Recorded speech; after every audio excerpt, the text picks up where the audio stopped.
Of everything that was said during the Lions locker room cleanout yesterday, one thing you were not going to hear was a bad thing said about head coach Dan Campbell after that run to the NFC Championship game. Plenty of criticism from outside the team on his gambles on the field, but vets like Frank Ragnow gushed about his job at the helm.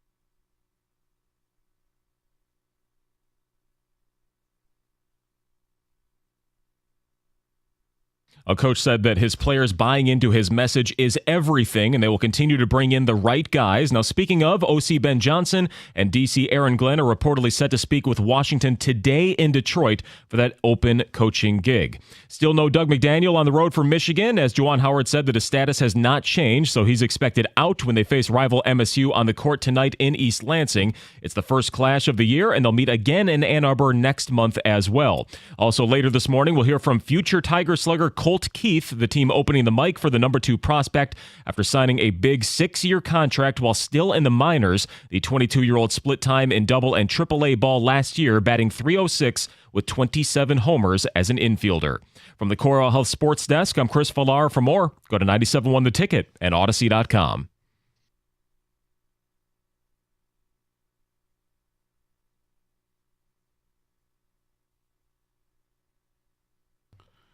Two 539-9797 is the telephone number. Peter King, you'll hear from him. He pontificates and coughs about the the Lions and the time. I think he's so knowledgeable. He's very knowledgeable. There's no denying that. It's a little early for him, I guess. I don't know. Anyway, excitement yes. is not maybe his strong suit. Let's go to AJ in West Bloomfield. What's going on, AJ? Yeah, I'd say one of the bigger disappointments that's overlooked was probably Eddie Murray wide right. I believe it was an 83 against a Joe Montana-led team. So yeah. it was the divisional round, so there wasn't as much at stake, but not too many people are talking about that as a major disappointment. Well, they had that game, Billy Sims. Yeah. That was, that game was there for the taking. During the broadcast, they showed a little clip of that. They showed Monty praying on the sideline, Yeah. You remember Gary Danielson had 5 interceptions in that game? That's right. 5 picks. That doesn't help. Not at all. But, yeah, it came down to a field goal. Maybe that was with Dan Campbell's mind. He didn't want to come down to a field goal. Yeah. That's why he went for it. By the way, speaking of going for it, do we think that Dan Campbell needs to, I don't know, tighten things up a little bit, maybe not be quite as aggressive, or do you just like him the way he is? The only thing I want him to change is sometimes during the season, not so much in the playoffs, if it was like 4th and 6 or 7, sometimes even 8, even if it was in opponent's territory, they would go for it. And I don't like those odds in those situations. 4th and, 3, 4 or less, I'm cool with that. I don't want him to be any less aggressive. Now, does that mean you shouldn't grow or change some of your decisions? I think there's always times where you look and you know what? I should have made a better decision. Should have made a different decision. Doesn't mean you're going to be less aggressive. Mm-hmm. You might just be more judicious when you are or using that aggressiveness. Right. When you talk about the aggressiveness and the decisions he made on Sunday, I was watching some of the stuff yesterday, the national stuff, and Mina Kimes, who I think does a really good job on ESPN, she said she had no problem whatsoever with the 4th down stuff, and she had all her data and the ESPN, whatever, for her to back up her point. She said the worst thing that Dan Campbell did was the running play to David Montgomery near the end of the game. There's no question. Dan Campbell talked about it yesterday.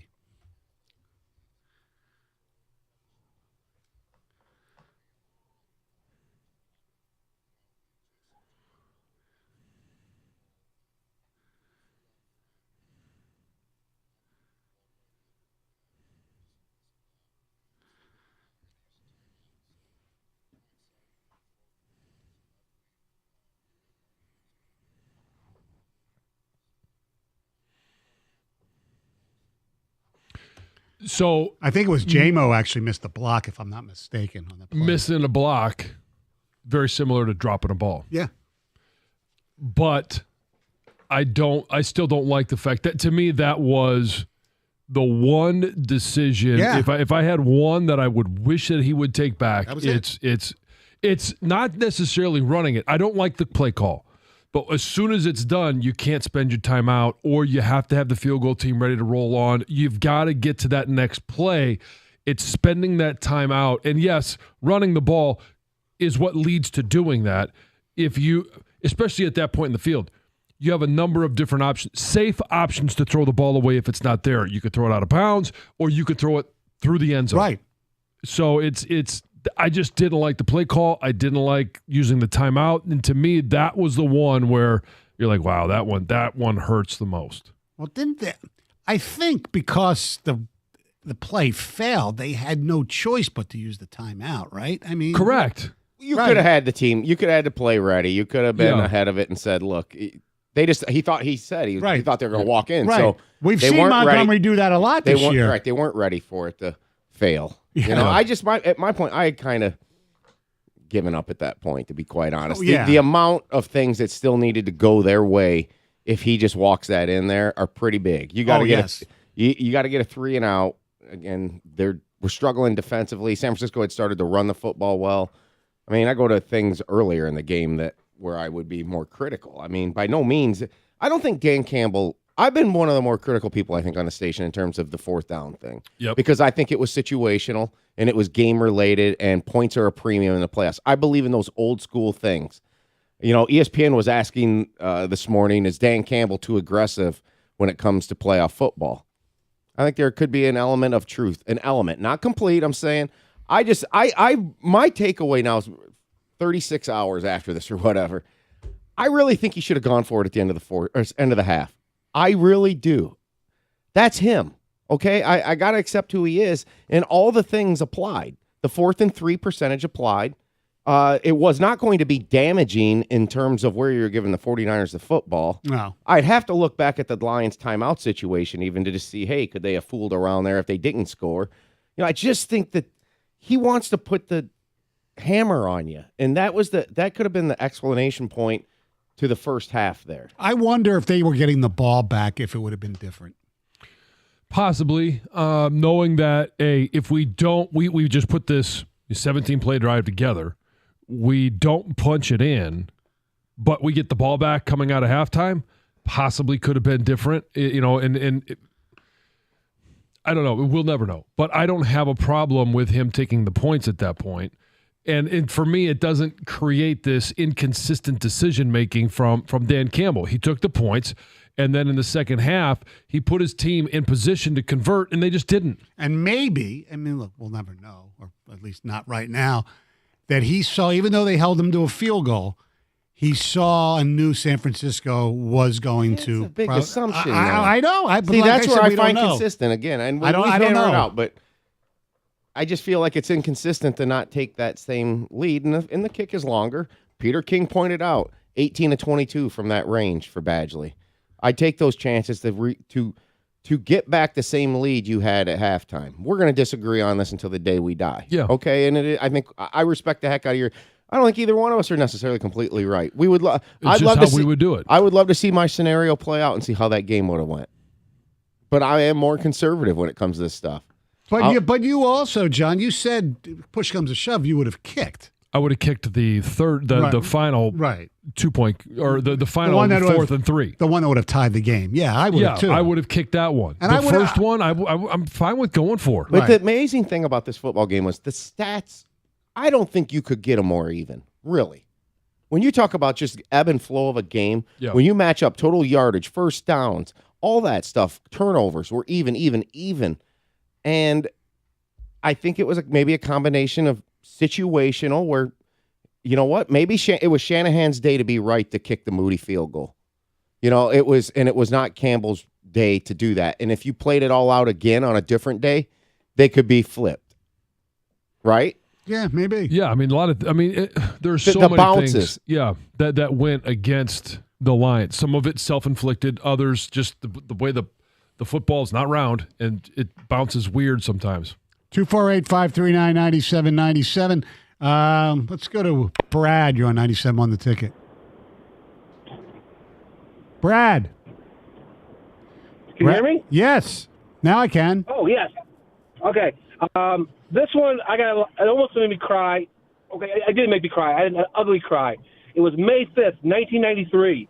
The Red Wings had the best season ever. They were playing the Toronto Maple Leafs in the first round of the playoffs. They lost Game 7 in overtime. Bob Rouse with the shot, Borashevsky with the tip. I'm going to cry again. Thanks. Oh, it still hurts, guys. It still hurts. Did it hurt because it was the Leafs more? It hurt because it was the greatest Red Wings season up to that date. High hopes and first round overtime at home. It was devastating. Does it still More hurt? devastating than the Lions. Does it still hurt when I tell you it got you Scotty Bowman? Oh, man, stop. It did. I need a tissue. It did. And then the Sharks game was even worse. They lost to the Sharks in 7 games. But it wasn't in overtime. That's for sure. Seriously, if they don't lose that game, does Scotty Bowman coach the Detroit Red Wings? Maybe not. 248. We should do one of these next 2 weeks, the what ifs. I love what ifs. 248-539-9797. Hey, it's time to celebrate the Super Bowl, and there's no better place to celebrate it than on FanDuel, America's #1 sportsbook. And if you're like me, Super Bowl Sunday is all about scoring the best seat on the couch, grabbing your favorite football snacks, and placing some super bets. And there's a lot of different ways that you can get a win. Take a look at FanDuel. Download the app, explore the app. Not only can you bet on who's going to win the Super Bowl, but you can on FanDuel, you can also bet which player was going to score a touchdown, how many points are going to be scored, and there's so much more. Same game parlays. Those are a ton of fun, so put your own together, or you could choose from some of their pre-built SGPs. New customer, join today, and you're going to get $200 in bonus bets if your first bet of $5 or more wins. Just visit FanDuel.com/Jansen to sign up. That's FanDuel.com/Jansen to make every moment more with FanDuel, an official sportsbook partner of the NFL. Must be 21 or over and present in Michigan. $10 first deposit required. Bonus issued as now in trouble. Bonus bets that expire 7 days after receipt. See terms at sportsbook.fanduel.com. Gambling problems? Call 1-800-270-7117 for confidential help.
248-539-9797 is the telephone number.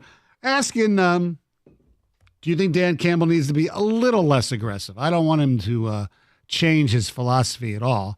The only thing I can, and I don't know how many situations there were. Sometimes I just didn't like him going for it when it was 4th and 7 or 4th and 8. I think that's foolish, especially if it's a situation where you have a punter you can use as a weapon and flip the field. Yeah, I mean that could have been a huge moment in that game. That ball bounces up and it stays on the 1 yard line, or it's just inside the 5. Yeah, I mean that's what Dan talked about yesterday.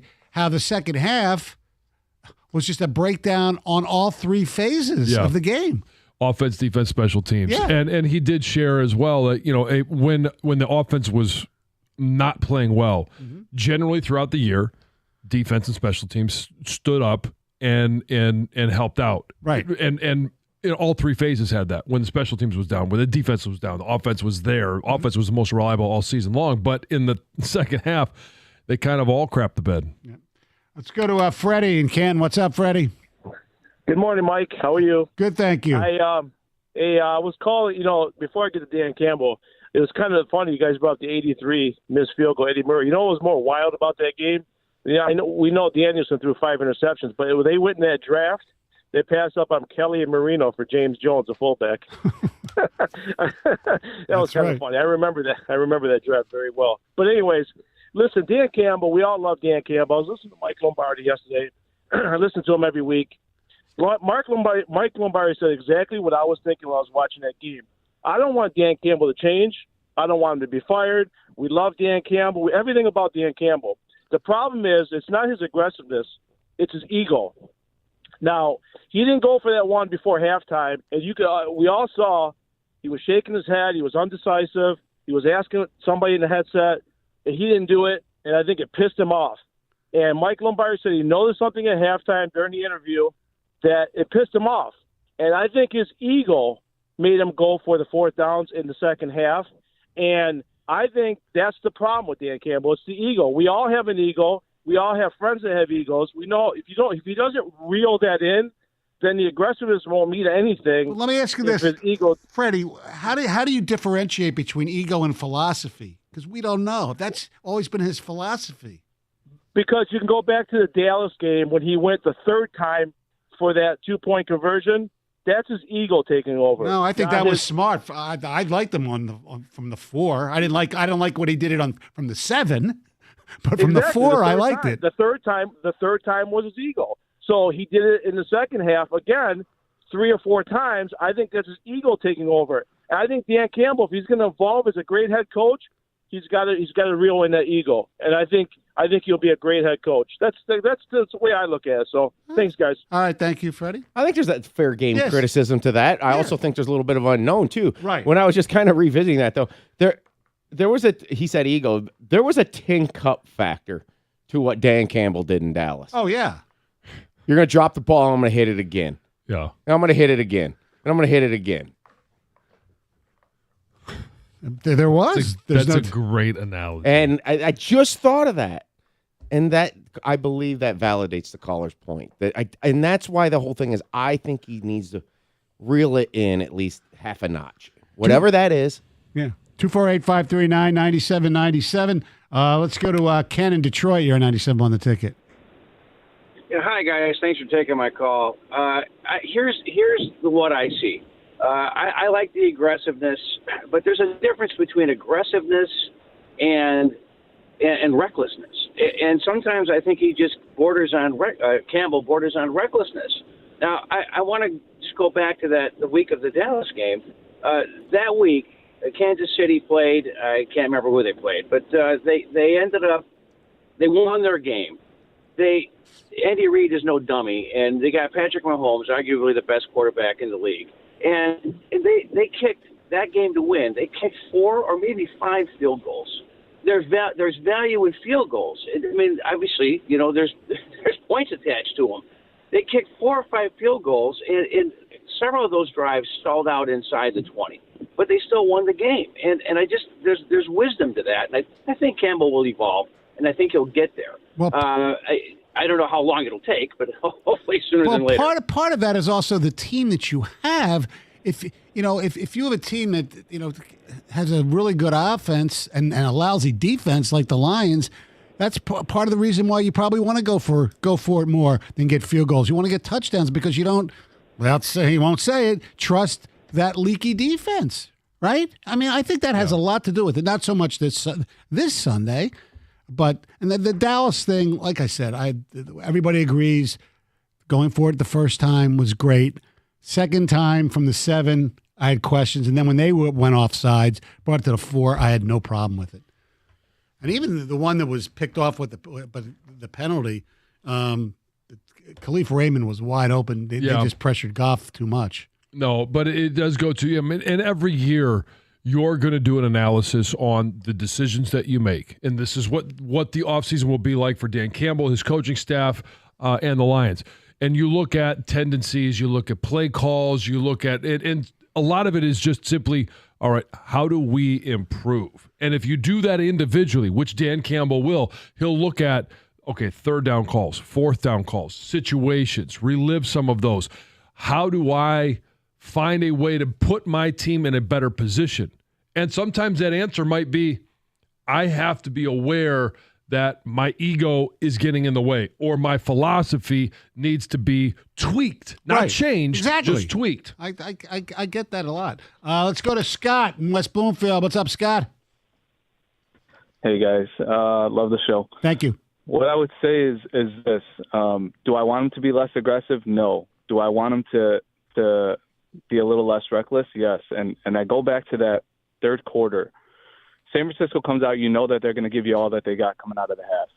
They come out with a big drive. They have a couple big plays in there, and the defense stands them up and holds them to a field goal. We get the ball back. Obviously, we take it down the field. We're not successful in scoring a touchdown, but what do? We put us in position to kick a field goal, and by kicking that field goal, you essentially wash away all that they did coming out of the half. Yeah, we know. You keep it a 3-possession game. Okay, you keep it a 3-possession game. There's about 5 minutes left in the third quarter.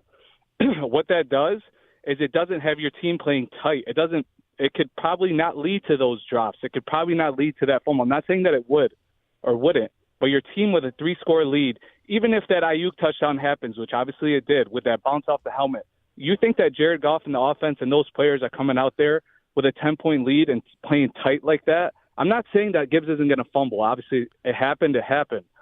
But the mentality and the tone and the everything about that game changes if you still have a 10-point lead after that fluke touchdown. Your defense is thinking, your offense is thinking, these guys can't score on us. The only way that they're scoring is on a fluke play like that. We have a 10-point lead. It's still a two-score game.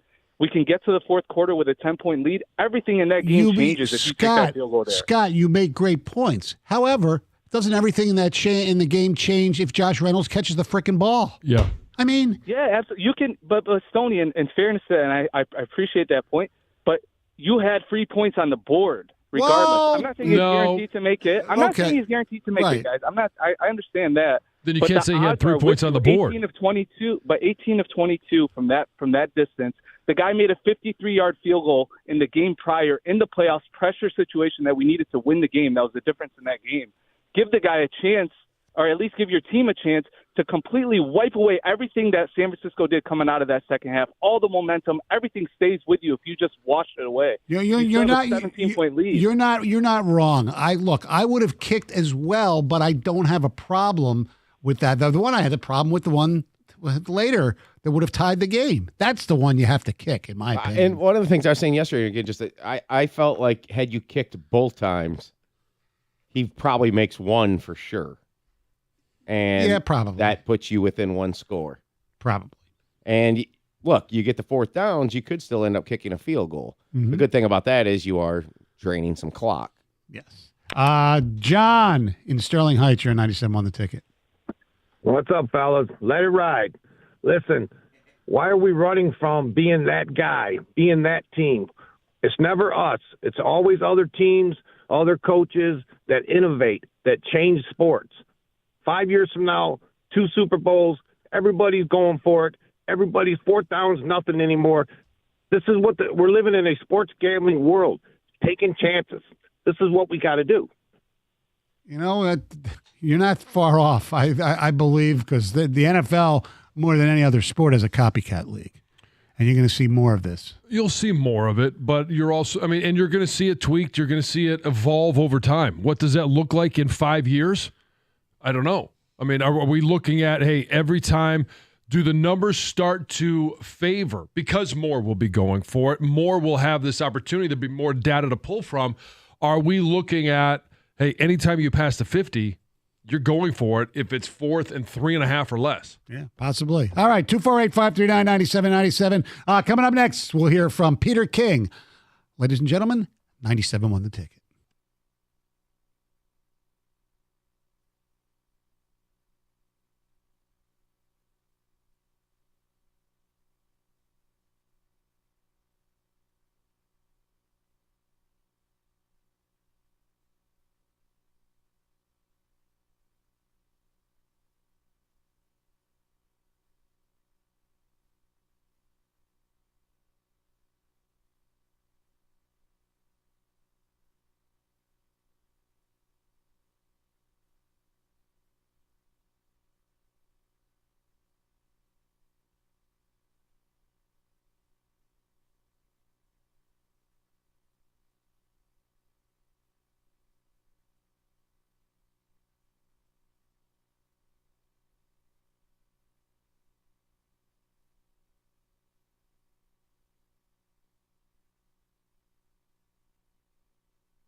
Hi, it's Stoney for DFCU Financial. Listen up. This is pretty cool. DFCU offers a checking account called DFCU Perks. It comes with cell phone insurance, discounts on prescriptions, 24/7 roadside assistance, and huge deals nationwide. It's not free. It's better than free. It pays for itself every month. Become a member. It's easy. If you're hearing this, chances are you're eligible to join. Check them out online at dfcufinancial.com. Next. Yep. Okay. For the next one? Okay. All right, here's the second one. Hey, it's Stoney for DFCU Financial. Need a little cash to finance a car, home renovation, or a child's education? Instead of using those extremely high-rate credit cards, it might make sense to tap into the equity you've built in your home. DFCU has helped members overcome financial challenges for years. Let them help you too. If you're hearing this, chances are you're eligible to join. Unlock your home's value. Simply visit your local DFCU branch or online at dfcufinancial.com. Restrictions apply.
Your New Year's resolution.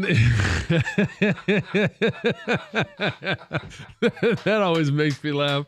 I just read what's in front of me. Yeah, Hello, you Anchorman. You and Ron Burgundy. Yeah. Your New Year's resolution is to lose weight. And now you can get there faster than you think with Ideal You. Go to idealu.us now, and you could lose 20 pounds in just 30 days. Whether your resolution is to lose 10 pounds or 100 pounds or anywhere in between, Ideal You works, and it works fast. I lost 10 pounds in the first 10 days, and I lost 60 pounds overall, and I got to eat real whole food. It's not shakes or bars. That's why I've been able to stick with it. I'm more than 2 years in, and I'm still down over 62 pounds or 60 pounds. Plus, you're going to get a weight loss coach that works with you every step of the way. They're going to help you lose the weight, and they're going to help you keep it off. Go to idealu.us now and sign up for a free body composition analysis. That's $150 value free. Here's what you get. You're going to find out what your visceral fat percentage is, what visceral fat percentage actually means, water weight percentage, body fat, bone mass, muscle mass, all of that and so much more. But best of all, find out how easy it is to lose weight fast. Picture yourself 20 or 30 pounds lighter in just 30 days. Now make it happen.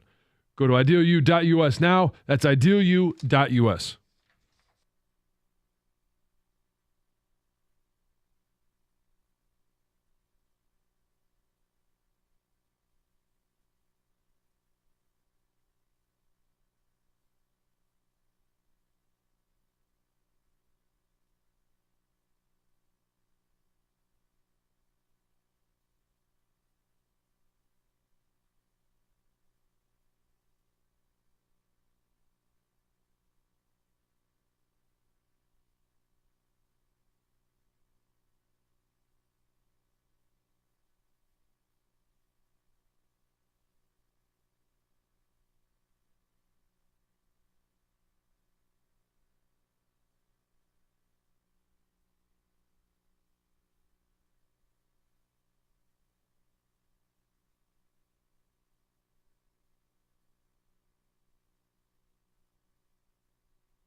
248-539-9797 is the telephone number. By the way, I'm sure you know because if you're driving it, but just be careful out there. It's snowing.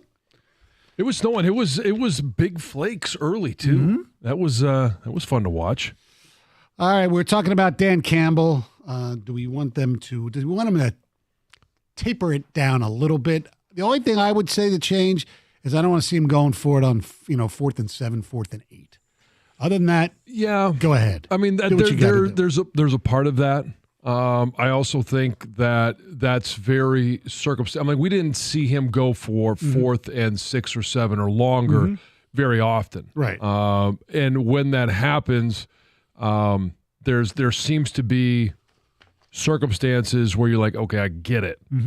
When you've got to have a score, but it's those 4th and 3 where, as long as you're on the other side, and if you're on the opponent's side of the 50, I think there can be a case to be made, and I think as we play this out a little bit more over the coming years, and you have more coaches that are doing this, numbers will show whether it's actually a viable decision to make or not. Joe in Detroit, what's going on? Good morning, guys. How you doing? Good, thank you. I wanted to talk about that first drive in the second half. After San Francisco comes down, scores a field goal, we go on a long drive, and Montgomery had about probably 20 yards on that drive, 4 or 5 carries, and we get down to the 28 or the 30, and the 3rd and 4 call for St. Brown up the middle has me scratching my head. I just can't understand that call when you have Gibbs on the sidelines who hadn't touched the ball all drive, and you had Montgomery chewing up yards. What is the logic behind running our best wide receiver up the gut? I don't disagree with you at all on that. That was kind of weird. He's done it like once or twice, and they have picked up 4 yards or whatever. So there is some history. There is some history. Inopportune time for that. I don't, like I said, I don't disagree with you. That's probably the reason he did it. Probably, I don't know if there's much of a surprise factor for the defense when he's lined up back there, but it has happened before. In a situation like that, would I rather have the ball in Montgomery's hand or Amon-Ra St. Brown's hands coming out of the backfield? Montgomery. Yeah. I got to say, out of all the things in the game that truly frustrated me, it was that. Like, Montgomery doubled Gibbs in yards per carry. Yeah. It was clear they were just chunking them. Well, Keep it going. Stop it. It's the Michigan factor. I brought this up yesterday. You know what, Penn State? You couldn't stop it. But it's the play. You look at everybody focuses on how many carries he got. Don't forget the next drive was Gibbs and the fumble. They didn't have many possessions in the second half. Stoney, what I'm saying is that they stuck to their regular season rotation when there was clear evidence throughout the game, and I think up to that point where Montgomery was just getting 5 to 7 yards. Yeah, but it's not like they truly went away from it. No, it was. But why do you do it on the caller's point? Why do you do it on? Well, that play I agree with. Okay, so you're talking about one play in the second half. Yeah, it's a critical play.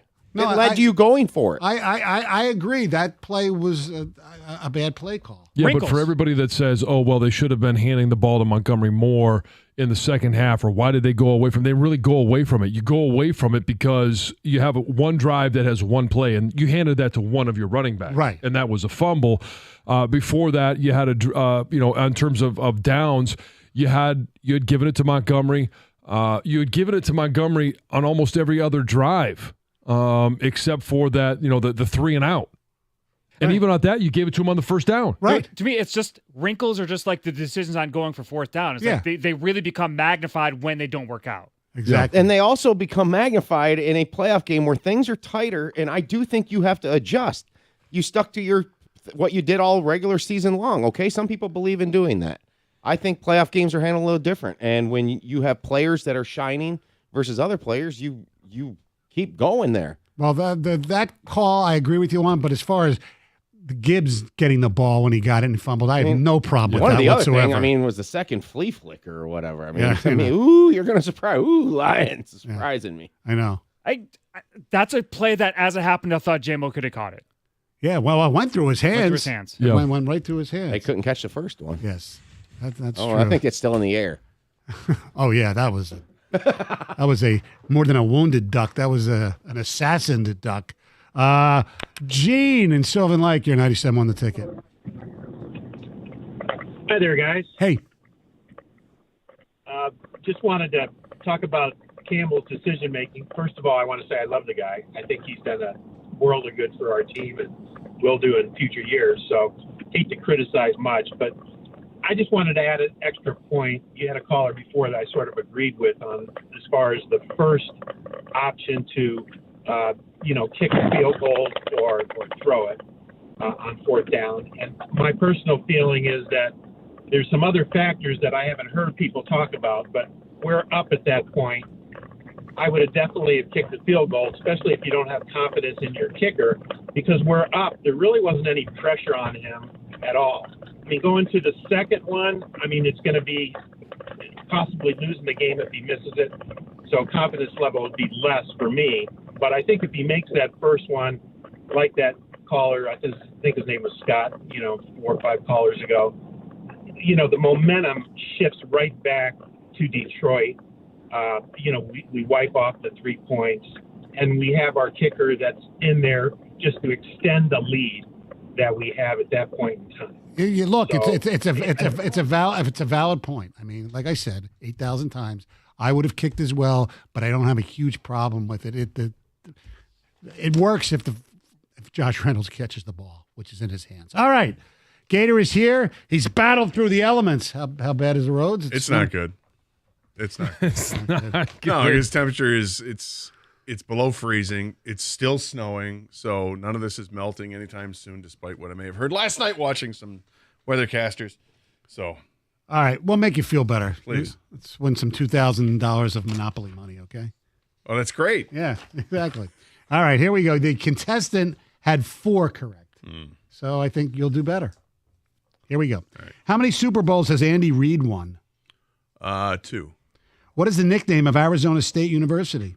Sun Devils. Who led the Lions in receiving yardage against the Niners on Sunday?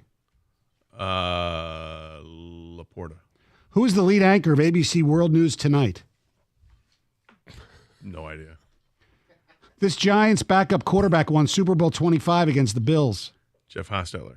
Where did Jalen Duren play college basketball? Memphis. Who will perform the national anthem at Super Bowl 58?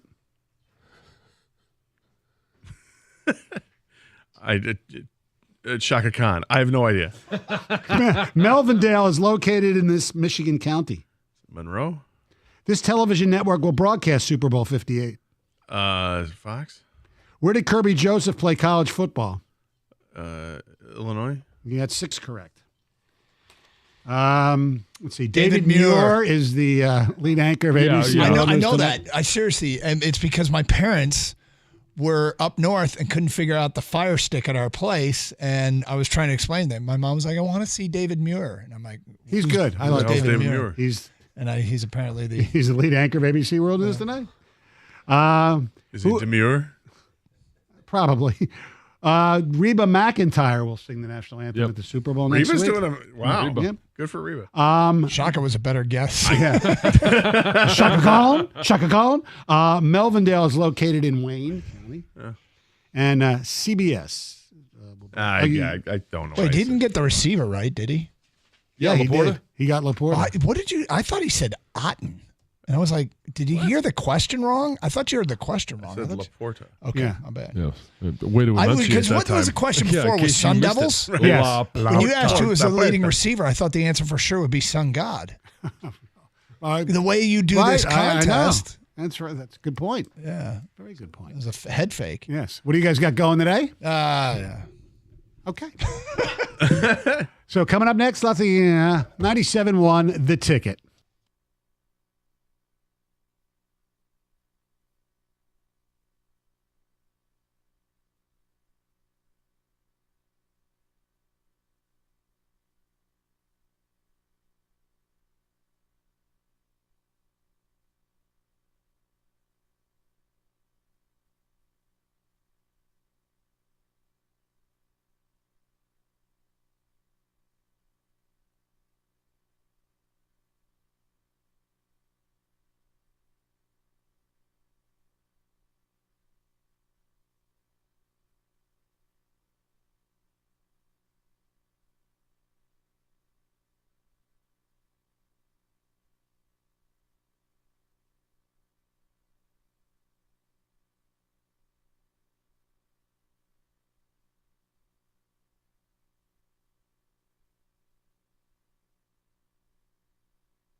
Bit of a treacherous drive in. It's not good, man. I didn't see any plows out there yet. I did. Several, but I have a much longer drive than you. So this is true, and you're hitting freeways, and I'm not, and they should be on the freeways first. But it was Telegraph was treacherous. It's not good. Some of the mile roads had not been touched yet, but they will. I mean, obviously they will. But it's just, I think this is more than we planned on. Apparently, it depends on who you watched. Yeah, I was well aware based upon the weather I watched, but you watched one that you didn't think it was going to be that significant. Yeah, didn't say it was going to be all that significant. It is. Be careful out there. So the reason I said, that's what's coming up next. I woke up today and it's no better. In fact, it's worse. You're still swollen? It's worse. Now it's festering? And what's happening now is we are getting the Cowboys treatment. What I mean by that is, remember when the Lions beat the Rams? Remember that? Remember that? Yeah. Yeah. And the next day you turn on ESPN and all they talked about was the Cowboys? Yep. Well, that was America's team losing, right? Well, you think the Lions are getting the lion's share, no pun intended, of the coverage right now? ESPN this morning, that's like the bulk of what they talked about on Get Up. When I turned the TV on, it was more Lions than anything else. Because I've seen an awful lot of Baltimore coverage. Well, Lamar Jackson getting worse in the playoffs. It probably applies as well. I mean, but it goes back to when we were complaining, the Lions won. Well, I shouldn't say we. People were complaining, because I don't really care what they talk about, but people were complaining about the Lions beating the Rams, and all you got was fed Dallas. Now it's all Detroit and sure, Baltimore. We are getting that treatment now, which I don't even want it now. Like, You're I right. know, we know we blew a 17-point lead. We know it. God, stop talking about it. You're right. We should get more Taylor Swift coverage. Yes. More please. Kelsey, more Mahomes. Need more of that. I mean, Let's get some of that. I don't need to relive this every time I flip on my TV. Well, and I'm sorry to break it to you. I know, dude. But for the next 2 weeks leading up to the big game, you're going to see highlight after highlight after highlight of things that went wrong for the Lions and even in some cases worse, things that went right for San Francisco. You're going to see the Brandon Ayuk catch another 65 times. I know. Unless you just stop watching. That's my point. It's football. getting worse. There's no reason to watch anything regarding football until after the Super Bowl anyway, and you're not going to watch pitchers and catchers. And I mean, look, Red Wings right now, what are they? 5 games clear into a playoff spot? 5 points. Excuse me, 5 points clear into a playoff spot. They were yesterday, yeah. And I do have a vested interest in the Pistons somehow finding a way to win 3 in a row.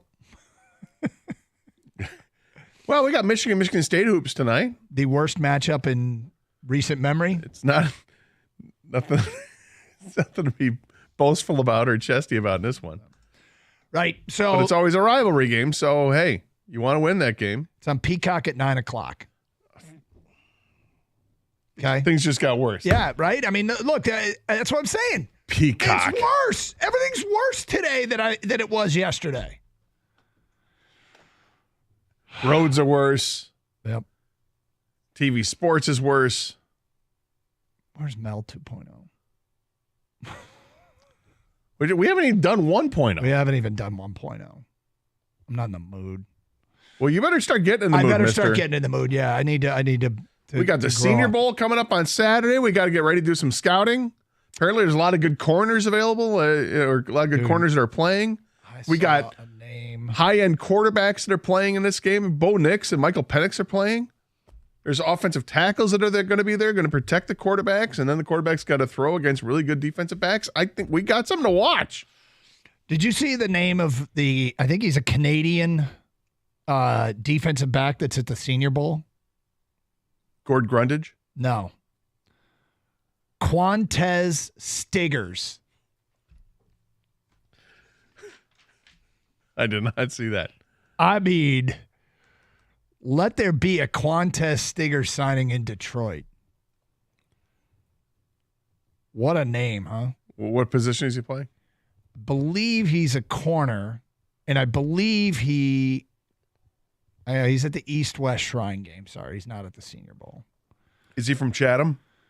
Well, I'm gonna have to do a little digging on Quantez Stiggers. I just have a screenshot, but I love the name Quantez Stiggers. Sounds like a movie character, doesn't it? Yes. Yeah. He's played for the Toronto Argonauts. He's played in the Fan-Controlled Football League. So this is not a college guy. No, but he's apparently. Shouldn't he be a free agent? He's apparently eligible for the East-West Shrine game. How is he? He's played professional football. Dude, I don't know. And he can play in the East-West Shrine game. Yep. This makes no sense. And where is he from? Hold on. He is not from Canada. He played in Canada. He's from Atlanta. Oh. He didn't play in college. There's a letdown. He didn't play in college. So he just went straight to the Canadian Football League. I don't know. He ended up in the Fan-Controlled Football League. Remember that? No. Okay. Well, there was a Fan-Controlled Football League where I guess the fans in the stands called the plays. Oh, my God. He tried out for the Argonauts in January. How old is he? He's 22. He signed with the Toronto Argonauts on January 4th of this year. Went to rookie minicamp. This according to we're just spending way too much time on Stiggers. Anyway, point is, it's getting worse. It's getting worse. Yeah. And I don't know when it's supposed to get better. But there is a look ahead, Gator. There is the turning of the page. And we get to do that, and we should do that. Because there's some stuff happening in the immediacy of the here and the now. Oh. At this hour, the Lions have 2 assistant coaches interviewing for a head coaching position. We'll get to all that coming up starting at 10:16. Plus your phone calls mixed in. It's Karsh and Anderson here on 97.1 The Ticket.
Doug Harsh, Scott the Gator Anderson.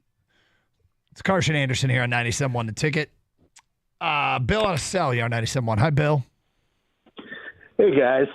What's up? Oh, man. Well, feeling a little better today, I guess. But, yeah, Doug, I was watching Get Up, too. And, you know, the Lions are getting pretty skewered. Dan Campbell's getting pretty skewered by some of them. But, you know, part of this is, you know, we're at the big boy table now. Yep.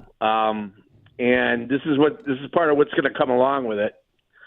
And, you know, so, hey, you know, I you know, we always wanted people to talk about the Lions, but, you know, and just another thing is, you know, this is sports and you know, the team, the fans, nobody's entitled to anything. You're guaranteed to anything. And you know, this isn't like, I mean, this is football. It's not like clean water or healthcare or something like that. No, right. It's an escape. You're right. I mean, and it's in the Let's grand talk clean scheme water and healthcare.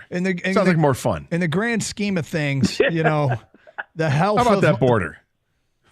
The health of my family, the economy, you know, your own health, like these things are way more important, right? The food on the table. Yeah, sure. This is a good perspective. Thank you for resetting me a little bit. You're right. It's all way more important. No, but the only reason I brought that up is just to say, you know, look, you know, we've had experiences like this in this town. We've had, look at, you know, Isaiah throwing the ball to Bird, the phantom foul, what the Pistons had to go through, you know, getting swept by New Jersey. And then, you know, everybody thought we were going to beat Colorado in '96 in the semis, and that didn't happen. And just those two teams in particular are the things that we've had to go through, you know, and this, the Lions window is far from closed.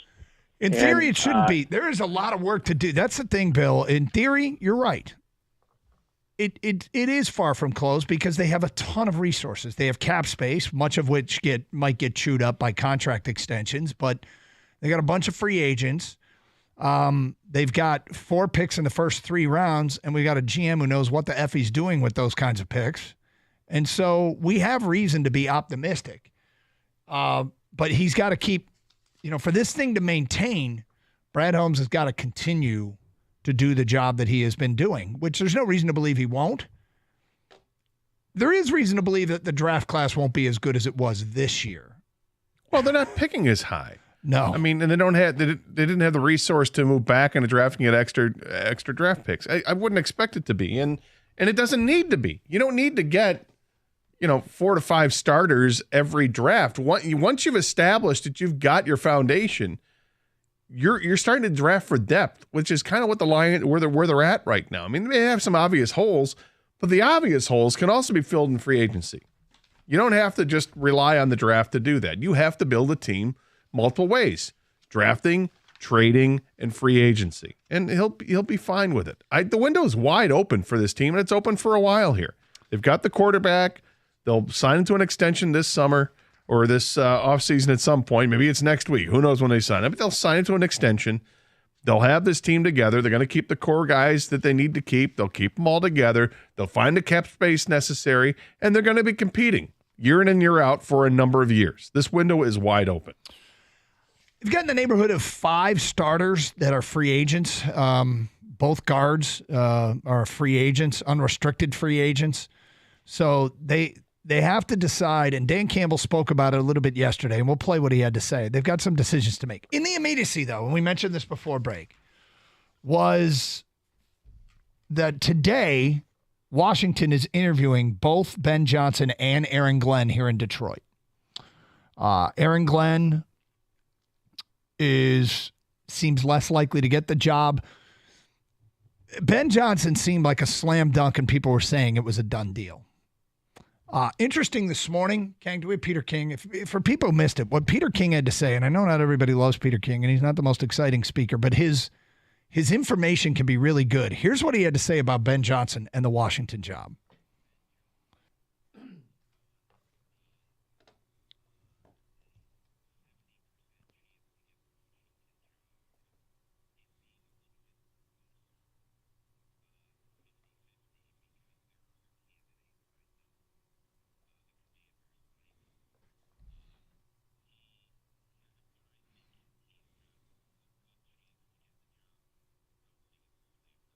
Okay, it felt like a slam dunk. But what's weird is there's only those 2 jobs left, Seattle and Washington. There are multiple interviews going on for Washington. Anthony Weaver, the assistant head coach in Baltimore, interviewed yesterday. Mike McDonald, Baltimore, interviewed yesterday. Bobby Slowick, the OC in Houston, interviewed last week. Eric Bieniemy interviewed for that job. And the weird thing is, Mike Vrabel and Bill Belichick are still out there. Now, there doesn't seem to be any link between those guys and those jobs.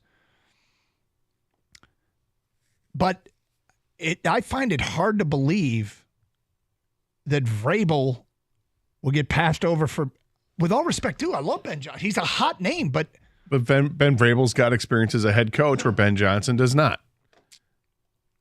That's the difference. And Ben Vrabel has won. I thought Ben Johnson was gone.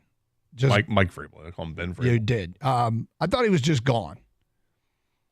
And I mean, Peter King says 50-50. Now there's a bunch of other coaches interviewing for that job. So if 50-50, he might have the highest chance of getting it. But that's the first thing they got to figure out is are they going to lose Ben Johnson and maybe lose Aaron Glenn? I mean, Mike McDonald, who is the defensive coordinator in Baltimore, seems like a slam dunk for Seattle. But again, we'll see how it shakes out. A week ago was Dan Quinn was a slam dunk for Seattle. Yep. So there's a lot. There are quality coaches out there, and these last 2 teams have to decide what they want to do. And I don't think it's an easy decision because you can make cases for all of those guys. So I don't think it's any foregone conclusion that anybody's going to get those jobs.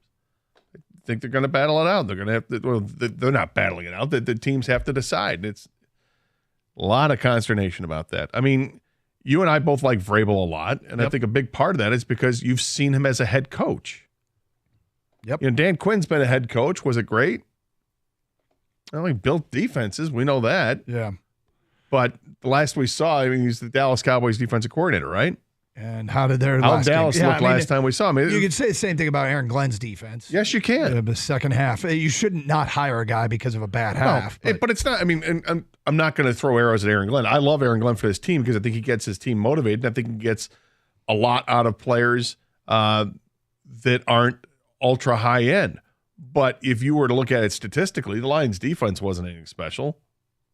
But Aaron Glenn he's a name that's getting a lot of a lot of notoriety right now. So good for him, but I don't think he's going to get the job this time around. Well, any news trickles out on how those interviews went, we will pass them along. They're going on at Al Park today, which has got to be kind of weird. It is weird, isn't it? Do you think that Aaron Glenn and Ben Johnson are at separate booths at the Cheesecake Factory and the Commanders are just going back and forth? Could be. Like speed dating? Yeah, exactly. Like, how's this work? Is this scene of Step Brothers where one sitting right behind the other in the interview? Hello. Yeah, both in tuxedos. They're both like, I wonder if they get asked about the other person. If you're Ben, you're sitting in the room, Ben Johnson, hey, who would you hire, yourself or Aaron Glenn? Like, are they supposed to talk bad about each other? I don't know. No, of course not. They're not going to, but, interviewing for the same job in the same day, in the same place. Weird, huh? 248-539-9797. More your phone calls and feedback. We'll get into the roster a little bit as well. It's Carson Anderson, 97.1 The Ticket.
Doug Carr, Scott Anderson, 97.1 The Ticket.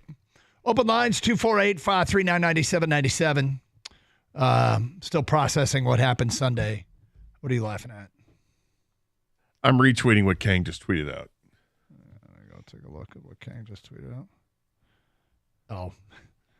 It's a Step Brothers interview Yes. reference? Yes. Okay. Right now, Ben Johnson's asking the Commanders front office, did you say Pan? Pam. Pan. Pam? Well, they're interviewing both guys, both our coordinators today in Detroit. I just think it's kind of, I don't know if it's weird what it is, but it's, I mean, there's a chance. Did they pass each other in the hall? Yes, exactly. Right. They do one interview at Lafayette, the other one at American. Yeah, right. One interview at Louis Pizza, the other one at Buddy's. I mean, what are we doing here? Could you send an errand after you leave, Ben? You can't do this in the Lions facility, right? I can't imagine it would. No, Redskin officials in the Lions facility. I'm sorry, yes. Commanders officials in the Lions facility 2 days after their season. Ever. Ever, right? You get a suite at Shinola or, the Townsend or whatever. Mm-hmm. You do it up. Yep. All right, let's get The back to your Hilton phone Garden calls. Inn. Dylan, you're on 97.1 The Ticket. What's up, Dylan? Hey, guys. Well, I got a bold-ass prediction for anyone who wants to hear it. It might cheer you up. I know, Doug, you've been kind of in the dumps. Mm-hmm. I don't know if Gator and King want to hear a bold-ass prediction. But, do I? Yeah. All right. So I think the Commanders, obviously they're going to interview Aaron Glenn. I think they're going to hire Aaron Glenn. And then Dan Campbell will hire Mike Vrabel as Lions DC. Oh, look at Doug. I just put a smile on Doug's face. Look what you did All right, there, so Dylan. Here's my question, Dylan. Yeah. Are you using any nugget of information to go with this, or did you just make it up completely? No, so my only nugget of information is that the Commanders are interviewing Glenn, right? So it's don't sell yourself short. And Mike Vrabel is a defensive mind. Yeah, and he might be available. He's a former player. Yeah, right. And those are Dan Campbell's types of guys. So, as it comes to personnel, defensive philosophy, no clue on if he lines up with what the Lions would want. But just heard it. Thought about Vrabel being available on the morning show this morning, and thought it might make sense. I think you're spot on. Let's go. Of course, let's roll with it. First domino for that to happen is if Aaron Glenn gets the job offer. Yes. And then it becomes obvious who you go after. Yeah. Thank you, Dylan. 248-539-9797. Hell of a try. I will say, I like his bold-ass prediction better than one I heard from Kang this morning in show prep. God, I don't even want Kang to work the rest of the day after he said what he had to say. What'd you say? We'll get to it later. I didn't know you were in such a fragile state still. Well, yeah. I woke up and it got a little bit better. Doug, it got worse. It got worse. It got worse because I can't escape it now. Oh, my God. Look what's on ESPN right now. Josh Reynolds dropping a fourth down pass. Is Dan Campbell's coaching style right for playoffs? Yeah. This is all. Who cares what this stuff is? I know, but I don't care. The point is, though, apparently you do because it's in my face everywhere, and it's deep-seated pain right now. I'll just change the channel during the commercial break. Keith, you're next. What's up, Keith? QVC is nice. Hey, how are you guys? All right, Keith. Yeah, I'm processing this loss that we've had for the last 2 days, and really disgusted that we left points on the board when you've got a 17-point lead. Those two field goals just have been eating at me. But I've had a different thought, and I've been a 50-year fan of the Lions, and it probably won't be a popular thought.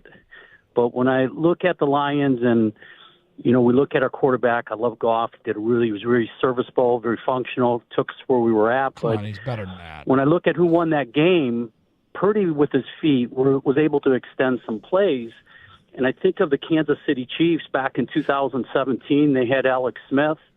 He goes ahead and takes them on a run to a championship. The next year they draft a mobile quarterback in Mahomes. And for the next 5-6 years, they're going to the championship. And my question to you guys is this.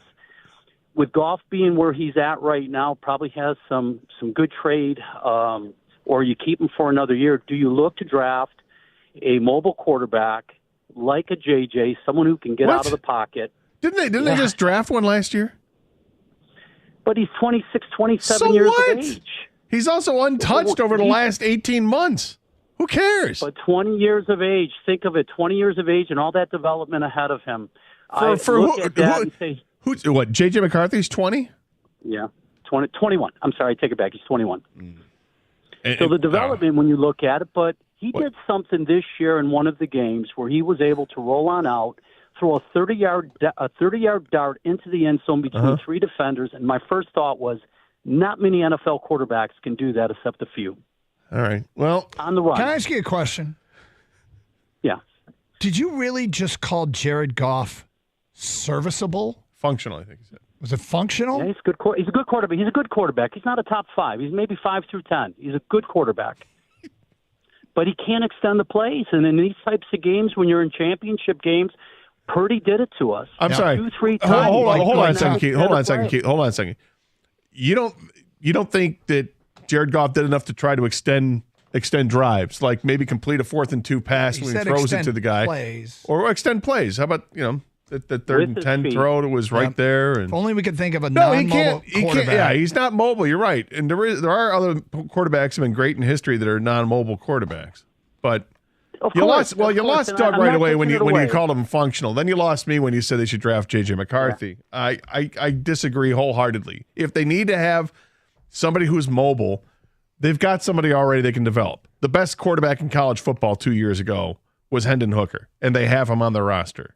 I'm so sick of mobile quarterback guy. I'm so sick of mobile quarterback guy. I can't. Kang said that Paul, who's screening for us today, Paul warned Kang about this one. He said this one's going to trigger Doug. A quarterback's mobility is a factor. Yeah, it's a nice. It's a To nice me- asset to have. me, it's so far down the list of what you need to be a successful quarterback in the NFL. And that caller and others, I know, mobility is way more important to them than it is to me. We just had a quarterback do something that had not been done in our lifetime. And in the Super Bowl, Lions won 2 playoff games. He just called him functional. I understand. I know where you're at on this, right? But in defense, and I'm a Jared Goff guy, and I want to give him the extension. Let's move forward. Aside from using the GOAT as the example, which isn't fair, because obviously Tom Brady, the greatest of all time, and not mobile a lick. Can't use that because that's not fair because he's the greatest of all time. If you were to do 1 to 32 rankings on different skill sets for all the quarterbacks, and I agree with you, Jared Goff is going to finish in the top 10 in a lot of those areas, right? Yep. A lot of those areas. But there's one area he'd finish in the 30s, and it's mobility. I agree. Okay? It's a giant negative on his list of attributes. And I agree with you. People harp on it too much. Is it a factor? Yes, you can argue it's a factor because the 2 guys that are left standing here have mobility. And Jared Goff was the exception to that. Well, and he's been the exception. Stafford won a Super Bowl 2 years ago. Yeah. He's not mobile. He's more And he's mobile not the than Goff, GOAT. but no, he's not. He's not mobile, but he had a pretty damn good team around him. It's a team sport, which is again into your it preaches to what you say. You don't need to be mobile if you can make it up in other aspects. If you've got a running game, if you've got receivers that catch the football, And there are and an offensive there line. are mobile quarterbacks who are also out of the playoffs. Yes, who are fall Lamar short. Jackson is no longer playing, and he's the most mobile of all the quarterbacks.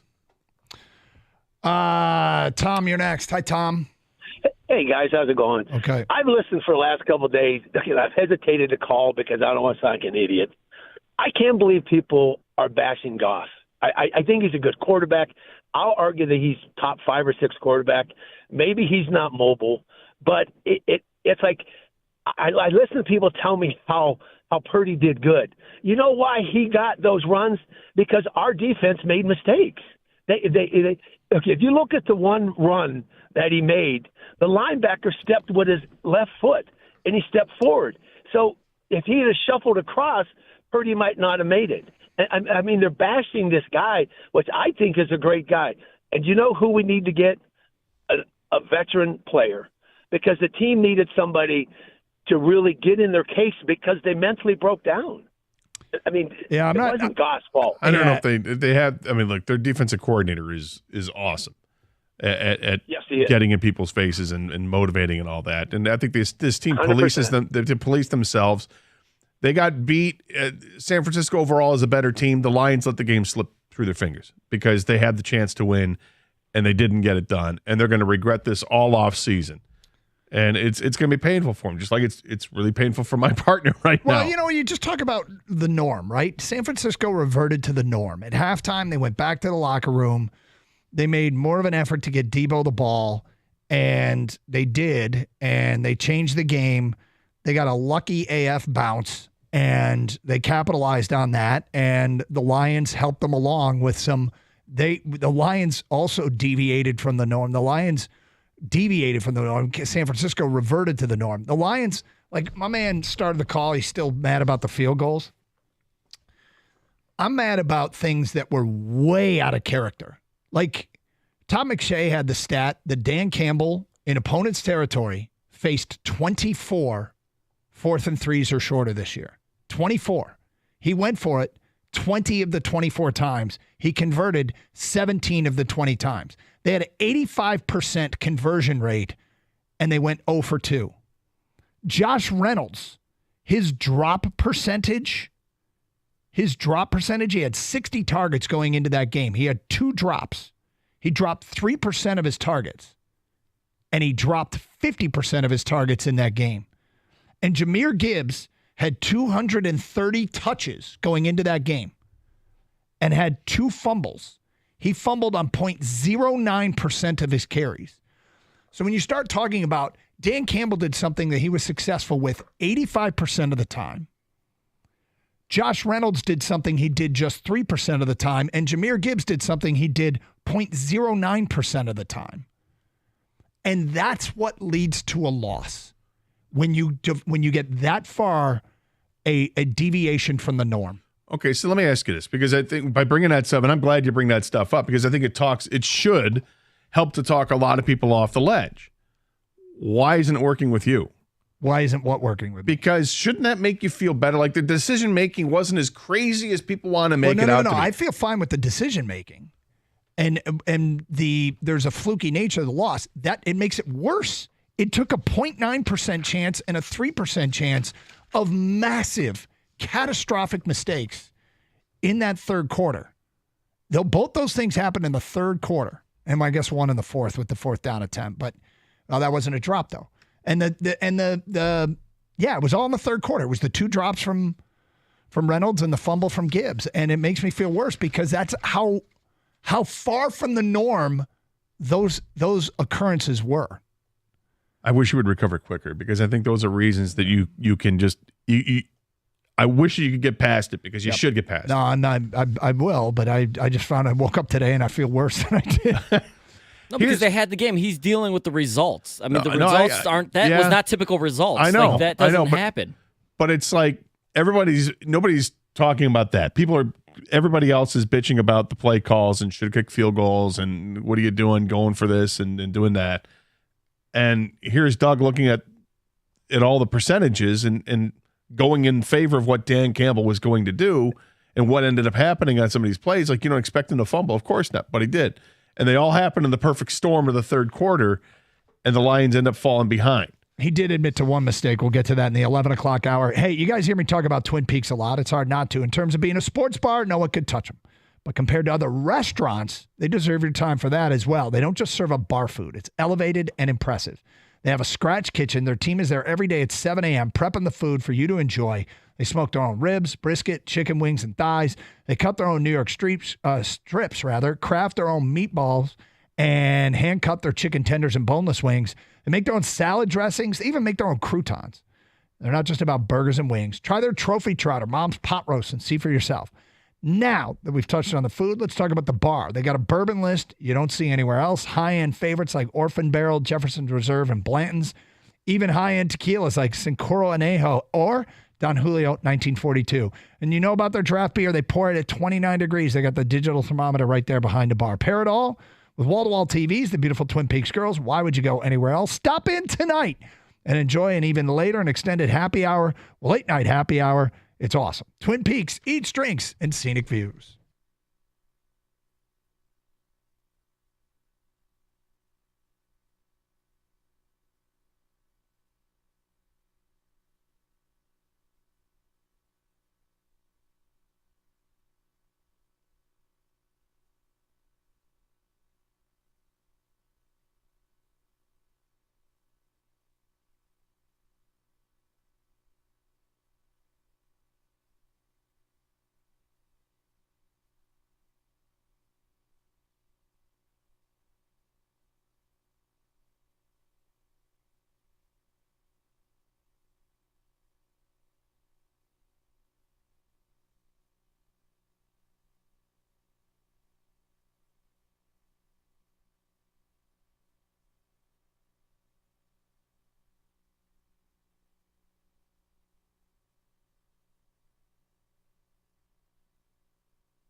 Doug Carr, Scott Anderson, 97.1 The Ticket. Open lines, 248-539-9797.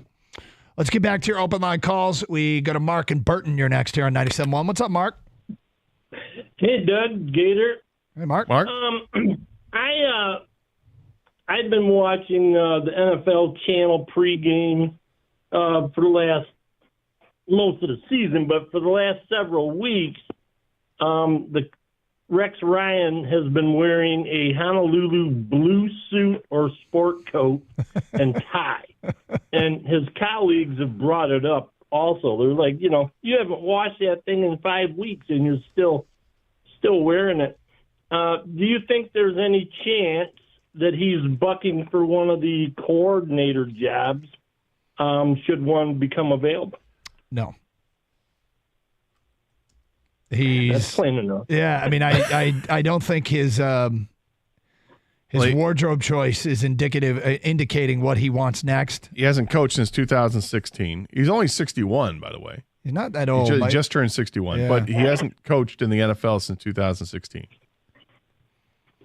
And he was a head coach. Yep. With the Bills, actually. Did you know that? Yeah. So when's the last time he was a coordinator? We have to go back to the Ravens in 2008. So it's interesting. Let me not immediately say no to that. I mean, I think it's probably unlikely, and I love your deductive reasoning based upon his clothing choice. But at the end of the day, their defense isn't something that they need to keep going in the same direction. Their offense, if they lose both coordinators, I would think that there would be a high priority to try and simulate what Ben Johnson had created, which that reeks to me of a move from within. That is a Mark Brunell, an Antoine Randall, somebody get bumped up to become the offensive coordinator that really understands what made Ben Johnson's offense be great, which includes Dan Campbell, by the way. And it wasn't perfect, all right? It wasn't perfect, but it was pretty damn good. And they basically made everybody around the country say, I was wrong about Jared Goff.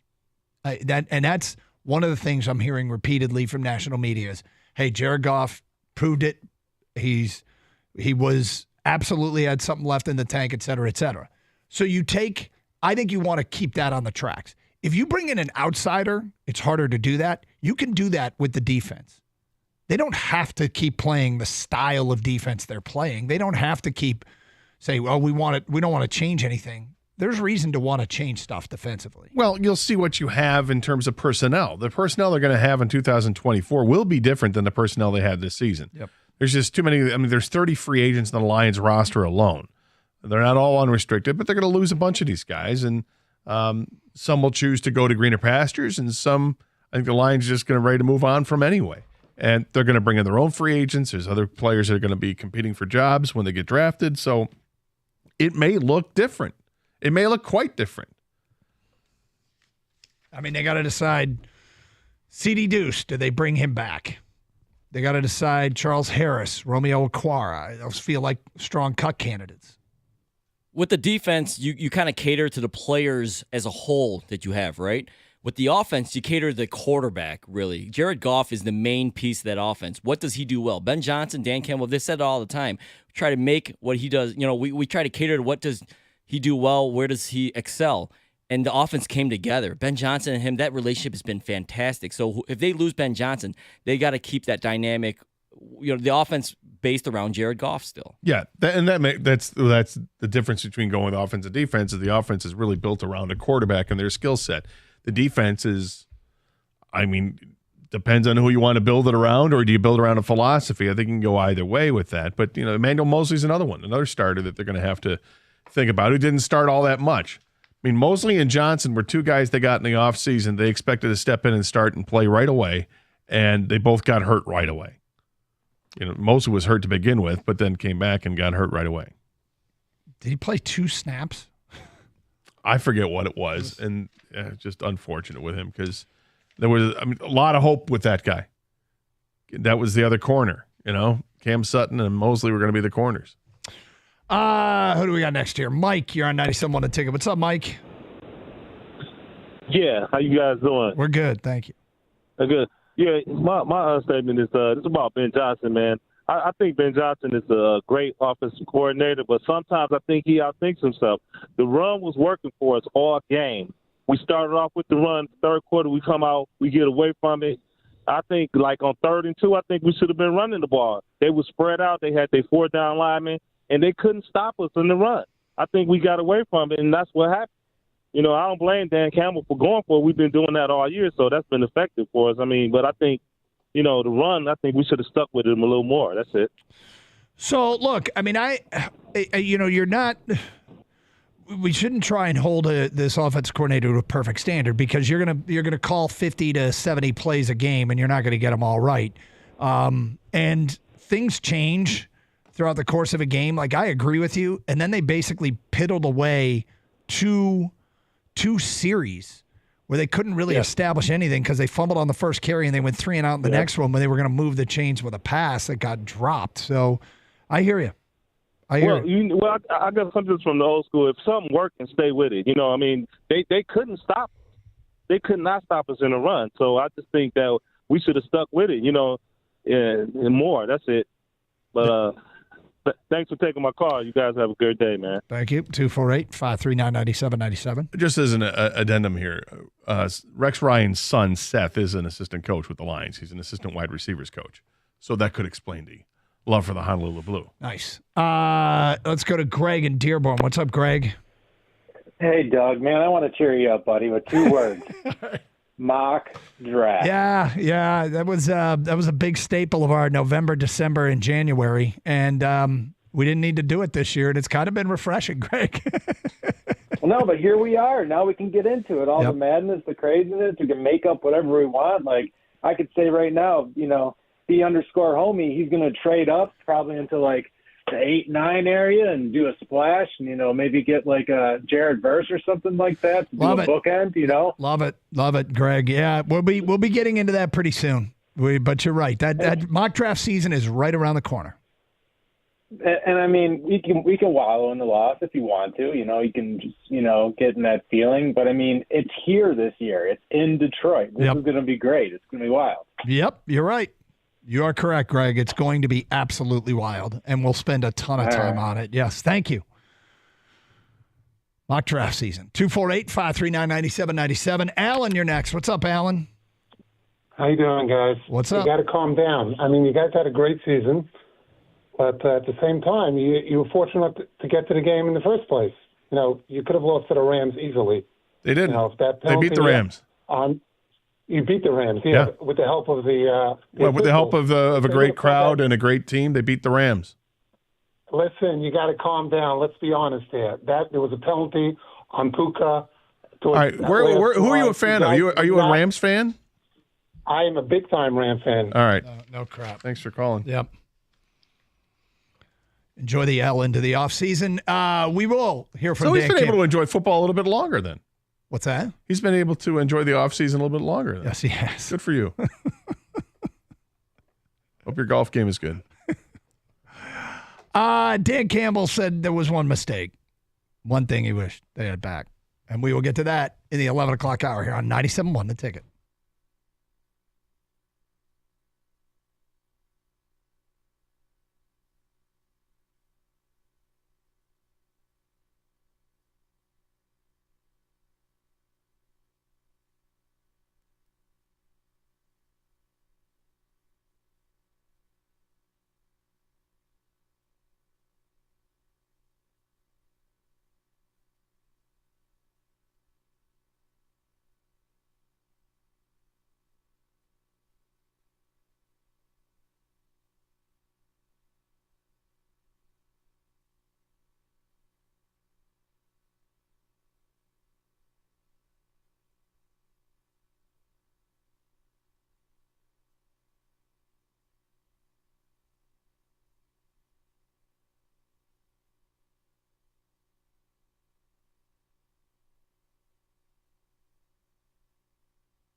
Well, as the Lions go into their offseason, all eyes on their coaching staff now, as both coordinators will be interviewing for a head coaching gig today. The Commanders are in town to speak with both Aaron Glenn and Ben Johnson. And Odyssey NFL insider Peter King joined 97.1 this morning with us and was asking if, they asked if he thinks that Johnson is as good as gone or not.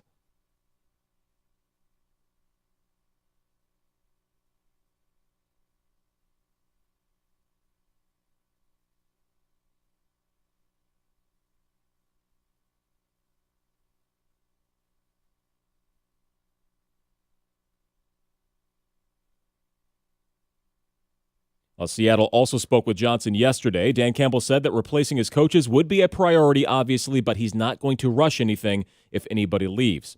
Also, Jahmyr Gibbs and Amon-Ra St. Brown, they were both officially elevated into the Pro Bowl games this upcoming weekend. They were alternates, but now they're taking over for A.J. Brown and Christian McCaffrey. With both Michigan and Michigan State not playing up to their own standards, they will face each other tonight in East Lansing. The Wolverines have fallen in 8 of their last 9, including 3 straight. The Spartans coming in off a wire-to-wire 15-point loss to Wisconsin. The ball's going to be in the air just after 9 p.m. with pregame at 8:30 over on AM 950 WWJ. And Colt Keith will say hello in just a few moments as the Tigers' number 2 prospect is about to discuss his 6-year, $28 million deal as a minor league player, one of a few prospects around baseball that have signed early contracts before stepping foot in the majors. From the Corewell Health Sports Desk, I'm Chris Villar. For more, go to 97.1 The Ticket and Odyssey.com.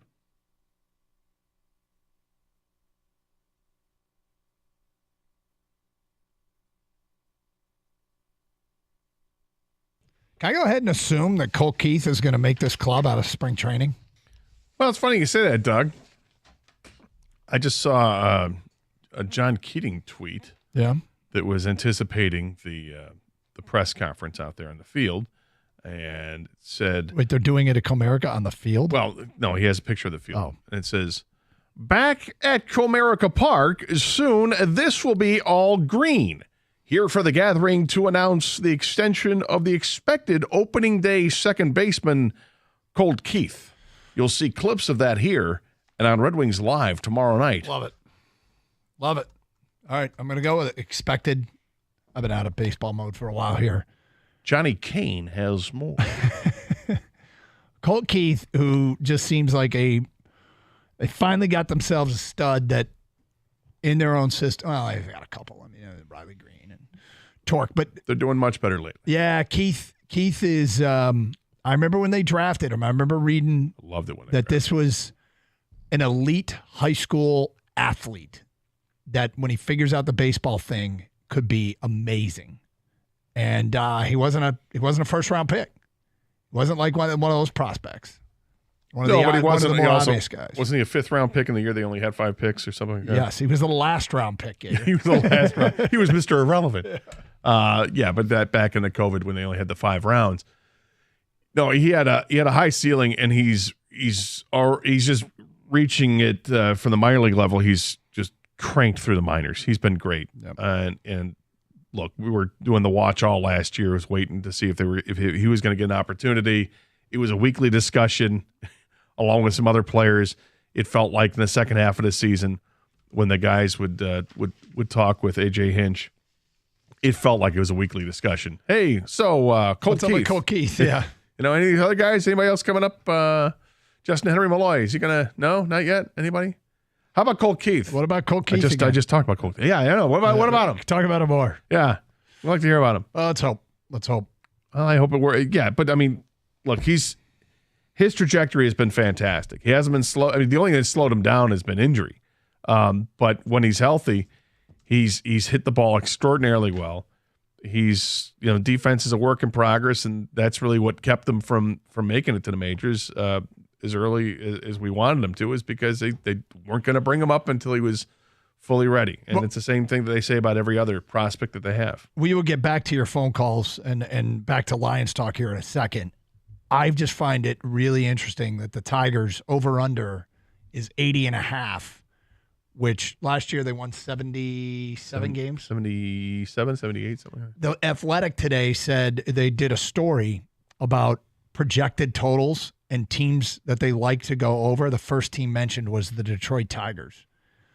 over 80.5. They were 78 and 84 last year. Yeah, well, now might be a step forward kind of year. 248-539-9797. All right, let's get back to your phone calls. Nick, you're on 97 on a ticket. Hi, Nick.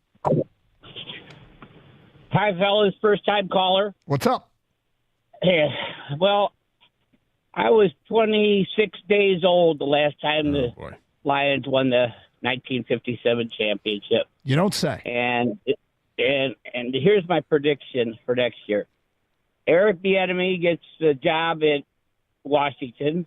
Mike Vrabel gets it in Seattle. And then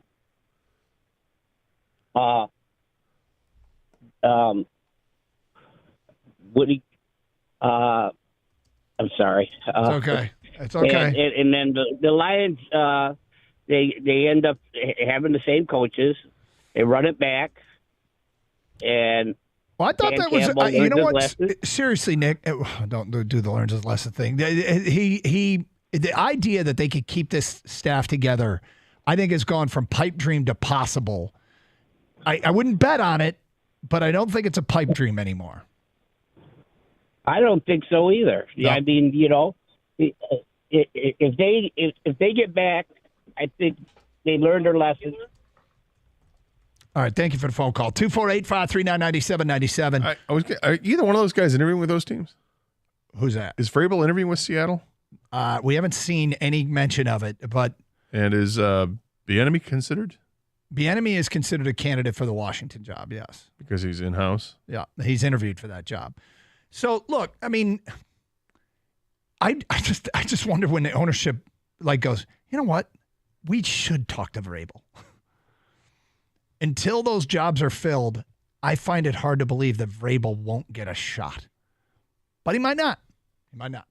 248-539-9797. Eric is next on 97 on the ticket. What's up, Eric? Hey, guys. How you doing? Hey.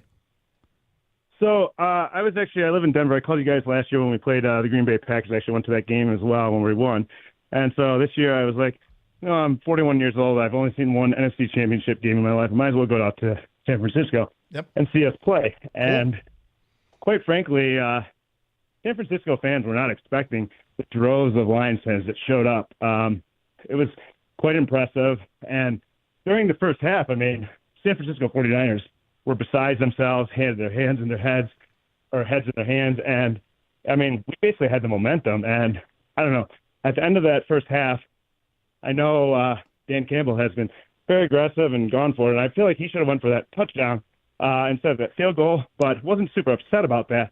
But then when we go into the second half, we should have traded field goals with them to be up by 3 because after that point, the fans got into the game. That really changed the momentum. So there's two You felt things like the about Lions- it. One is right before half.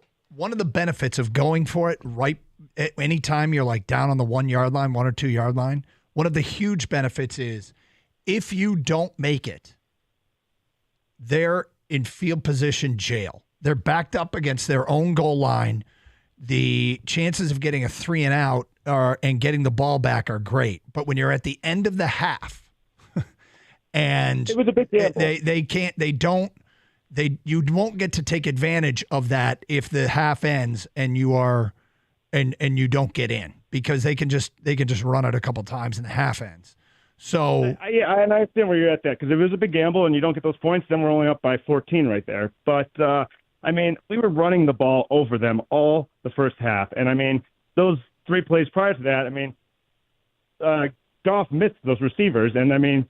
We could have definitely, I think, run it in there. Well, but, I mean, in retrospect, not scoring on one of those first, second, or third down plays, those shots, it was pretty big. It was pretty damn big. I mean, even at halftime, the 49er fans were actually giving us the game. And I was talking to one fan, and I was like, you don't really know the Lions' history, do you? And he's like, no, I don't. And I was like, this game is not over. And you could feel the energy by Lions fans. We kind of were starting to feel it, and we know from this season our third quarter is not the greatest. And momentum just changed, and I feel like Dan Campbell needs to somehow stop the bleeding by kicking that field goal. Yeah, I mean, look, if I don't want to get into that debate again. I've given you all the percentages and all the reasons why he did what he did, and this is going to be one of those. I don't know that we'll ever. It's not important to win the argument. It's just going to get hyper repetitive.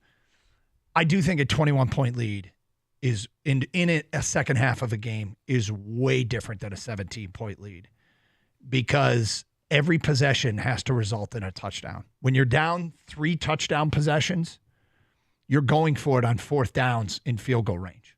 Mm-hmm. And that mentality, those become do or die plays. Like you miss them, game over. And, I think the touchdown, the 21-point lead is a definite difference to me than a 17-point lead. It changes how the other team has to approach every drive. But 17 points is still a lot. And I know you acknowledge I don't want to do that. I don't want to. I'm just saying, like, I don't want you to say. I don't want to do it again. Listen, man, that's why it hurts so much. 17 or 21, Doug, they blew a big lead, and that's why it hurts. And then crazy stuff that normally didn't happen, literally happened to the Lions like consecutively, and you went through it already, and that's why they lost the game. That's why it hurts. I mean, you give the Niners credit, but the Lions blew this game. They gave this game away, and that's why everyone's hurt, man. So just so people know what those percentages are, and this is why I have a way bigger problem with the mistakes than I do the go-for-its. The go-for-its, they converted 85% under those circumstances this year.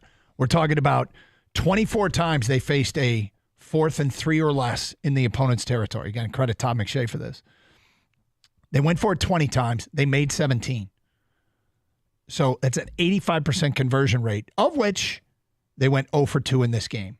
It's a huge deviation from the norm. And you add to that San Francisco was not very good at defending that. They correct? weren't, no. Josh Reynolds, however, caught 97% of the targets thrown his direction. 97%. In what? Last season. He didn't catch 97% of the targets. I'm sorry, didn't drop. Of his targets, he had 2 drops. 3% of his targets were drops. And in Jahmyr Gibbs' case, he had 230 touches and fumbled on 0.09% of his touches. Like, these things are such a massive deviation from the norm. Dan Campbell didn't deviate from the norm. But some of these performances and those, I mean, I don't even know if it's simple to say if any one of those doesn't happen, they win the game. Well, any one of them. And I'm pretty sure the catch probability for Brandon Ayuk on the play that went off. Oh my God! Vildor's helmet less is than 1% or probably, something. Well, let's say it's less than 10%. How about as that? As Kindle Vildor turned to play that ball, there was a much higher percentage of that pass being intercepted than being caught. I think what people wanted. Listen, all three of us we understood why Campbell went for it. Mm-hmm. We're cool with it because that's who he is. That's who the team is. But I think people, Doug, wanted him to deviate for that one moment because of the game situation. That's okay, why, and thus concludes the conversation. All right, we don't want to do yesterday's show all over again. Well, he did admit to one mistake, and this should make you happy, Ken, because you've been parading this one around all day. So parading it. Yeah, he's very proud of this one. And Dan you got Campbell, a float? yeah. Doug didn't understand. I don't think you understood why I didn't like it. That's why I was. I completely understand. I And totally you understand. poo-pooed it, kind of. Well, I'll tell you why I poo-pooed it, but we'll get to what Dan Campbell said was a mistake at 11:20. Doug's a mess. I told you I You're woke up just a feeling mess worse today than I felt yesterday. You actually are worse today. I'm not lying. I know. I'm agreeing with him. Like, good God, this guy. Happy Super Bowl to Yeah, you those who sound happy. celebrate with FanDuel, America's #1 sports book. Super Sunday's coming up. Grab your favorite snacks and place some bets with FanDuel. What is your favorite snack? I like guacamole, Gator. Okay. I really Good. like guacamole. There you go. Yeah.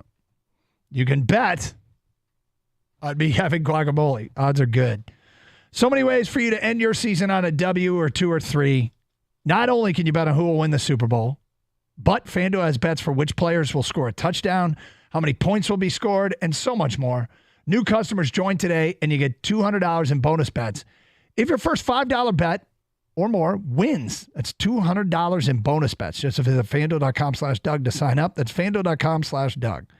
FanDuel is the official sportsbook partner of the NFL. Must be 21 or older and present in Michigan. $10 first deposit required. Bonus issued as non-withdrawable bonus bets that expire 7 days after receipt. See terms at sportsbook.fanduel.com. Gambling problems? Call 1-800-270-7117 for confidential help.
Gator's the owner and author of the best awful prediction ever. Go ahead and read the first thing you wrote in your prediction for last week. Listen to this. Take the opening drive and ram it down their freaking throat. Punch them in the mouth. 1-2 hammer of Montgomery and Gibbs. Here's a taste of the fastest man alive. J-Mo to the house. 7-0 Lions. That was Gator last Friday. Time to go on defense. Time to take your first kneecap. Sorry, Christian McCaffrey, but you're walking kind of funny. That Kirby Joseph hit looked like it kind of hurt. But what really hurts is watching C.J. Gardner-Johnson sprint down the sideline. That didn't happen, but it did get an interception.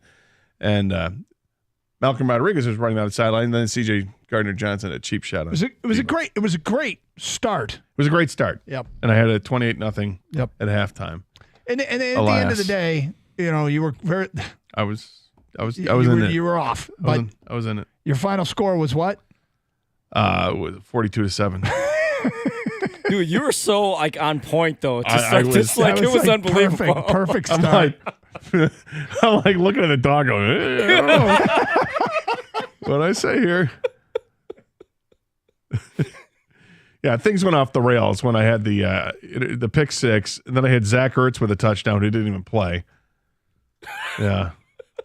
Hey, your boy Houston almost cost him 15 yards. But he didn't. He didn't. He did not. What was that? Yeah. Said run. It's what we do. Staying fresh, using both backs. Crowd is getting sick and tired of hearing number 70 has reported as eligible, and the dust settles. Montgomery celebrating in the end zone. The Lions are up 28-0. Kneecap number 2. That's the half. We're not going to read the whole thing. That's it, because it all goes downhill from there. It was a hell of a start. It was a hell of a start. It's all crap after that. All right, so here's Dan Campbell's admitted mistake. And this is where I think he has some regret, and it's not about the fourth downs.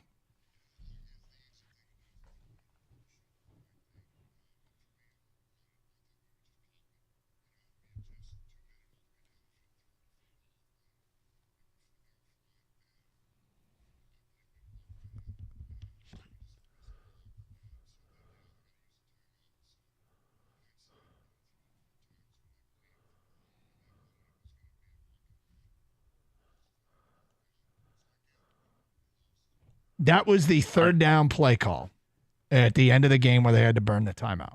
Here's my question immediately following that. Dan Campbell calling the play?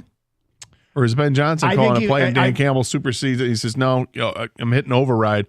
I want you to run it. I got a gut feeling we can pop it. I don't know. My suspicion is he is taking responsibility for it. I think that's you're my probably suspicion. right. Okay, here's why. It's every valid argument about that and why you throw it. I understand. It doesn't bother me as much because I think any chance they had was predicated on recovering the onside kick. I don't think if they had the 3 timeouts, I don't think they would have got the stop. They hadn't gotten a stop since the second quarter. I understand. Now, the point being, they could have, and it would have been a better chance. But I had zero faith in the defense getting a 3 and out, and so it doesn't.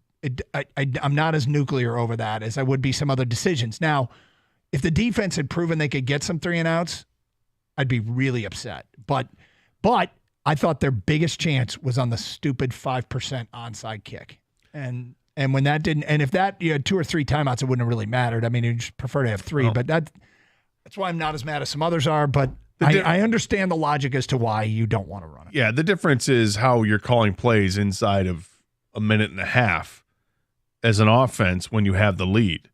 You know, is passing even an option at that point, or are you just running 3 straight times to get them to call timeout and run the clock? You don't know. You think that there would be at least 2 of those. The first 2 plays would probably be running plays, and to your point, they didn't stop them. I was also reticent to the fact that, hey, go for the onside kick. It's probably your best effort. I wasn't that pissed that they ran it on 3rd down because they used the element of surprise better than most. And they do it on, 3rd and 8, and they run a draw play and they get the first down. They got one on 3rd and 12. Yeah, that's what they've done all season long, and it does catch you by surprise. Would I prefer to see them throw it? I would have, but I understood why they tried to punch it in there Well, that's when you have to be right. You just have to be right. Unfortunately, it's a whole half of football where there are plays like that I'm like, I understand. I'd prefer this, and this happened. I just disagree completely. That you have to throw the ball there because the whole half thing. No, there's only 1 minute left or whatever it is left. We are at this is it, the end of the game, and so no matter how slim you think it is that they get 3 and out, a 3 and out is more feasible in my mind than an onside kick. The onside kick is basically impossible in today's NFL. And on top of that, I would have onside kicked it too, Doug. So, Gator, you played a lotto. I'm going to give you 1 Powerball ticket, which is slim to none, or I'm going to give you 2 Powerball tickets. You take 2 Powerball tickets every time. I don't care if it's slim to none both. You get 2 chances. So that's why I was upset. Now, of course, it was slim to none both chances, but I want the 2 chances. It wasn't going to probably happen. But that's the only one decision where I was like, you can't run the ball. And this might explain the difference between our approaches to this because I don't buy Powerball tickets. There you go. I'm trying to remember back on this. Was Laporta out of the game? Did he take himself out? He took himself out of the game. Does that change how you feel on third down if Laporta's not available? I don't know if I don't know if he's out that. I thought you were talking about the play before where Ferkser. He caught the ball. Laporta was out of the game there. Yeah. He had just taken. So did Laporta come back in on the 2nd and 1? I'm gonna go look. I don't care who's in there. I throw the ball no matter what because of what just happened. But Campbell admitted it didn't. He took a gamble. It didn't work. I mean, it's one of those deals that if you do it because you see something. You go, we're going to score here, and then when you don't, you're like, oh crap. I mean, he probably really, really strongly believed they were going to score there. But as he said, he got burned. Let's get back to your phone calls. Dan, you're on 97.1 The Ticket. Hi, Dan. Hey, Doug, I'm watching the snow come down, and boy, is it piling up. That's kind of wild. Yep. So, I think my prediction from Friday, it aged very poorly. We almost had the exact opposite happen what I thought would happen. I thought the Lions would maybe come back to life in the fourth quarter and beat the 49ers. And I did not expect, and I was stunned to see the opening half, and then obviously the 49ers uncharacteristically of Kyle Shanahan in the past kind of really made that massive comebacks. Disappointing. Yep. But I have come to trust Brad Holmes in the draft so much, and looking at, the draft, do you see the Lions doing anything to try to get more capital? Or do you say, he's got more money to spend this year and you have a better appreciation for his ability to be in the free agent market? I got to tell you, I think a good portion of that money is going to be taken up by re-signing their own guys and giving extensions where they are necessary, which means the bonus will count on this cap. But at the end of the day, Dan, I wouldn't be shocked at all, almost to the point where I expect him trying to trade out of 29. Because here's the thing about the pick at 29, 30, 31, and 32. They are coveted for teams that want quarterbacks because they want the extra year. And 29, 30, 31, 32, when you get late in the first round and there's some guys that even non-quarterbacks that are beloved by a team and they're like, we can get them for an extra year, trading back into the second round and adding more capital, I think is totally in play. So, I think based upon where they are, it very well could be in play. Very well. So, yes. If I had to predict right now, I'd say yes. I think they're always trying to find extra draft capital. I would say they are trading out of the spot at 29. I think it's quite possible, sure. I mean, everything is dependent on who's there. We don't know. We know that they think differently of players that they love. They've got first round grades on they only had it on a handful of players last year. Yep. At least that's what they said and what was documented. And they got those players. We got a text yesterday that I was like, I can't ignore this text, but I'm going to table it because we're in the throes of dealing with the emotions. Deep depression? I think Detroit's deep depression over what happened on Sunday. But something you heard the most. Was a text I said, we're going to table it and circle back to it. I want to get to it at 11:50. It's Carson Anderson, 97.1 The Ticket.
Doug Harsh, Scott Anderson, 97.1 The Ticket. Let's get back to your phone calls.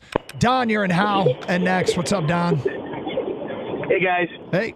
So, for me, the biggest thing that I had is a regret for the game. Of course, we lost.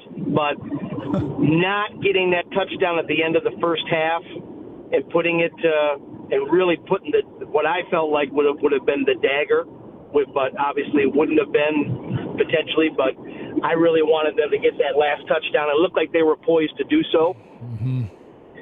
And the other thing I have is, do you think Ben Johnson feels like after the way things transpired, knowing that this team we know is good enough to be in the Super Bowl? We saw it, right? We saw that first half, and we knew that this team was good enough to compete with anybody in the league, right? So do you think that Ben Johnson, even though he could get the job at Washington and he's going to make great money, do you think that he's going to lose any money by waiting a year and seeing what option might be available next year? No. I mean, I love the idea of it, but we're talking about millions and millions of dollars difference in what he would be turning down. If he gets that offer, I think he's taking it. I think our only hope is that he doesn't get the offer. And then the question I would have is, if Ben Johnson does leave, who's going to be the replacement? I would guess it's in-house. The offense is something you want to keep on the train on the tracks. The defense, they might justify a full makeover if Aaron Glenn leaves. Yeah, and look, Washington has the second pick overall in the draft. Yeah. So if you want a quarterback, which most would think that Washington would want to draft a quarterback at number 2 overall, you're going to get an outstanding quarterback from the college ranks. You know, everybody likes Drake May, everybody likes Caleb Williams and Jaden Daniels. Those are the top 3, and those might go 1, 2, and 3 overall. I mean, it's an attractive job because of that, and because it is new ownership. They have a rabid fan base. There's a lot to like about that Washington gig. You know, the fact is, it's gone from being a slam dunk to maybe not. And I'm going to hang on to the maybe not because it'd be awesome to bring back the same staff. Yeah, it'd be great. And I think that there are a lot of options for these teams to look at coaches. You got coaches with experience. A guy like Dan Quinn, Mike Vrabel, they've got coaching experience. Then you've got coordinators that you'd be taking a chance on, like McDonald or Ben Johnson or Aaron Glenn. So it's you interview everybody and you decide what matters to you. I think I'm surprised that it was that the percentage was so high at one point for Ben Johnson. People say it was a slam dunk he'd get it because he has no experience as a head coach and he has all of 2.5 seasons as experience as an offensive coordinator.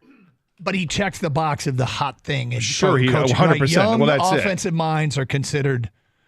There's so many of them out there. And defensive minds too, which is why McDonald is there. It feels like Johnson's got that it that everybody's looking for. We just went out and we broke the mold a little bit here in Detroit.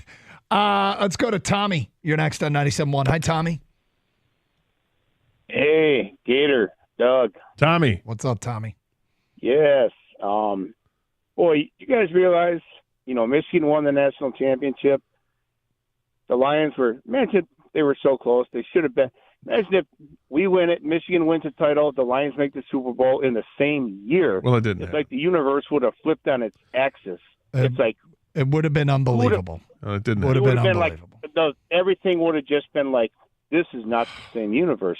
I don't know why you're ripping open the wound, but okay. I know, but everybody is. I've been listening the last 2 days. It's like, God, you know what? That game, though, I don't blame Campbell. I mean, I kept telling at the end of the first half, he went for the field goal. I kept saying, kick it, Dan, kick it, take the points, go up by 3 scores, and he did. I'm like, cool, you're maturing a little bit, Yes. And the second half, it's like, I'm wondering what the speech was at halftime with Dan Campbell. I'm wondering if he should have just said, like, you know what, boys, just do what you're doing.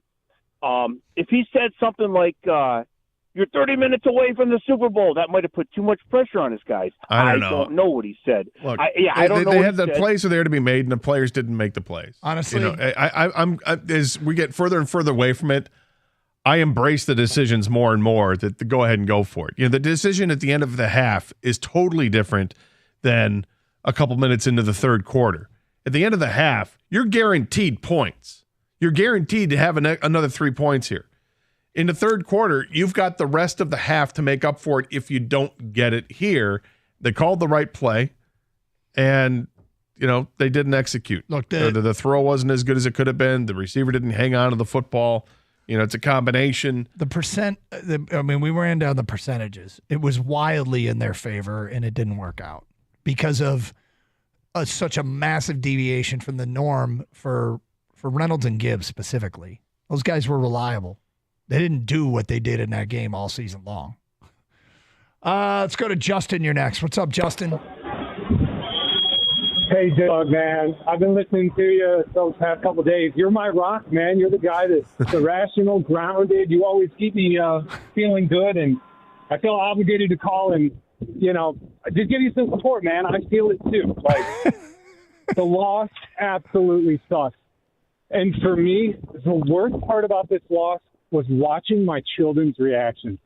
My daughter's 15 years old, and she really got into the Lions this year. Like, I'm at my buddy's house watching the games, and she's texting me from home. I was like, oh, I didn't know you wanted to watch the game. My son is 8 years old. I decided to stay home, watch the game at home with the kids. All right, White's in the bedroom. She hates football. It's me and the kids in the living room. And I basically hung my head in the fourth quarter. I didn't say a word. I'm slunked back in my chair. The kids are watching me, and I didn't realize this at the time. The game's over. I don't say a word. I stand up. I turn the TV off. I look over. My daughter's crying, and my son is fighting tears. He's 8 years old. He's barely into football, and he is fighting tears. My son wouldn't say a word to any of us. We're like, all right, we let him stay up to finish the game. We're like, okay, buddy, it's time for bed. He wouldn't say a word to us. Wouldn't say goodnight. Wouldn't say love you. He just went into his bedroom and laid down, and it crushed me, man. I literally went to bed and told my wife, I was like, I feel like I put all that pressure on the kids. And I even said after the game, I was like, hey, you know what, guys? Look, we had a great season. They exceeded our expectations. I was trying to keep it positive for the kids, and they just weren't having it, dude. And I felt so bad. Justin, I feel you, and I think I have an idea for you to make it up to the kids. Okay. Take them out sledding today after work. Go home. There you go. Put them in the car. Go out to a hill, wherever your neighborhood hill is, and go sledding in the afternoon. It should be perfect sledding weather. It's not going to be too cold. The snow is perfect for it. Enjoy the afternoon or early evening. Justin, I will tell you, it's funny because I know I'm going to get over this one. I will never get over I will never get over the Dallas picked up flag. I will never get over that stupid picked up flag. But I hear you, my man. And get some hot chocolate in them, too. Yep. Thank you for calling. 248-539-9797. Dante, you're on 97.1 The Ticket. I want to go sledding. Go for it. Hey, guys, I want to go sledding, too. Yeah. I'm driving around this today. How about we just do this? Everybody leaves work early on Tuesday. We go to whatever sledding hill you got. We go sledding. Get some kind of beverage for you, a warm beverage, and just enjoy the day. Right. We lost the game. Let's go sledding. Let's go sledding. We're all going sledding. So my thoughts, because you guys have been talking about next year and fortifying the offensive line and obviously getting some pass rushing, a corner. So my thought, what's more important? I feel the line is. Why? Because if Goff is our guy, and we're going to go with Goff, and we're going to commit to Goff, he's not mobile as most, but I kind of think that organically the defense, whether through free agency or, the guys, getting better out of their rookie years or whatever, I just think that the guard position, keeping him in the pocket is priority. Yep. And I don't know, that's just how I feel. What do you guys think? It's funny because if you look at a ranking of their unrestricted free agents that Kyle Meinke put out on M Live, number 1 was Graham Glasgow. Number 2 was Jonah Jackson. And it's in part because Jonah Jackson has had the injuries and might fall into the unaffordable category. Like he might get north of $15 million a year. And it's such a priority, though. You're 100% right. Yep. If they are going to make this work, if they're going to commit to this quarterback, then they need to commit to the line. I agree. I would bring back Glasgow on maybe a 1 or 2 year deal. I would draft. He'll be 32 before next season starts. Yeah. I told you this before. I would draft Zach Zinner from Michigan because I think he's going to be a bargain because everybody's going to shy away with the broken leg. Yep. But he can recover. Maybe he doesn't contribute next year, but the year after he will, and he'll be rock solid because he's a stud. Yep. I'd do that. Use a 3rd-round pick, 4th-round pick if you can get him there. The Jonah Jackson thing is going to be interesting to see their commitment to him because he if he were healthy all the time, like who else is still on the roster who's got an expiring contract is Hal Vaitai, and nobody even considers bringing him back because of injuries. Now he's been way worse than Jonah Jackson, but Jonah Jackson also is looking at 15 to 20 million. I don't know where it's going to settle in. And yet you have to get the O-line right. That's to make this work, you need that. He's right. 248-539-9797. All right, we got a text yesterday, and I want to read it and get your reaction to it. I didn't want to derail the show. Yesterday was a lot about venting and going over all the decisions that were made in that game. Today's more spin it forward. And somebody sent a text yesterday. I thought, wow, that's pretty bold. And we'll get to that today at 11:50. Plus your phone calls and feedback. 97.1 The Ticket.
Doug Carr, Scott Anderson, 97.1 to take it back to your open line calls in a moment. So Gator, this was an unnamed texter sent this in yesterday.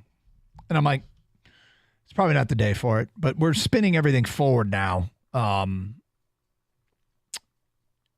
It's part because it's time to look forward, and part because it's probably a little cathartic to not look back and instead look forward. But this text came in yesterday. Well, here's the bad news.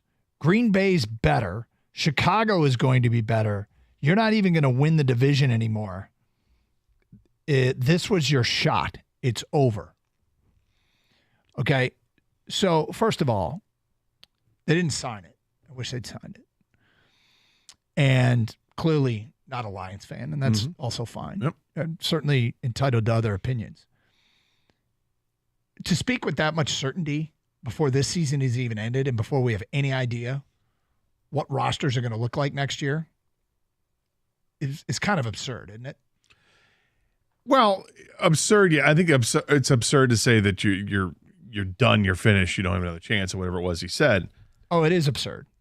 It's absolutely absurd. That's the absurd part. To me, the other stuff, I think it's going to be a battle because I think this is a good division. And if Minnesota re-signs Kirk Cousins to a 2-year deal, Vikings are tough too. It's not going to be easy to win the division, but I think that they would be they're the odds-on favorites to win it. It's not easy. They can still do it. Is it over? No. It's absurd. On top of that, Chicago has a ton of resources in terms of draft pick and still have some cap space. Do you feel comfortable that Chicago's going to do the right thing? No.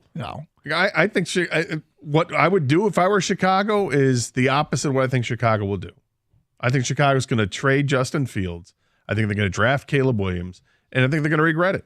Yep. Because it's going to slow the progress of where they were at, and instead of speeding things up, going with the quarterback that has the potential, has a chance to work, you can trade out of that first pick with one of those teams behind you that desperately wants to move to number 1, add more draft capital, take your game-changing wide receiver and your outstanding offensive lineman to protect your investment in the quarterback. But hey, that's Chicago's deal. Nobody is arguing that the division won't be tougher next year than it was this year. Be tougher next year. But it's over, this was your shot is ridiculous.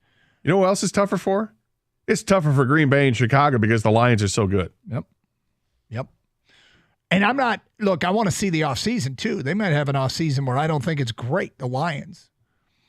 But right now we got a guy in charge that's getting way more right than wrong, and he has resources too. And can't wait to see what he does with them. 248-539-9797. Bob is on 97.1 The Ticket. What's up, Bob?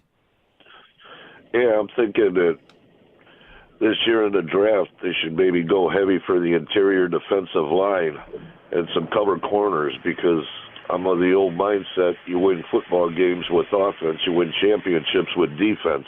Our offense is probably a top 5 offense in the league right now, and I think their defense needs some work. Well, I think it's obvious the defense needs work. I would say this, and you want to build the defensive front with draft picks in the middle.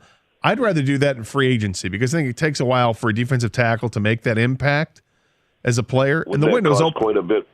Yeah, well, would that cost quite a bit more capital? Sure, but you've got it to spend, so go out and get one. I mean, there are plenty of the free agent crop of defensive linemen it's thick, it's rich, and at some point you're going to be able to get a bargain with one of these players. There's a ton of defensive tackles and defensive ends available in free agency right now. Now that will change as teams have a chance to re-sign their own players or if they want to franchise tag some guys, but there's a lot of really high-quality players on the D-line available in free agency, and at least that, you know what you're getting. With the draft picks, it's a crapshoot because as much as they felt like they had it with Onwuzurike, it hasn't really worked out. As much as they thought they ate Broderick Martin, you hardly saw the field. Last 4 or 5 years, too, it's a better predictor that the best offenses are the ones that are making the postseason at a regular rate, making deep runs.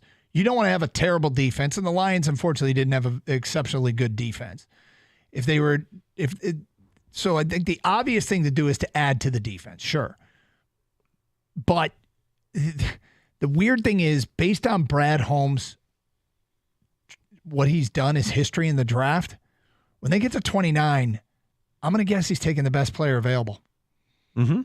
And if it's not a defensive tackle or not a corner, I hope those things align, that there's a corner on the board that he loves, or that he's like, and this is where his brilliance is there's guys in the second and third round. They got 2 third-round picks. I already think they're going to trade out of 29 to get more draft capital, that he scores in those rounds like he always has. Well, he's very smart, and I think a lot of that is based on knowing what your needs are and looking at free agency before you get to the draft and what can you fill with free agency, looking at the draft as free agency is getting ready to start and trying to figure out, okay, what are these other teams looking at?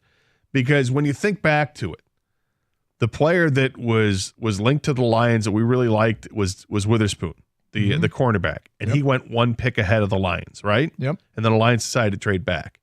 In free agency, the Lions went out and they signed 2 corners.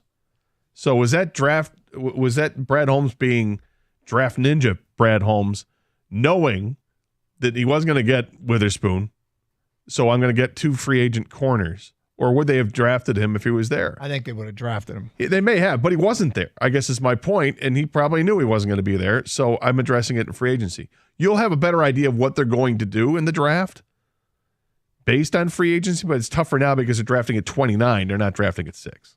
I'm very curious to see how Brad Holmes is as a GM right now, because the Brad Holmes we know is the one who built this team, and they were building to get to this point. The team now is different. It's almost like you're adding to get to the next step. So I'm curious, like, instead of a Cam Sutton signing, which is like responsible spending, right? Does he make a big splash? Or does he stay, I don't want to say stay true, but stay this course of just maybe responsible money? Because there's some free agent cornerbacks out there I would love to acquire, but it's going to cost big time money. And I just don't know what kind of GM Brad Holmes is with this type of team. Does he continue, hey, we'll build through the draft, responsible free agent signings, or hey, we're pretty good here. We have a real good core. I'm going to make a splash here. And not go crazy, but 1 or 2 signings. It's a different thing when you're a GM for a team this good than a GM of a team that stinks or a GM of a team that's gotten to mediocre. Because, and this is where it gets really challenging, your needs are very specific. Your draft position is worse. You have players worth re-signing, so your cap gets chewed up. How do you fill those holes under these circumstances? It's tough. And where did he come from, Doug? Came from the Rams. And what was their motto? They trade to F the picks. Does he turn into F them picks guys now that the team is way better? Yeah. And there's some tough decisions coming up. And Dan Campbell spoke about those yesterday when he met with the media. You'll hear what he had to say in the noon hour. 248-539-9797. Let's go to Kevin in Detroit. You're on 97 on the ticket. Hi, Kevin. Hey, what's going on, guys? How y'all doing? Well, okay. Hey, listen, that story the guy called about the kids crying, it happened to me when Eddie Murray missed that kick. And put like this, after that, I got out of the game. I got out of the Lions game, and they almost had me on Sunday. I went to cheering that first touchdown when he ran. I went, yeah, and I had to catch myself.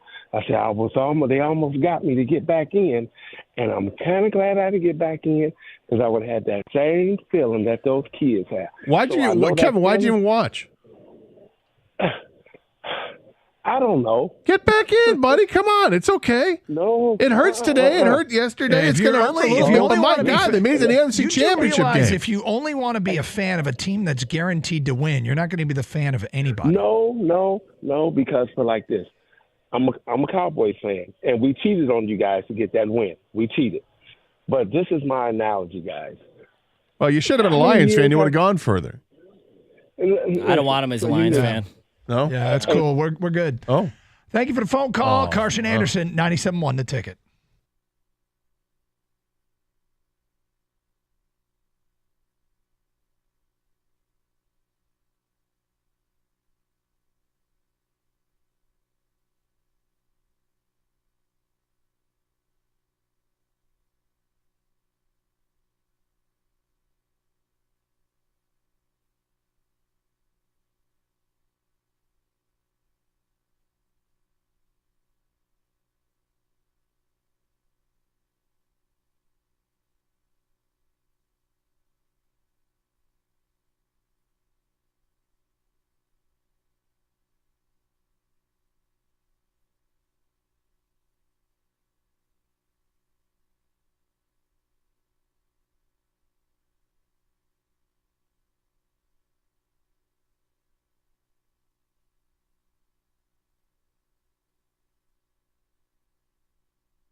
Open lines, of course, anything on your mind, fair game. We got college basketball game tonight, Michigan and Michigan State. One of the worst matchups we've had between these two teams in a while. We've got the Red Wings. They're off until tomorrow. God, it feels like is it Saturday or they have 4 days off? But they're now they're 5 points into the playoffs. A lot of hockey to be played. Pistons coming off a win over Oklahoma City. How did that happen? Good for them. But they play tomorrow as well at Cleveland. And we got a Lions loss that people are still digesting and trying to look ahead here a little bit more than anything into the offseason. We'll hear what Dan Campbell had to say about some tough decisions that he has to make. I do want to do one thing to look back here, Gator. Because when you kind of get to the finish line of a season, you can evaluate some stuff that happened during the season and go, actually, that worked out. Or that was a huge mistake. When the Lions got to the trade deadline and didn't add an edge rusher, we took calls for days. Actually, kind of weeks. People talked about it. Yeah, even into the playoffs. And there definitely are players that would fall into the category of helping them short term. And if we look at Montez Sweat, for instance, when Montez Sweat got traded to the Bears and signed a 4-year, $98 million contract, did that kind of explain why the Lions might not have really been a player for Montez Sweat? Yes, I think it was that they knew that they would have to sign him to a long-term deal because they were going to have to give up that kind of capital to get him. It was a first-round pick that got him, right? And then he signs for $24.5 million a year or whatever it is. But he would have helped. But you start getting into, okay, if you sign Montez Sweat, do you end up not having money left Correct. in the long term for Amon-Ra or for Penei Sewell or somebody like that? Right. It would have come with some cap ramifications, which might have made it an easier pass. Now, if you had Montez Sweat, when he got to Chicago, he made plays. He absolutely made plays. He would have really good player. Yep. That brings us to Chase Young. And Chase Young was a second-round pick. The Lions might have been able to get him for a second-round pick. I can't remember where the Lions in San Francisco were at that time, but I think the Lions pick would have been better than San Francisco, would have been more attractive than San Francisco's at the time. When Chase Young got to San Francisco. Sorry, did you say it was a second or third round pick?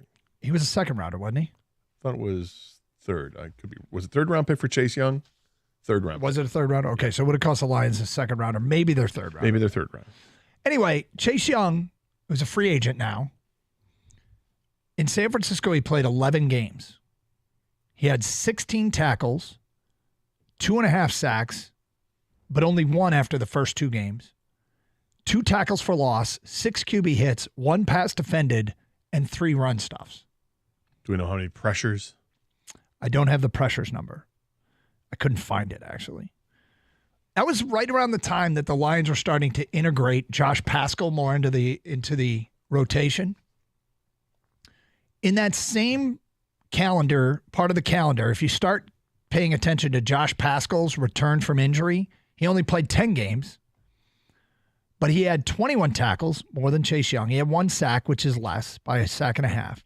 He had 5 TFLs to Chase Young's 2 TFLs. Chase Young had 6 QB hits. Paschal had 3 QB hits. They both had 1 pass defended, and Paschal had 5 run stuffs to Chase Young's 3 run stuffs. As they integrated Paschal into the lineup more, he gave them arguably more in terms of total production than San Francisco got out of Chase Young. Given San Francisco's still playing and Detroit isn't, I think we might see a little bit there, though, why they didn't make a move for Chase Young. He did not make the impact that Montez Sweat did. Montez Sweat would have cost more in terms of draft capital because they would have had to be a better pick than Chicago's, and it would have cost more in terms of long-term ramifications against the cap. Well, here's the other thing I want to look at, and I think it also bodes well for the Lions that they passed on Chase Young. What was the date of the what was his first game with San Francisco? I think it was the 12th of November. November 12th. Okay. So November 12th was a Sunday. They played at Jacksonville. So from that point on, if it includes that's his first game as a Niner. Yep. So 1.5. We got 2, 3, 4.5 sacks from that point on for Nick Bosa. It's not a huge total. So I was wondering if adding him was going to help Nick Bosa's total. And it really didn't. He was kind of the same guy in the first half of the season as he was in the second half of the season. Yep. Very good. Obviously, Nick Bosa is really good, but adding another player didn't exactly improve his numbers. Like we thought, if the Lions had gone after one of these defensive ends, how would that affect Hutchinson? Would Hutchinson's numbers go up? Because they have to consider, well, we can't double team him. We got to worry about this other guy.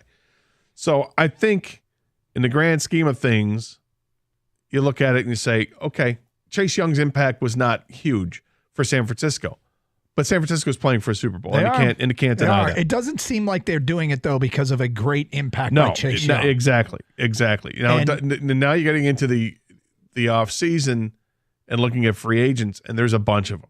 A defensive tackle or defensive end, and guys that we had talked about before, and should they trade for this guy, trade for that guy, and trading for him looked like the price is going to be too steep. Well, now if they hit free agency and you go ahead and you talk about Brian Burns or you talk about Danielle Hunter, if he gets to free agency, if either of these guys get to free agency, these are going to be big time players. Yep. 248-539-9797. I just think it was interesting that Pascal, as he got more integrated in the lineup, made pretty much the same impact, if not more of an impact, I think you could argue, than Chase Young. But let's hope that Houston makes an impact next season. Well, and is Pascal going to be that third-year blow-up guy? Could be. And how huge would that be? Well, that would be massive if they can get that. And same thing with Houston. He'll be a third-year guy. Let's get back to your phone calls. We go to Dre in Detroit. You're on 97.1 A Ticket. What's up, Dre? What's happening, fellas? Good afternoon, Gator. Good afternoon, Doug. Hey, man. Man, I'm still trying to get out of this rut, brothers. I called you guys last week. You said, hey, be nice if I could put my Lions logo over my company car logo. And, And I said, no, you can't do it, but take a picture for yourself. Well, I'm in my company car, and I'm in a ditch now, so I figured I'm going to do anything. That sucks. Man, I know, man, it's crazy. I said I wasn't going to listen to sports talk this week, and no, I didn't want to see any Lions replays. I just wanted to kind of detox for the whole week. But when I hit the ditch, I said I got to call you guys. I needed a little bit of. Dre, is anybody helping you out? A little bit of levity. Yeah, man, you guys, because I just got the text. The tow truck won't be here until 12:51 p.m. Oh boy. So. I'm just sitting in the car I just put my bubble on this thing here on my phone, and it says I'm laying here at a 27-degree angle right now. So, wow. Yeah, it's a whole lot of fun, So I'm just enjoying this talk, though, man.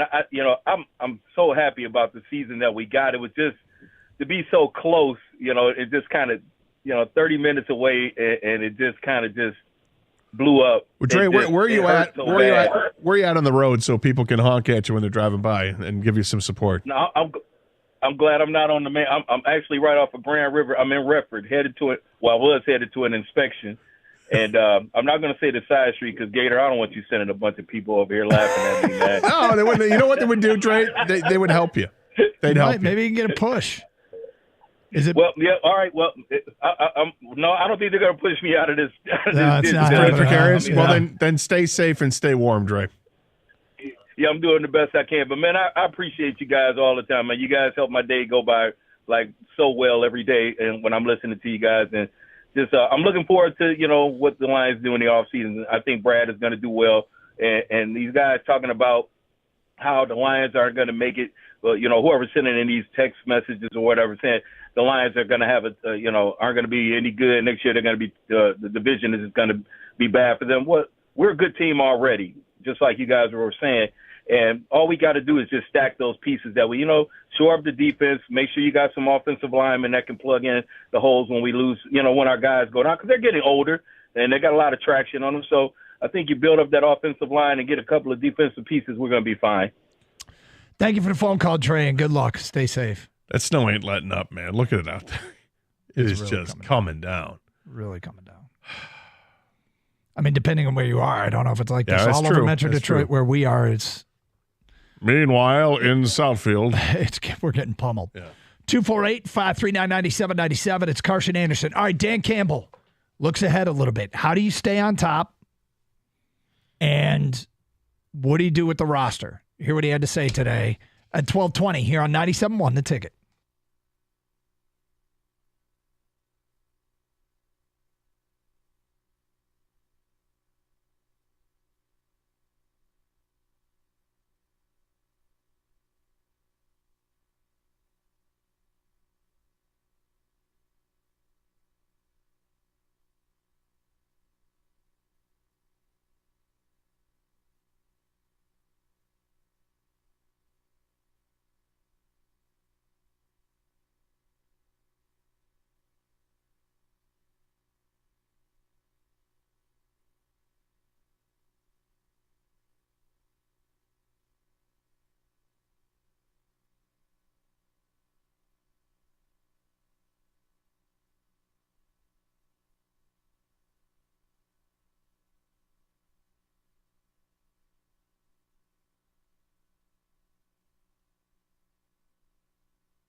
Doug Carr, Scott Anderson, 97.1 The Ticket. 248-539-9797. Let's go to Tom on a cell here on 97.1. Hi, Tom. Hey, how you doing? Okay. Hey, so as a head coach, you got to look back and look at your decisions and really look at, what kind of calls you made throughout the season. The one that really just grates on my nerves is the Seattle game. I don't understand the play call on your own 45, 4th and 3, just over 2 minutes, why you go for it and not kick the ball and pin him down with Jack Fox. I agree. Think about this, Doug. We win that game, we got the NFC Championship at home. We're 13-4. Here's the thing. There are a bunch of decisions he makes like that. Would you argue that his decisions got him more wins this year or more losses? I think it's probably 50-50. I don't know the answer. But my point is, for the life of me, we all know third quarter was our Achilles heel. The third quarter was our Achilles heel. In every game, we come out, for whatever reason, with not the same fire like we do in the first and second quarter. Why wouldn't you match San Francisco's 3 points with 3 points and take the air out of the stadium? Well, we've gone over the data, and the data that says that he's 85% successful under those circumstances. And what really let him down was a drop from a player that only dropped point. It was 3%. I'm sorry, it was 3% of his targets this year were drops. The truth is, the numbers are in his favor in that regard. And if you take away that drop, it changes things obviously dramatically after that. I just would argue with the people, like, I don't want to relitigate this whole thing for eternity. I will say, my guess is we just have to get used to it, something we've talked about for months. Dan Campbell has changed the culture. Dan Campbell does things off script and a little bit outside the norm. But Dan Campbell's 4th down conversion rate was 20% higher than the league average. Dan Campbell's locker room believes and rallies behind Dan Campbell's decision, and it's been very good to him. He just had the most successful Lions season of our lifetime. It's all part of the makeup that has helped make Dan Campbell successful.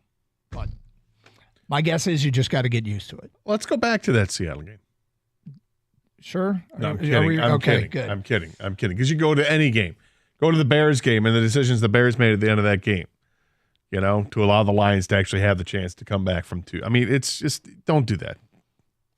We can worry about the last game.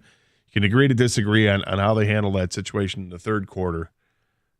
I like taking the opportunity to kick the field goal there, but I'm okay with him going for it because that's what they've done, and you've gone up through the percentages, and it's a very compelling case to why you do it, and I don't have an issue with it. I have an issue that the receiver dropped the ball. I would argue the totality of Dan Campbell's decisions has led to the best Lions season in our lifetime. It's been great. It doesn't mean if you hit 100% on your decisions, you would A, never lose, and B, you'd have to be. Is it Biff? Was it Biff that had the sports almanac? Yes. Yeah. Nobody hits 100% on their decisions. I think we just kind of got to get used to it. It's part of his makeup. Well, they've right now. In fact, I would argue it may never be as good as it was. Like, they might have gotten a statistical anomalation here with how good it was this year. Well, now they have to make decisions on players. And yes. Josh Reynolds would be one of those players they have to make a decision. It's weird, that he comes up for free agency right after the worst game of his career, but certainly his time in Detroit. So Dan Campbell was asked yesterday. It's kind of a two-parter. I don't know what he was asked exactly, but he answered. I think he was asked, how do you stay on top? And he answered with what he needs to do, and then kind of got into how you build the roster to stay on top. Here's what Dan Campbell said.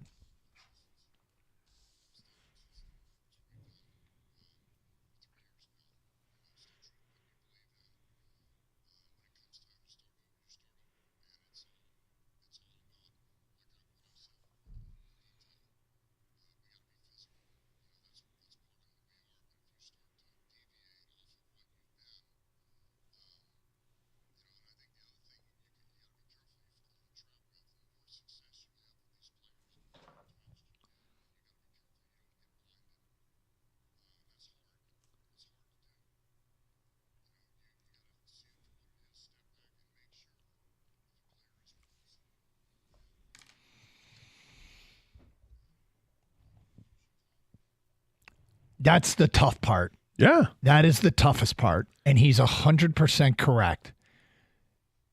You win with your guys. You don't want to break up your guys. And you got to make sure, even if a player has made some plays for you, that you don't overcommit financially to that player or don't turn a blind eye to an improvement at that position. And I think he's 100% correct, and these are Brad Holmes' decisions. And I could almost guarantee this offseason, you tell me I'm wrong, there's going to be a player that we see the Lions let go that stings. I think there's going to be a few players that they let go and like, oh, what? And it's for that very reason. It's a business, and you have to move forward. And, yeah, you've helped to develop some of these players, and they look like they're taking strides and becoming better players. But you can't just rely on that. You know, some of these guys are going to hit their ceiling, and they know it better than anybody else, and they'll take chances on other players. And it's a financial game. You know, you can't – because some guy's a good guy, or maybe you have a handful of guys that you love, right? They're great locker room guys. They're players that do their job, and they fit this scheme, and they fit this what you're looking for in players, but they're due for raises. You can't give them all raises just because they're good guys and they're good fits. You know, you have to give them raises because they're deserving of it based on their production first and foremost. The other stuff falls into line too. I mean, you're probably not even looking at anybody unless they fit what you're looking for as a player, but they got to be productive. Yeah, it's a combination of productivity, cost, and ultimately the goal is to get better, right? And no matter how great your relationship was with these players and the battles you've been through, you ultimately got to give it better as a team. I think Campbell knew this immediately after the Niners game, guys. I mean, he said it. He goes, the truth of the matter is this is the last time this group is going to have this chance to do this. So, yeah, the Lions may be back next year, but not this group. And so that's why you lay it all on the line. You know, Josh Reynolds, I don't know if he's going to be back. There's all the other, Jonah Jackson, Graham Glasgow. That group had one shot.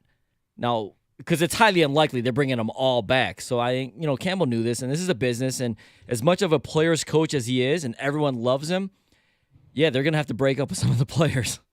248-539-9797. Wes, you're on 97.1 The Ticket. What's up, Wes? Hey, guys. Hey. Calling about the Chase Young talk earlier. Yeah. And just the trade deadline. And I'm with you guys.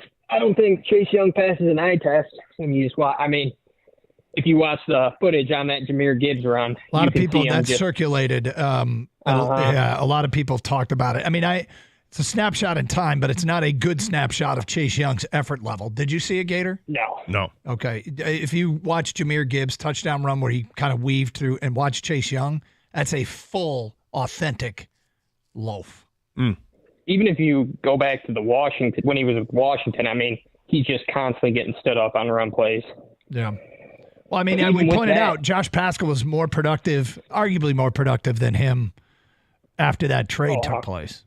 Yeah, and that also just goes with Brad Holmes. I mean, he's constantly making moves that the fan base and the public is after him about, and he's been proven right. I mean, after the trade deadline, we heard a lot of people saying he's got a case of smartest guy in the room, and turns out he might be just that.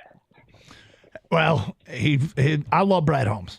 Absolutely love Brad Holmes to the point where I'm almost accepting everything he does, which is probably not a great position to take. But the dude's been unbelievable. He has been. All right, we'll get to more of your phone calls and feedback coming up. It's Carson Anderson, 97.1 The Ticket.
Doug Harsh, Scott Anderson, 97.1 The Ticket. Open lines, 248-539-9797. Let's go to, who do we got next here? Stacy at Commerce, you're on 97.1. Hi, Stacy. Hi, guys. Great show as always. Hey, Thank Kang. Kang, Doug Gator. Hey. Kang doesn't get enough love. No, Well, thank you. Hi, Gator. Thank you. Hey, as early on some of the other callers, it's a decision. And I would have been the first one to say, let's put up a statue of Campbell's balls downtown. If he'd have called on the play just before the half, the Decker tackle eligible play, just to shove it right in the Cowboys' butt, if we'd have pulled that off and got the touchdown there to go up 21. Look, I don't care how they would have got it in the end zone. I don't try and send any messages with play calling unless it's like the first quarter, first play, Dan Skipper reporting. I thought that was kind of funny at the beginning of the game after the Cowboy game. Was it Minnesota, I think? But yes. Look, all the decisions that he made, we could do this for days. I don't particularly want to. I don't think we're going to change a lot of people's minds. I'm going to suspect, and you tell me, dude, if you tell me I'm wrong, then maybe we will relitigate it. Do you think this is what we're going to get with Dan Campbell? That we need to just get used to Dan Campbell being a guy who goes for it on fourth down more than most? Yes. Kang, do you think this is what we're going to get with Dan Campbell? Do you think he's going to change? No. I don't think he's going to change. Yes, I think this is what we're going to get. Yeah, I think maybe again, everything is circumstantial and everything is situational. Situational in the game, your player personnel. I mean, you have different personnel next year. Maybe you call things differently. I don't know, but I suspect he'll be the same guy he's been. He should be. I suspect so too. And the reason is, at the beginning when he first took over and Dan Campbell was going for it on fourth down all over the place, I said he doesn't have the roster that guy has, so he's trying to find ways to impact the outcome of the game. Then he had the roster, and he still went for it all the time. And I'm kind of like, all right, cool. I think the totality of his work, if this is what he insists on doing, it's still better for the Lions than anything we've had before. I'm going to take it. And I think it's led to more wins than losses. I also think it's helped change a culture, but it just is. I think it is who he is, and we just need to kind of just accept it. And if you hate it, I would argue that you need to get used to it. Now, also at the end of the first half, why didn't he go for it? And I go back to, you lose the benefit of what you get if you don't make it in the middle of a half. If you go for it on 4th and 1 with 20 seconds left or 10 seconds or whatever it was, and you don't make it, you're not pinning them deep to get the ball back. The half's going to end. Right. So it's different than most of those. You're looking at guaranteed points because that's a 21-yard field goal. It's guaranteed points before halftime, and you're 2 yards away. And Campbell said, look, if we were a smidge closer, I was going to go for it. Okay, and I would have been fine with that too, but I'd rather him take the points in that situation because it's guaranteed. You're going into halftime. You're turning it into a 3-score game without question. To me, it's more about the safety. The alternate, if you don't make it, you lose the benefit of what you'd get if you don't make it. Well, yeah, but that's why I'm saying it's situational. Everything is situated, and people have to look at it as situational. Right. Different in the third quarter, 5 minutes into the third quarter, and they just took the 3 points back, and now you've got the ball, and you've got a chance, 4th and 2.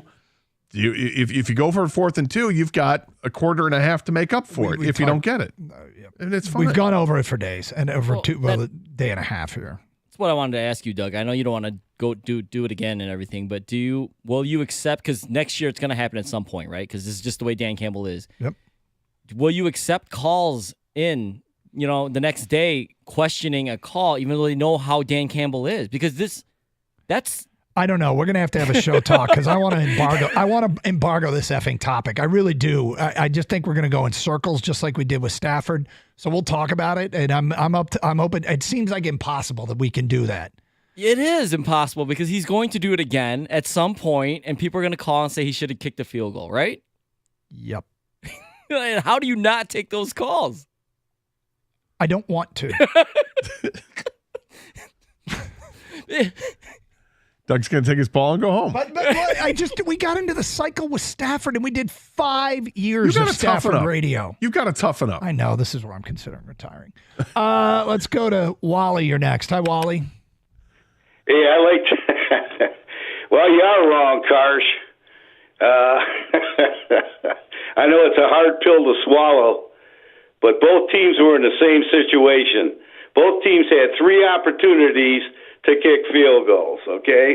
And I'm going to talk about the 49ers. He trots out a rookie, ex-Michigan field goal kicker on their first opportunity. I'm talking about the 49ers to try the field goal. He misses it. Does their coach lose their mind? No. There's 2 other opportunities for this coach to try field goals in basic football 101. Take the points when you can. Okay? What does Moody do on the next 2 tries? He nails them. All right? Sure. I'm a Lions fan. Okay? 60 years following these guys. Tell him. Yeah, you still there? Yeah. Keep going. Don't stop. Yeah. 60 years following these guys. Landry over to McCullough in the Cotton Bowl, wide open because you're going to bring up Josh Reynolds and all this malarkey. Landry wide open. Earl McCullough, the Pearl, wide open, right through his hands. Okay? We lose 5-0. The futility of this team is unbearable. Okay? Now, Karsh, you have some very intelligent callers calling in. Me being one of them, okay? Oh, boy. Look at that. Oh, boy. Don't hurt yourself patting the back there, Caller pal. early. Okay, you had a caller the other day that even made yesterday about the Rick Carlisle thing, okay?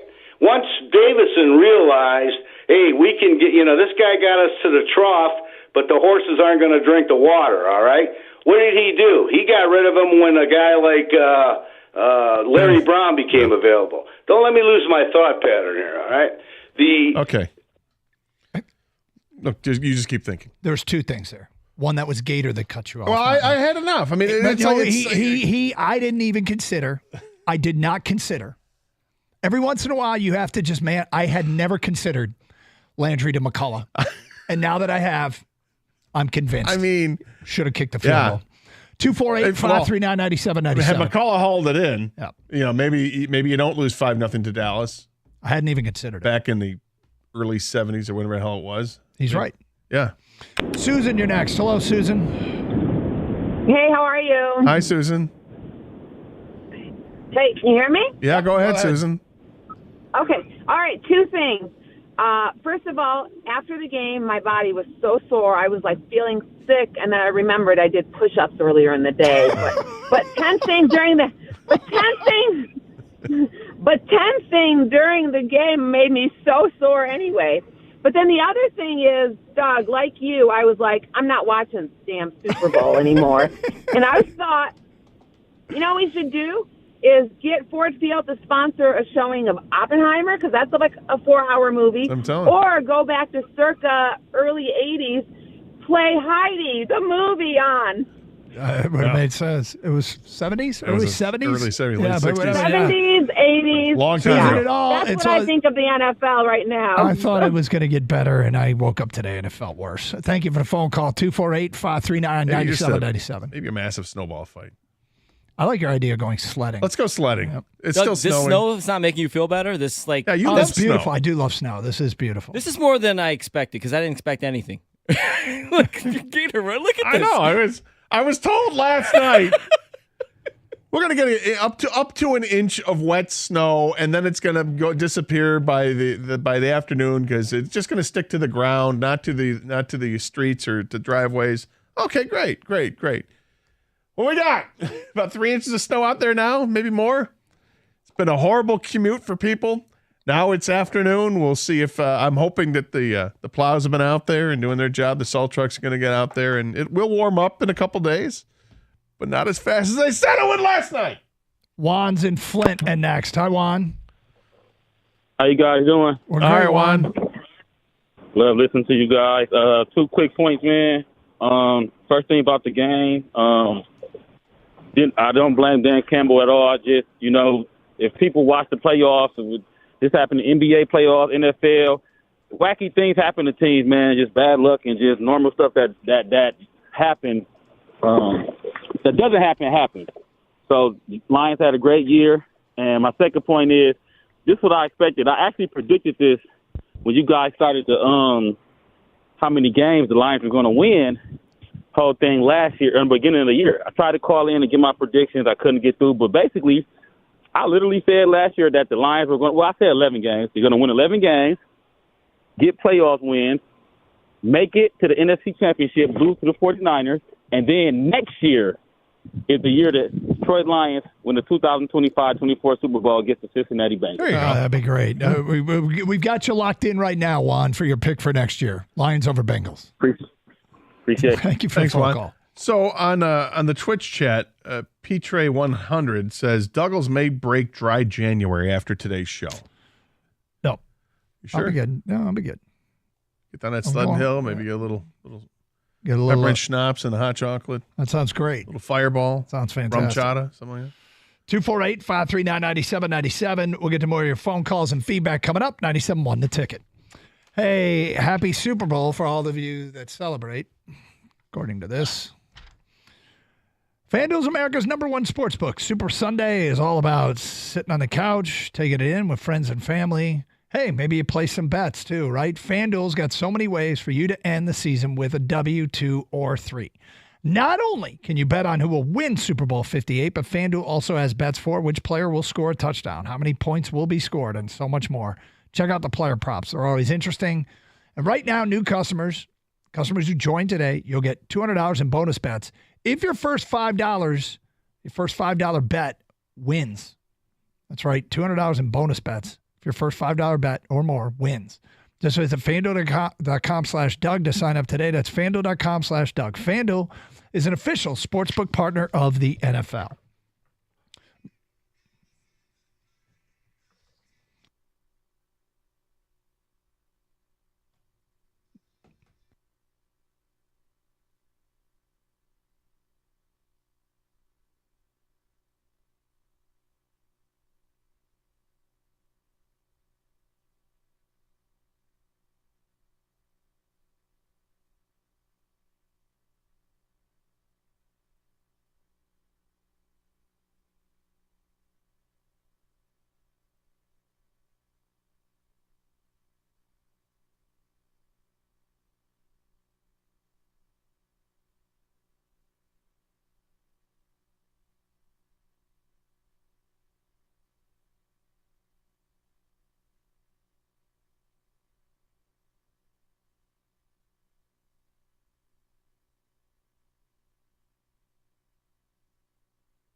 Doug Carr, Scott Anderson, 97.1 and Ticket. Open lines, 248-539-9797.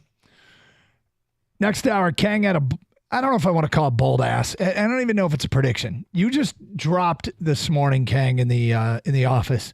Hey, something to watch out for this offseason. And I was like, I want to run you over with a truck. But you might be right. We'll get to it next hour. It's a bold ass, depressing prediction. Let's get back to your open line calls at 248-539-9797. Chris is in Detroit, and he's next. Hi, Chris. How you doing? Okay. Man, I just wanted to call in and say everybody keep blaming Dan Campbell for the fourth down situations. Well, all in all, none of that really shouldn't have happened. If Ayuki don't make that catch off the face mask of the safety, we wouldn't even be in this position or be talking about this today. Probably not. Well, what down was that?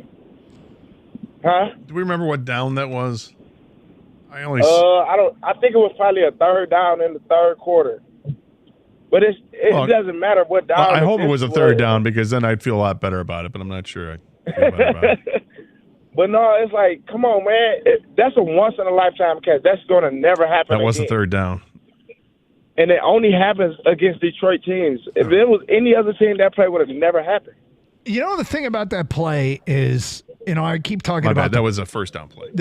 I keep talking about percentages and how I think the percentages actually support Campbell. But in that particular play, I wonder what the percent chance was that was going to go for a 50-yard reception when that ball was coming down and Kindle Vildor was in more of a place to make a play on the ball than Brandon Ayuk. The idea that would get intercepted, that was a way higher percent chance than it would go completion.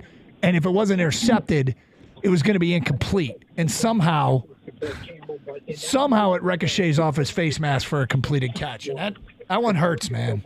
When you go back to that play, that's the only play. Are you surprised there's not a safety there? I mean, I'd have to look at the coverage and see where they were lured to. But when you see a deep pass like that down the middle of the field, and then realize it's a corner that's covering him, but corner put himself in position to make the play. And just what defense were they in? And I don't know.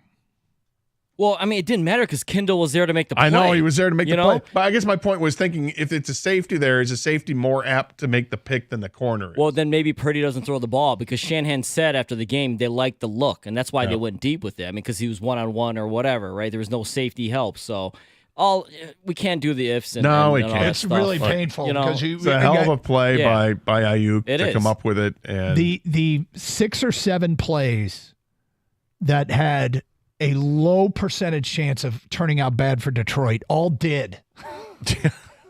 They sure did. And you stack them on top of one another, and it's amazing they only lost by 3. Yeah.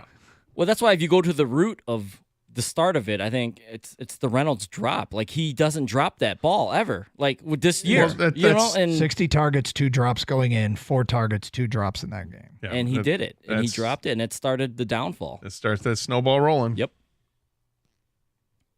You ready to puke, Doug, or are you okay? Whoa! We got a whoa. No, that's not just a whoa. That's like one of the biggest whoas I've ever seen Doug do. I'm not on Twitter right now. I'm looking at the play-by-play of the Lions game. So don't look, Hank. Don't look. Okay. What would be the biggest whoa today? Today, Ben Johnson's coming back. That would be a big whoa. Is that? Tom Pelissero, Lions offensive coordinator Ben Johnson, has informed the Seahawks and Commanders he's staying in Detroit, per sources. Tom Pelissero with 647,000 followers, following 1,459. He's following that many more people than Skip Bayless, so that's good. Pelissero saying that Ben Johnson he's taking himself out, wants to come back. He wants to finish what he's starting. Does this mean Does this mean Aaron Glenn got the job? Either way, Ben Johnson's coming back? Ben Johnson's coming back. I would have lost all my money on that bet. 2 years in a row, he's taking himself out of the running. Chris Burke from The Athletic tweets, "Whoa, buddy." Unless somebody hacked into Tom Pelissero's account, this is Tom Pelissero's Twitter account. Lions offensive coordinator Ben Johnson, I repeat, has informed the Seahawks and Commanders he's staying in Detroit, per sources. Johnson is only 37 years old and will be a hot coaching candidate again next year. But first, he wants to take another shot at bringing a Lombardi trophy to Detroit. I That window that everyone talks about, I like it now. I like it a lot more now at the Lions. All right, remember the scene from Moneyball when they make the trade and Jonah Hill and Brad Pitt are in that room and they're all excited about it. And they're, come on. They're like banging the desk and high-fiving each other and stuff. That's how I feel right now. I'm ready for this. I can't believe this. Ben Johnson's coming. Well, it's one of two things. Here he's like, I don't want the job. I want to finish this. I'm young enough. I'm going to get plenty of job opportunities in the future. Or he knew somebody else was going to get the job and he takes himself out of it. Either way, I don't care. I like him here. I honestly can't believe it. So this is interesting. So who's going to take the Washington job now? Who cares? Ben Johnson's coming back. Well, no, here's what. Well, it does matter because if it's Aaron Glenn, then it's Mike Vrabel time. Yeah, but if it's not Aaron Glenn, could you imagine the Lions getting both coordinators back? Yes. I said yesterday, man. I remember the call yesterday. We're going to lose both coordinators. Not so fast, my friend. There are a lot of great candidates out there for head coaches. Wow. Ben Johnson and Aaron Glenn are two of them. But there's no guarantees that they're going to take the job. Do you think Ben Johnson farted at his interview so bad that the interviewer could taste it? May have Gator? been. Yeah. Just so people know what that is, because I don't. That's from a movie. It's from Step Brothers. Okay. I've never seen that movie all the way through. I've seen little snippets here. When they were in the interview with Seth Rogen. Mm. Now the tuxedos make sense. Yeah. We're bringing Ben Johnson back, baby. Yeah! Stinky fart. Yes. I can't believe this. I don't think anybody can. I'm looking at the Twitter reaction from the media. Yeah. Everybody's like, oh, my God. I love it. Ben Johnson returning as offensive coordinator. It's only 37. Got plenty of time to be a head coach. I mean, you know what this... Unfinished business. You know who's a happy... Unfinished business. We're all happy. Jared Goff is ecstatic. Yep. I mean, ecstatic. God, I wish we had him on today. You know who else is ecstatic? Dan Campbell. You know who else is ecstatic? All of Detroit. Lions Nation. When we took calls all season long, okay, when the Lions offense is humming along, we all felt like Ben Johnson's going to get the job somewhere in the offseason. He's going to get a head coaching gig. This call kept coming up. Well, who's going to lead the offense now? You know who's going to lead the offense? Ben Johnson. He's going to lead the offense. Yeah. Wow. I mean. That's a big whoa. Yes, it is. I retweeted and said it's a big whoa. 248-539-9797. Man. I guess we await word on Aaron Glenn now. And Antoine Randall, who interviewed for, was it Carolina's offensive coordinator position? Isn't that what's out there? This is amazing. I'm shocked and happy. I'm thrilled. This makes, this is. We're waiting for the other shoe to drop, right? Which would be Aaron Glenn. Yeah. Okay. Yeah. If they keep Aaron Glenn, I like Aaron Glenn. But I think he needs more Jimmies and Joes. I don't think there's anything wrong with the X's and O's, and I think he's a good leader of men. And I think this is also a time where, hey, Dan Campbell, you can help too. But this Ben Johnson news is so changing the trajectory of my day. There you go. That'll put a smile on your face. That and sledding. Adam Schefter just tweeted out. He said, "This is better than sledding." Ben Johnson was not the head coaching lock that people thought, and his asking price spooked some teams, per sources. You think the $15 million per year is real? Or it was 14.5, guys. guys, you're way off. You're way off. Man, it was $13 million in unlimited use of a private jet. Apparently, it was the Buccaneers that Antoine Randall. Okay, gotcha. Interview for the OC. Well, maybe he's back too. Man. All right, Detroit, 248-539-9797. Remember when nobody wanted to be here? Ian Rappaport says, smart decision by Ben Johnson as he remains with Detroit while the Commanders and Seahawks move forward in their searches. Smart decision by Ben Johnson. I'd like Ian Rappaport to expand on that. I would too. I mean, I'm not disagreeing with him. But man. Golly. So it wasn't that long ago that we were like, nobody wants to be here. Nobody wants to be a part of this organization. We got dudes turning down head coaching positions to stay here. Okay, Sheila, do what's right. Big raise. Thank you for coming back. He deserves a raise. I suspect he's going to get one. I would think so. Wow. All right, let's talk to the people about this next. 97.1 The Ticket.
Reacting to the massive news that Ben Johnson is back.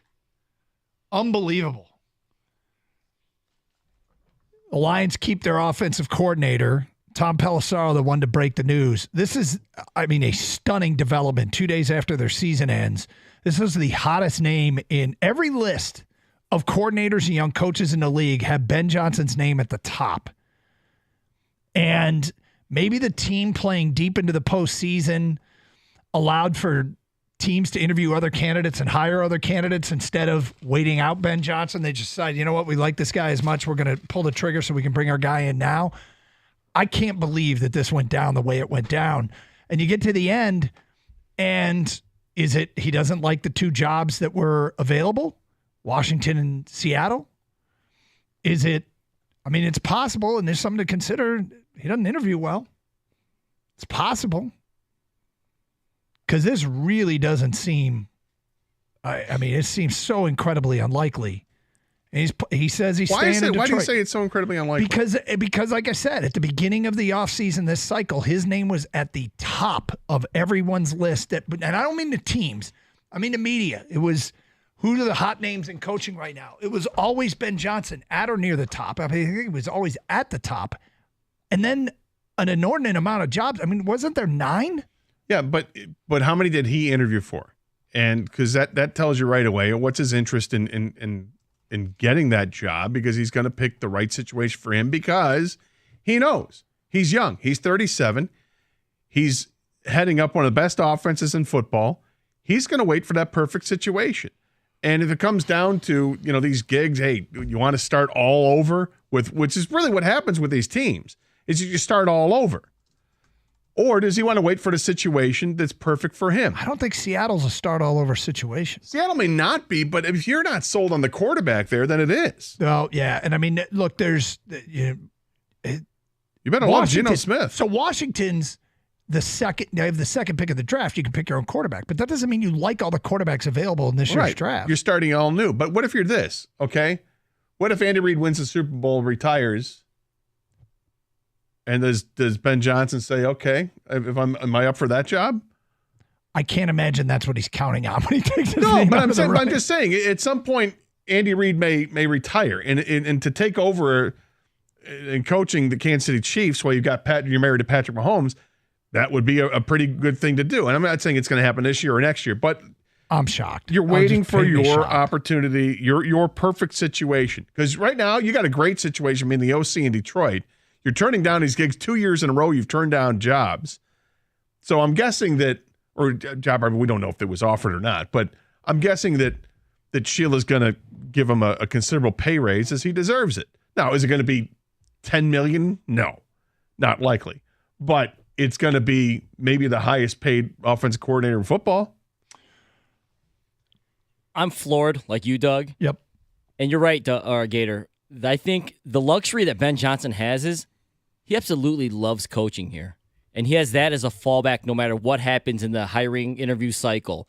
So for whatever reason, he's choosing not to go to Washington this year or Carolina last year. He's like, you know what? I'm good here, man. I'm so good here. I can wait it out for the perfect situation or whatever it is. I don't know if his asking price was too high, but he knows his fallback is great. And people always say they love Dan Campbell. They love, being under Dan Campbell. I don't know how much that plays into this, but the fact that Ben Johnson came back, it's, everything is perfect for him here, and he's waiting for the right situation. I can't believe it, but I can't believe it either. I'm totally stunned. 248-539-9797. Let's get back to your phone calls. We go to James here on 97 on the ticket. Hi, James. Fellas, hey, how James. are we doing after that? I changed the trajectory and my mood. Incredible. The last 24 hours has been horrible. I'm sure you guys have felt it. This is like the clouds are opening up for us. Would you agree? Yep. Absolutely, guys. I just wanted to say this has flipped my whole week, and God bless Ben Johnson, the Detroit Lions. So I would think that Ben Johnson probably behind the scenes went back to ownership and said, hey, if I decide to stay, am I looking at a raise? And they probably said, yes, a healthy one. Because, you start talking about what a coordinator makes compared to what a coach makes. You have to work like 5 years as a coordinator to make what a typical head coach makes.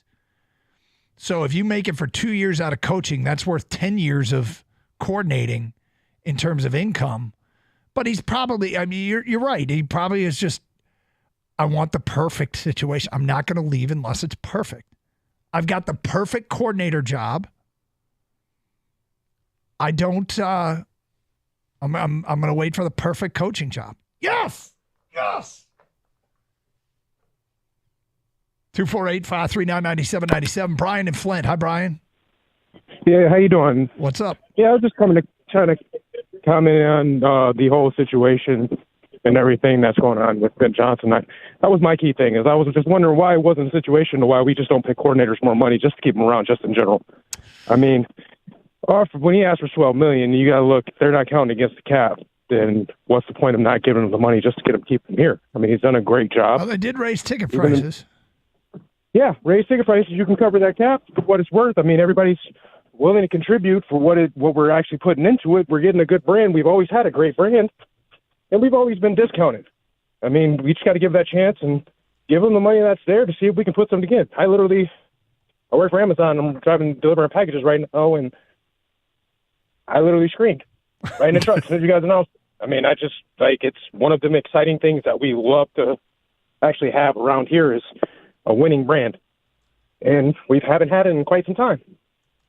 And I appreciate you guys. I listen to you guys every day. Thank you very much. I mean, thank you. Appreciate it. All right, some of the explanation might be coming out. Kang, did you find why don't you just read it? Because I've been trying to find it since you told me. What do you find? All right, Washington NFL reporter for the Washington Post, Nikki Habala. Yep. Just tweeted out that the Lions OC Ben Johnson has decided to stay in Detroit. A source has confirmed. He also informed the Commanders and Seahawks that he was told he wants to win a Super Bowl. Obviously, he's going to have a better chance to win a Super Bowl with the Lions than with the Seahawks or the Commanders. So a coveted head coaching prospect wants to win a Super Bowl and stays in Detroit. There you go. This is awesome. This is awesome. God, things have changed. Things have changed. I mean, dramatically. Yep. In 3 years, things have changed unbelievably. Sheila makes her hire for a head coach. Think of all the things that work there. Before you hire a GM, you can't do that. You got to hire a GM before a coach. Yeah. No, it's all right. I got this. They get that right, the head coach right. They get the GM right. Things don't work out with the first OC they have. Dan Campbell says enough is enough. We're gonna move on from that halfway through the first season. He'll take over. He'll promote Ben Johnson to help him out with it, and then hand it over to Ben Johnson for season 2, and it becomes one of the best offenses in football over the next 2 years. They make the playoffs in year 3. They win the division in year 3. They get to the NFC Championship game in year 3. Their offensive coordinator is a head coaching candidate for the last 2 years, and both years he's like, you know what? No. I want to stay in Detroit because why? I'm sorry, what was the reason why? He wants to win a Super Bowl. He wants to win a Super Bowl. And he thinks the odds and the chances are better here in Detroit than starting over somewhere else. Did you hear that, Jared Goff? Did you hear that, Jonah Jackson? Did you hear that, Graham Glasgow? Did you hear that? Who's the best free agent? Well, Amon-Ra St. Brown is going to go into year 4 here where they're going to pay him. I mean, how about that? Brian Burns. Free agent. You want to win a Super Bowl, Brian Burns? I mean, is Ben Johnson a guy that attracts offensive free agents? Yeah. I would have to think that he is. Yeah, I'm looking at defensive guys. I know that doesn't really help with them. But if they're trying to win a Super Bowl, guys say, hey, they even kept their offensive coordinator, it might help. It might have a tangential help in attracting defensive free agents. 248-539-9797. CJ is next on 97.1 The Ticket. Hi, CJ. Hey, how you guys going, man? We're doing great. Love the show. Thank you. Man, when I backed out of my driveway going to work and I heard you guys say that was like a tissue on my face, wiping off a tear from being in San Francisco at the game and watching that self-destruction. Not to mention it helps with my 104-mile-an-hour ticket I got for trying to make my flight. Oh, boy. But anyways, wow. Hey, that's all right. It's all better now. But I believe, if he stays and he does get a Super Bowl, that means his stock price goes up and he can get, more money. And I also believe it's the camaraderie of this locker room, and you hear everybody talk about it, and the group of guys, but he's willing to give it one more shot. And like you guys said, he has a better chance here than going somewhere unknown. And I'm just stoked because I was bummed. I was too. Bummed. Great. We may not move on. No, I thought I held it together well. I don't think I let it show on the air as bad as I felt. I was pretending much of the day to hide my true feelings of how much this hurt. And I don't know if the listeners noticed. But Gator, I mean, you talk about a healthy locker room.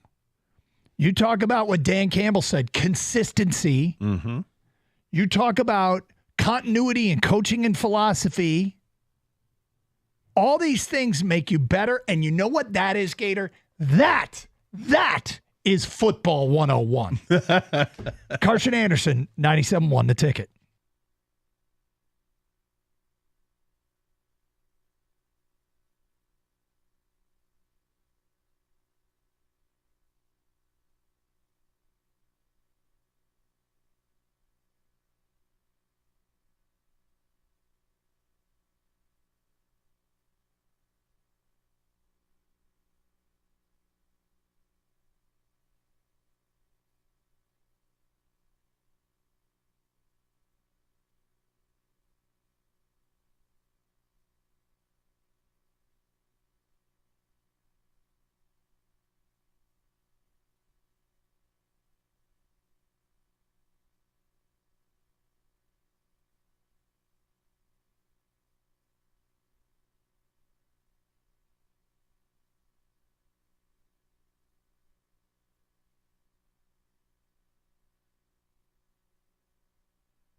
Doug Carr, Scott Anderson, 97.1 The Ticket. Open lines, 248-539-9797, reacting to the news. Yep, at this hour, Ben Johnson staying in Detroit as offensive coordinator. Wow. And the bottom line is this is a great turn of events for the Detroit Lions. Very, very few thought this was possible. And it started to shift a little bit in recent days when other jobs are getting filled, and you heard some of the insiders saying, well, it's maybe not a done deal, but now it's Ben Johnson. According to the story that broke from Tom Pelissero, Ben Johnson told the Commanders and the Seahawks, you know what, guys, I'm out. I'm staying in Detroit. And the reason, according to a source with the Washington Post, is he's staying in Detroit because he wants to win a Super Bowl. Now, on the surface, let's think about that. This is one of the most respected young coaches in football who thinks being here gives him a great chance to win a Super Bowl, good enough to turn down, millions of dollars, literally millions of dollars. Now, he may get that same offer in a year. There's no guarantee, but he may. In the meantime, Detroit reacts. Well, it's, I said during the break, one of the tough things in football to do for any organization is to keep consistency with your coordinators and head coach. Because when you're successful, people want to raid you, which is what's going on right now, right? These guys had interviews. Aaron Glenn and Ben Johnson both had interviews. Ben Johnson may get one of these remaining jobs. I'm sorry, not Ben Johnson, but Aaron Glenn may get one of these remaining jobs. If he doesn't, they're bringing these guys back for another run, which would be their third year together, the fourth year on the staffs, but the third year as coordinators for this franchise. I just hope, I see this happen elsewhere, that someday we'll look back at the team photo, say this was the Detroit Lions 2023 staff, and it'll have the circles around like the 7 guys that went on to be great. Like looking at the old Washington coaching tree thing. Yeah. 7 guys in the staff that turned out to be great head coaches. Going back to the old Green Bay Packers coaching tree. Yep. Now, there was also reports that the asking price, remember when that story came out about a month ago that teams were like $15 million or whatever it was? Yeah, and then the agent got involved. No, it wasn't that. That's crazy. That's BS. I'm sure people will suggest it. That's what Adam Schefter had tweeted out. Yep. I think it's I don't the even situation. Well, yeah, I don't care, but it's if you're Ben Johnson, it's a situation you're going to go into. Which is the better situation? You're going to get paid at some point. Do you want to delay that for another year because you got a shot to go and win a Super Bowl? Or do you want to start your career as a head coach, be tied to a quarterback that has, that you don't know anything about yet because he hasn't played it down in the NFL? Yeah, all the football reasons say stay. It's the money, which is a very compelling reason that has you going, and I respect the hell out of that. And if he were an offensive coordinator in his 50s, I get it. But he's not. He's 37. He clearly has supreme confidence in the Lions offense and getting them back to, close to where they were this year, if not better, right? Because if he took a head coaching job in a situation that wasn't perfect, but the money was too good to pass up, Doug, because I agree with you. It's the money thing I can't believe. And he fails. Let's say he went to the Commanders and he failed after 2 years. He would still be a top candidate to get an offensive coordinating position after that. Yep. The issue is if he comes back to the Lions and their offense sucks, that head coaching position is probably not going to be there the following year. So, like I said, I think he has supreme confidence in the Lions offense being good again, but the money situation alone that's why I'm floored that he would even come back, because that's like $50 million guaranteed if he leaves. Coaching contracts don't count towards the cap. It's all guaranteed. He's probably going to get close to $10 million, right? But instead he's coming back to be an offensive coordinator. 248-539-9797. Jerome is next. Hi, Jerome. Hey, happy Super Tuesday, gentlemen.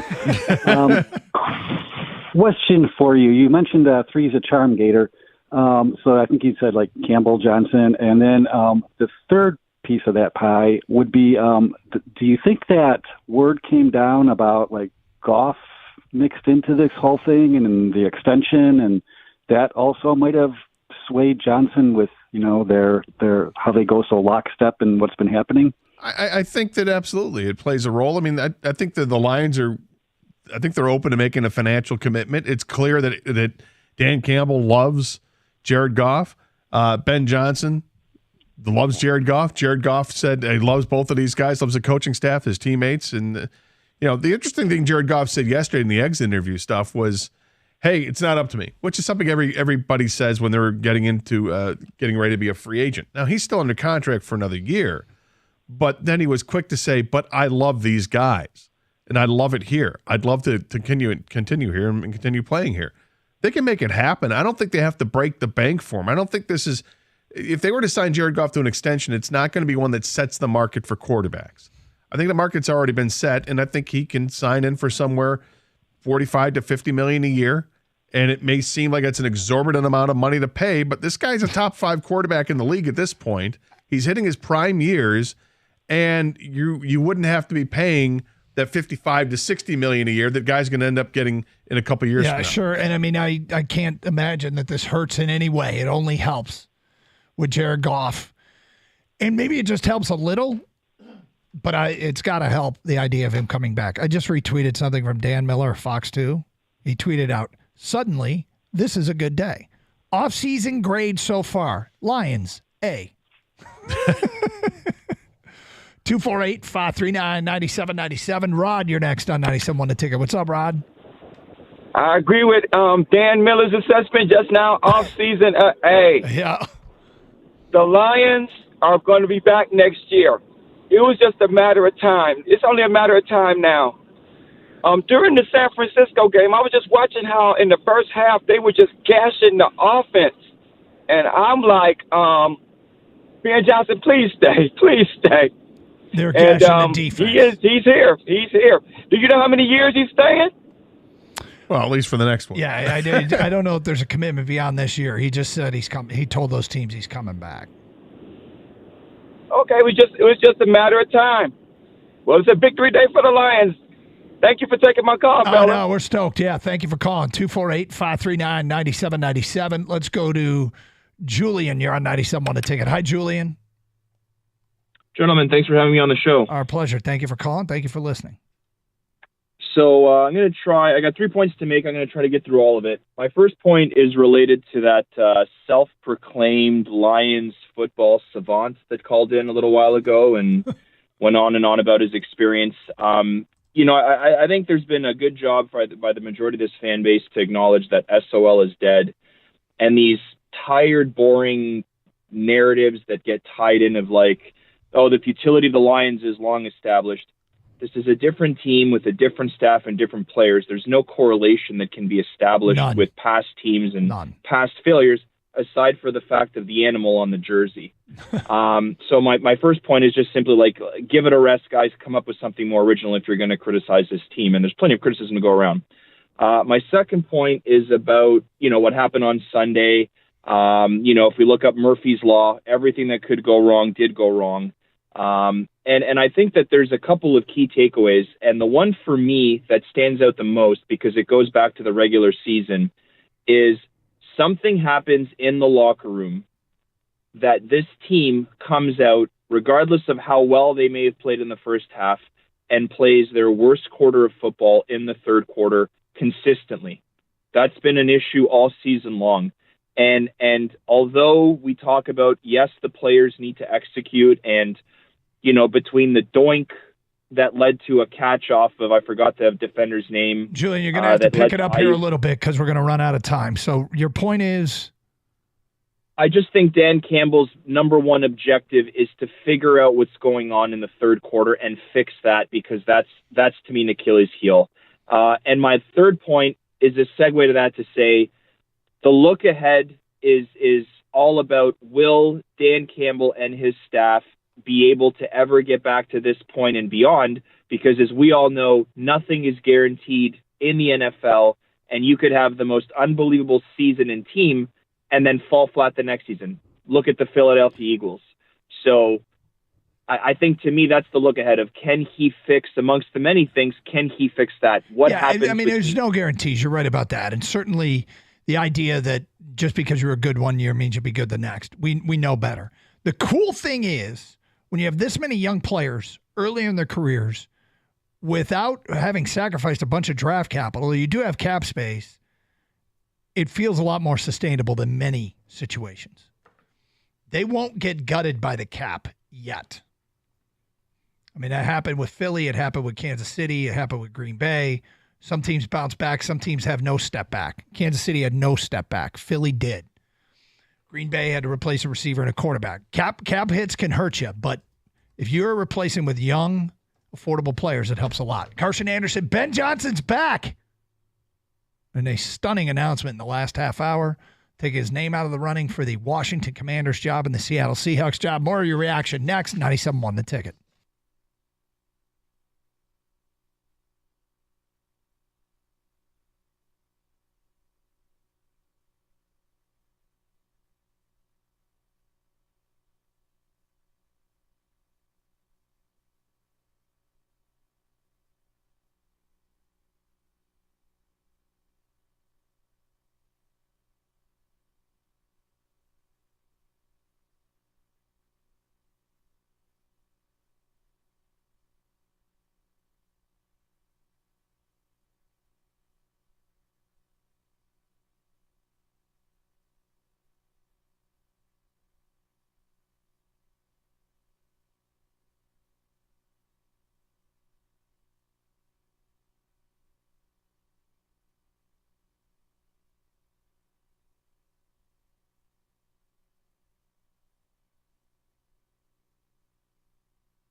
Doug Carr, Scott Anderson, 97.1 The Ticket. Open lines, 248-539-9797. What a day. Ben Johnson has announced that, he hasn't announced. It's been reported that Ben Johnson has informed teams he's staying in Detroit to be the offensive coordinator again. And I'm shocked. Gator, you're not as shocked, but pretty surprised. I'm surprised it happened today, I guess. These were the interview days we've been hearing about, and I guess I'm surprised it happens this early. But no, I'm not surprised that he's coming back to Detroit because the situation could easily see that just you're not surprised. I'm shocked. I said you're surprised, but not shocked. You're I'm not even surprised. I'm not surprised. I'm not surprised at all because you're shocked because you were reading what the media was saying and hey, this guy's the top guy and the top guy. To me, I was looking at it and seeing the jobs that were open and what would he gravitate towards. And you would have to really buy into it. You think Geno Smith is the guy to take over Seattle. And do you believe in that or do you believe in Jared Goff and what the Lions have? Or do you want Washington, you get to start all over with your own quarterback at number 2, which is it's enticing, but you've got a chance to finish up something here in Detroit and win a Super Bowl. So I'm not surprised by it. I love it. I'm glad he's here. I don't know if my 51 was on either side, but I'm not surprised by it. No. Well, I'm with you, Doug. I'm completely floored and shocked. Stunned. And here's the thing, though. You're not going to find a better situation than he's in now. We're very hard to find because the Lions are a very good team that just went to the NFC Championship game. Well, wait, what do you mean by situation? I'm sorry. Like, if you're not, like, Gator's bringing up the Geno Smith thing or whatever, yeah, the Lions are in a better spot than Seattle. They're in a better spot than Washington, obviously. Okay. That's my point. And I don't think that matters because, yeah, you want to find the right situation, but Ben Johnson just watched Dan Campbell turn a 3-13-1 team in 3 years into the NFC Championship game. So I don't think Ben Johnson needs the perfect situation. He knows it takes work and takes time. Maybe there's some truth to this, how much money he wants, honestly. If that spooked the Commanders and the Commanders came out and talked to him again and he's like, listen, man, I'd love to be the coach there, but it really is going to take $14 million a year to get me, or else I'm staying here.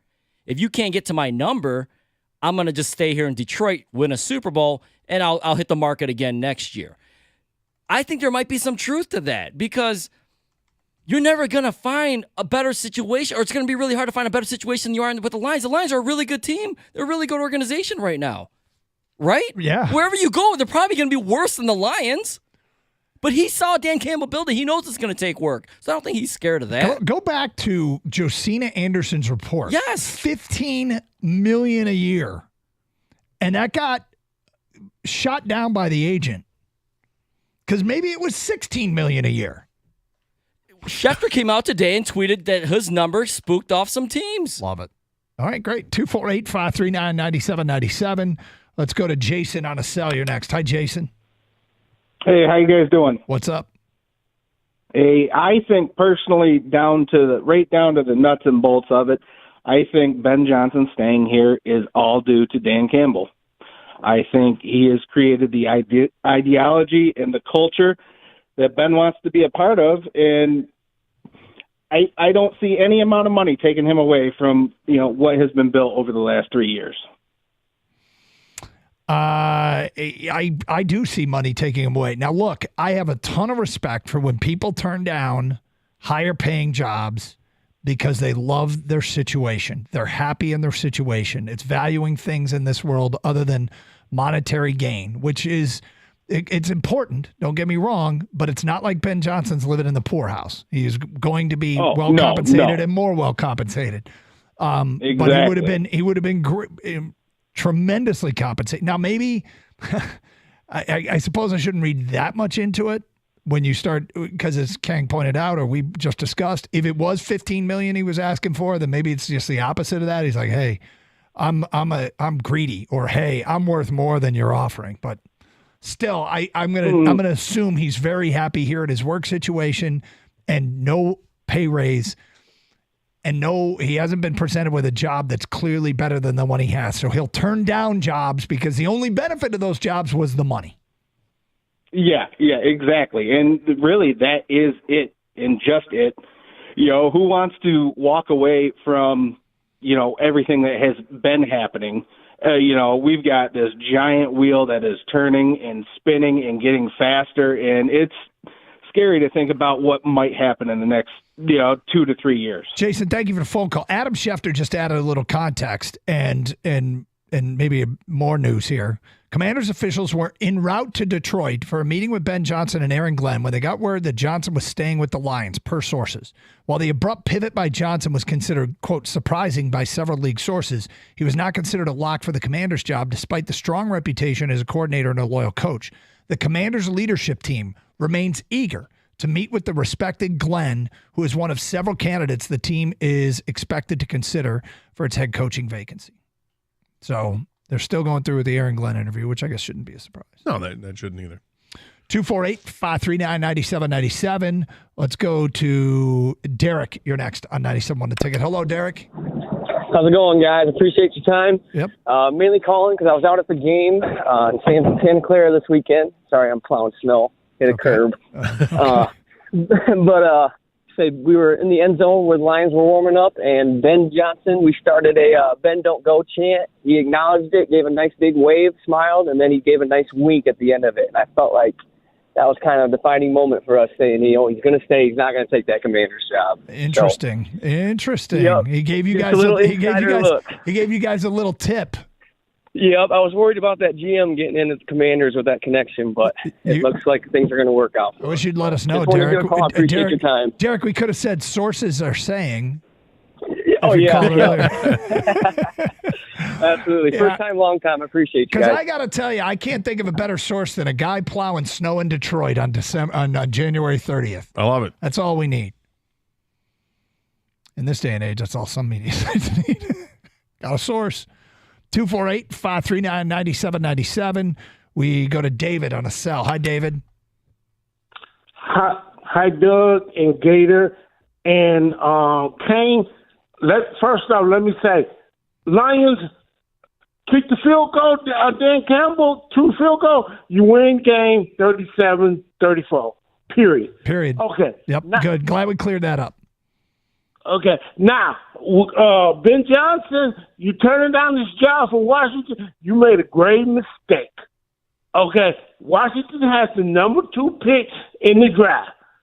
They're going to select that guy, quarterback from LSU. He is good. This is how you want to win a Super Bowl. You go there, ask them for a 6-year contract, so you know you're going to be there a while. Like Dan and Campbell win did. a Super Bowl, huh? Like Dan Campbell did. Yes. Yep. So Smart even move if by they Dan. fire you after a year or two, you got the next 4 years you're going to get paid. Yep. He made a great mistake coming back here. Look at the team, Cincinnati and Philadelphia.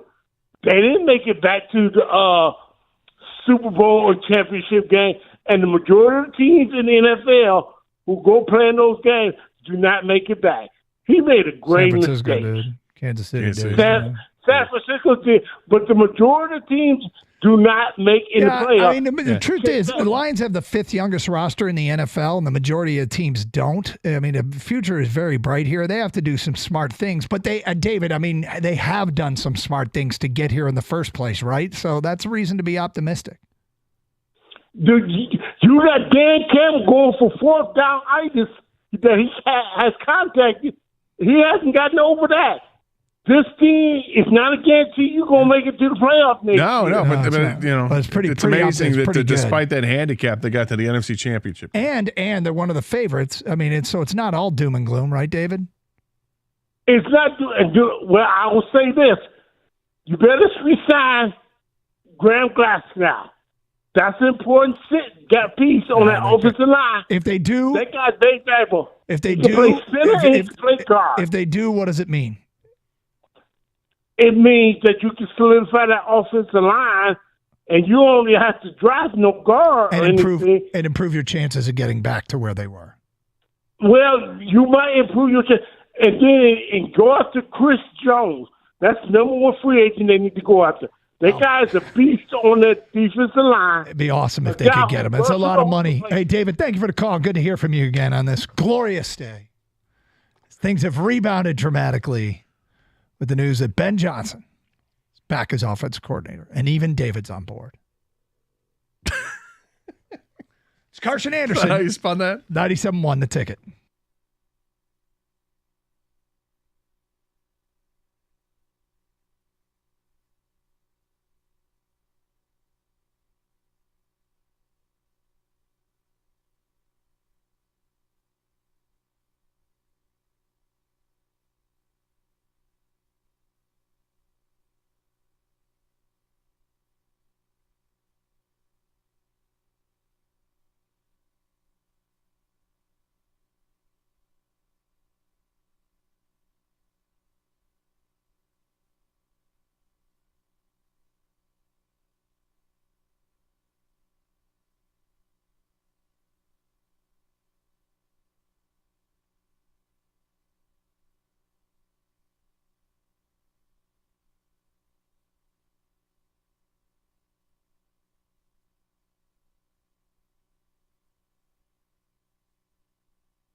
Well, look, it's been pretty obvious that there is a massive cultural change with the Detroit Lions.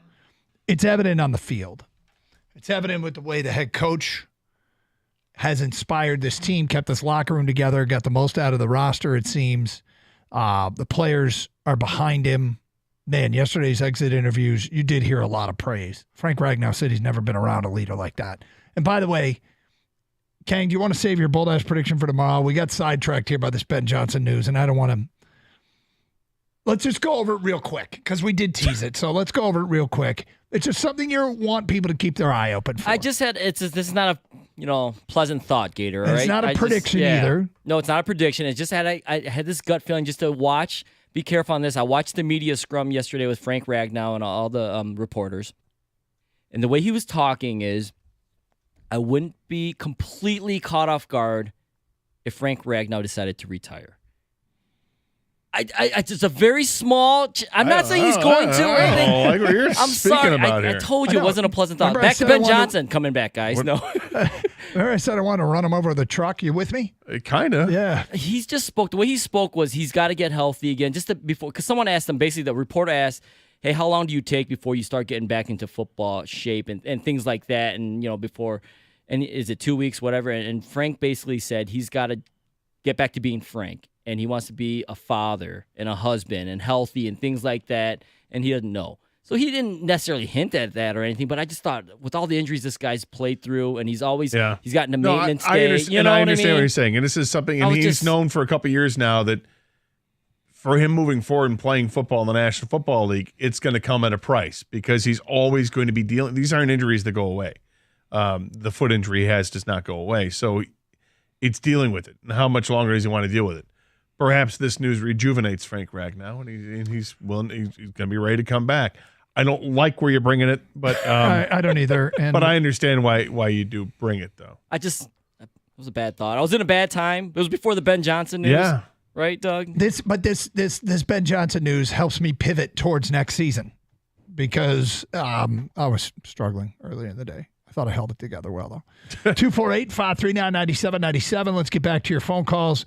We go to Scott. You're on 97 on the ticket. What's up, Scott? Hey, what's going on? How you guys doing today? We're doing great, Scott. Thank you for calling. I'm so happy. I'm doing transport, so I'm in and out the vehicle.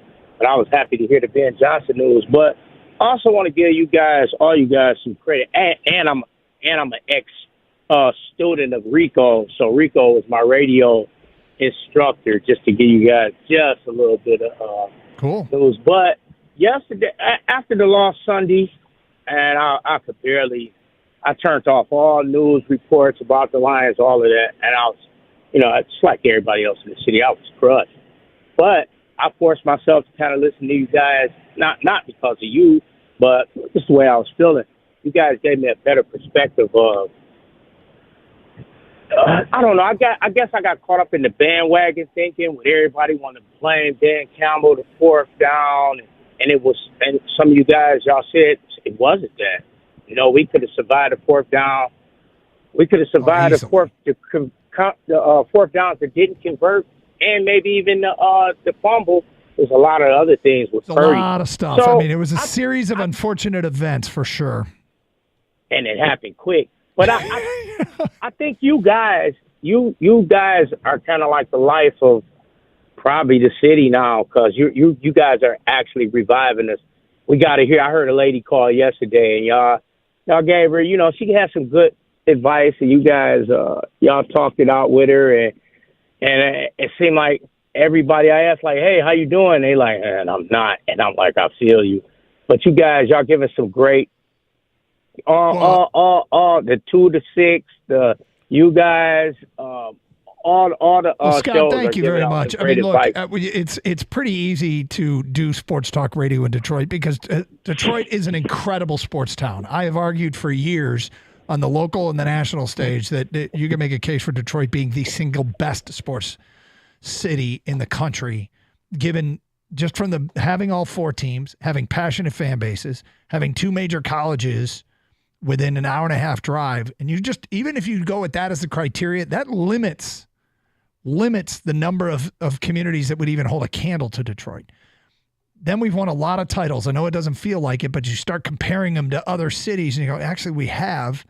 Now you couple in what could be the biggest monster of all that we haven't had, and that's a really good NFL team consistently. And we might be at the precipice of something good here, but let's hope. Yep. And Ben Johnson. So the culture thing, this is another example, a tangible example of how the culture's changed. We went through nobody wants to coach here, nobody wants to play here, to nobody wants to leave here. Right.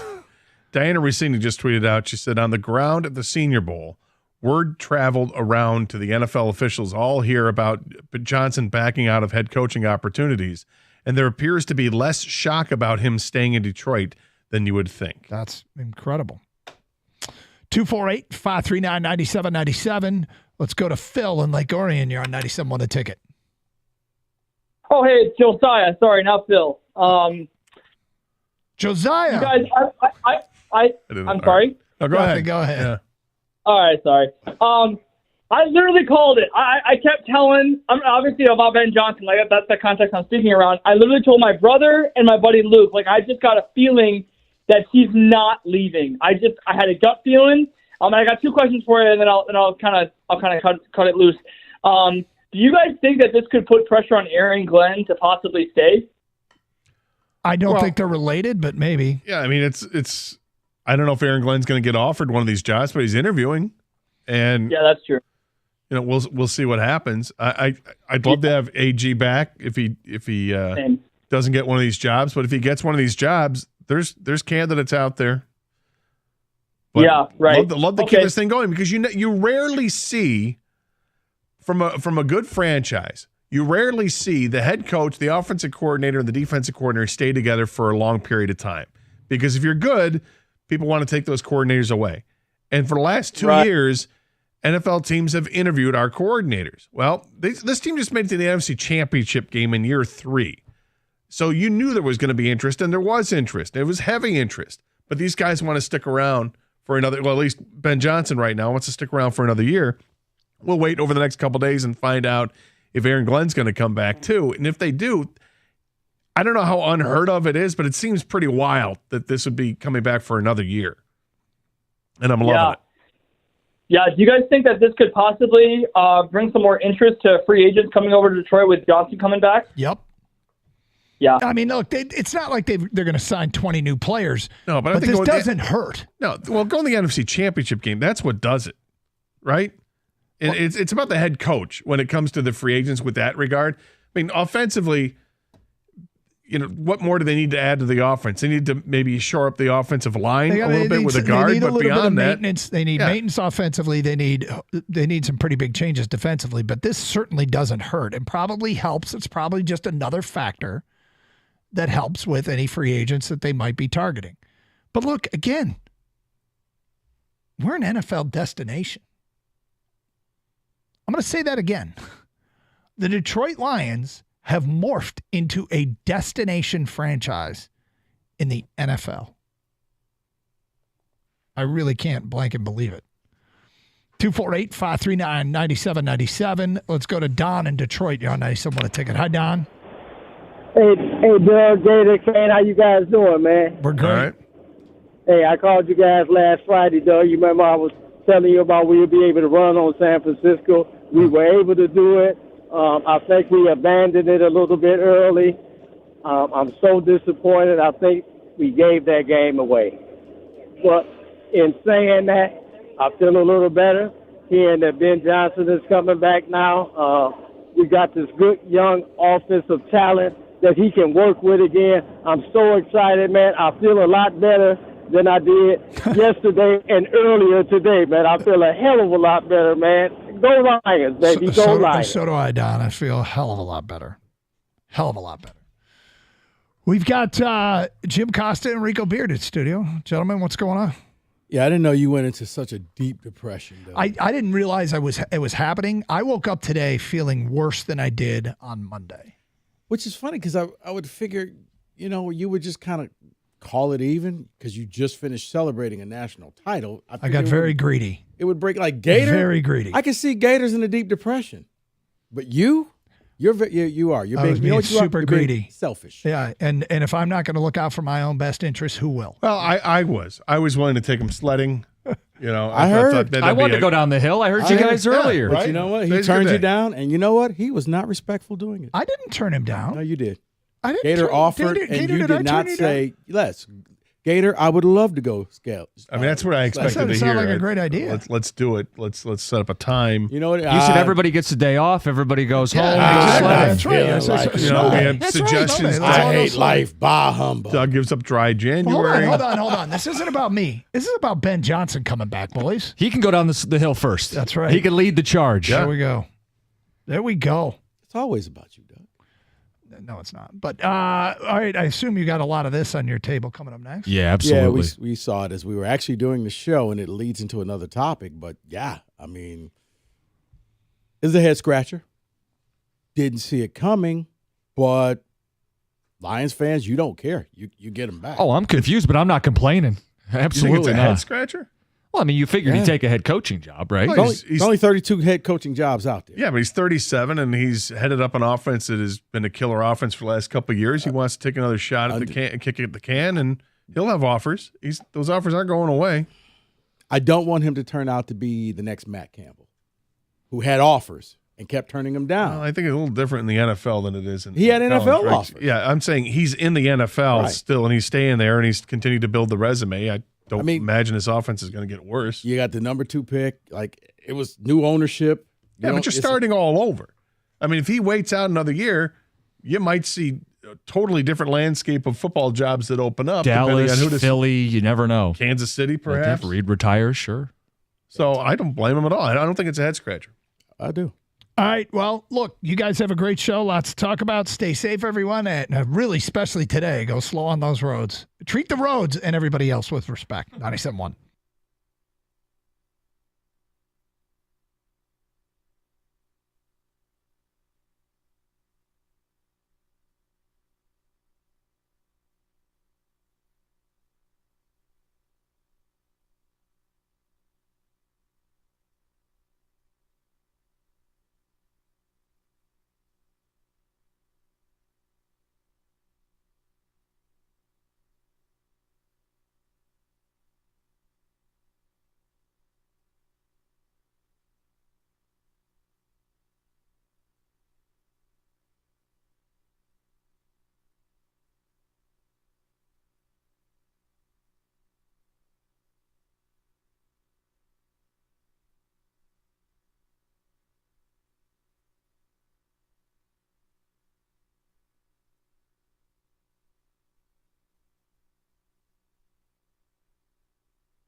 Brought to you by Twin Peaks. Run it back. Less than 48 hours after the Lions just barely missed out on punching their first ever Super Bowl ticket, offensive coordinator Ben Johnson has informed the Commanders and Seahawks, the NFL's last remaining head coaching vacancies, that he's staying in Detroit.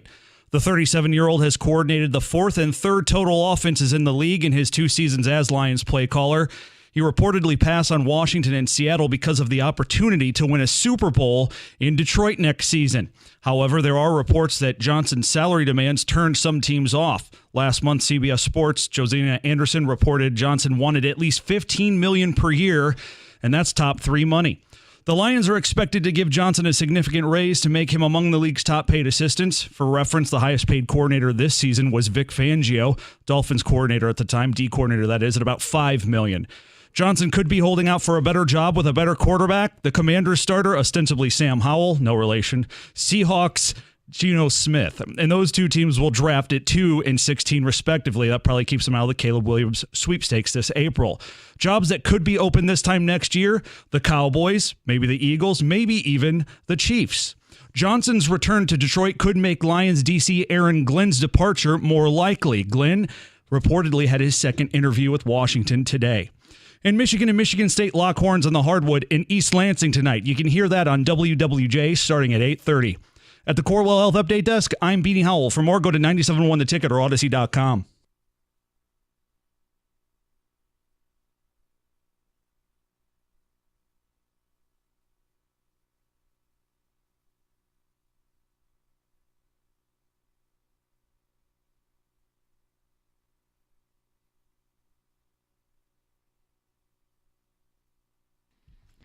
That's all of Detroit right now. Ben Johnson. Ben Johnson. News breaking today. He's staying. He ain't bleeping leaving. That's right. And that's where we begin today. We had plans that we will push for later in the show. This is how we begin. Jim Costa in for Mike Valeni. Don't know if you noticed yesterday. He sounded like death. He's going to take a day. He's on the mend. Yeah. Rico, I am confused, but I am not complaining. I thought Ben Johnson was gone. There's only 32 of these jobs. I thought he was out the door. New ownership in D.C., the number 2 pick. Felt like a foregone conclusion. I'm very confused that he didn't leave for a big pay raise and a chance to run the show, but I am not complaining. I was expecting the exact opposite news. I thought that at this time tomorrow, they were going to say, we got our coach. They were flying here in all of this crap and snow to meet with him. That's how important he was to them. Everybody else, we can do it through Zoom. We need to go out to Detroit. Yeah, to close this thing up. Right, to get ink dry on a contract. So when the news came and Evan told us, I was like, what? Yeah. He's not going? But then as I said, speculation comes out. Adam Schefter is saying, hey, his asking price was a little too high. Spooked some teams, scared some teams away.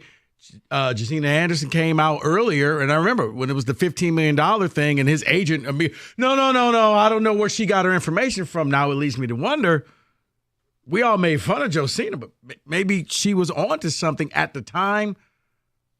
But if you're Detroit, you don't care. Nope. Because he's going to run it back.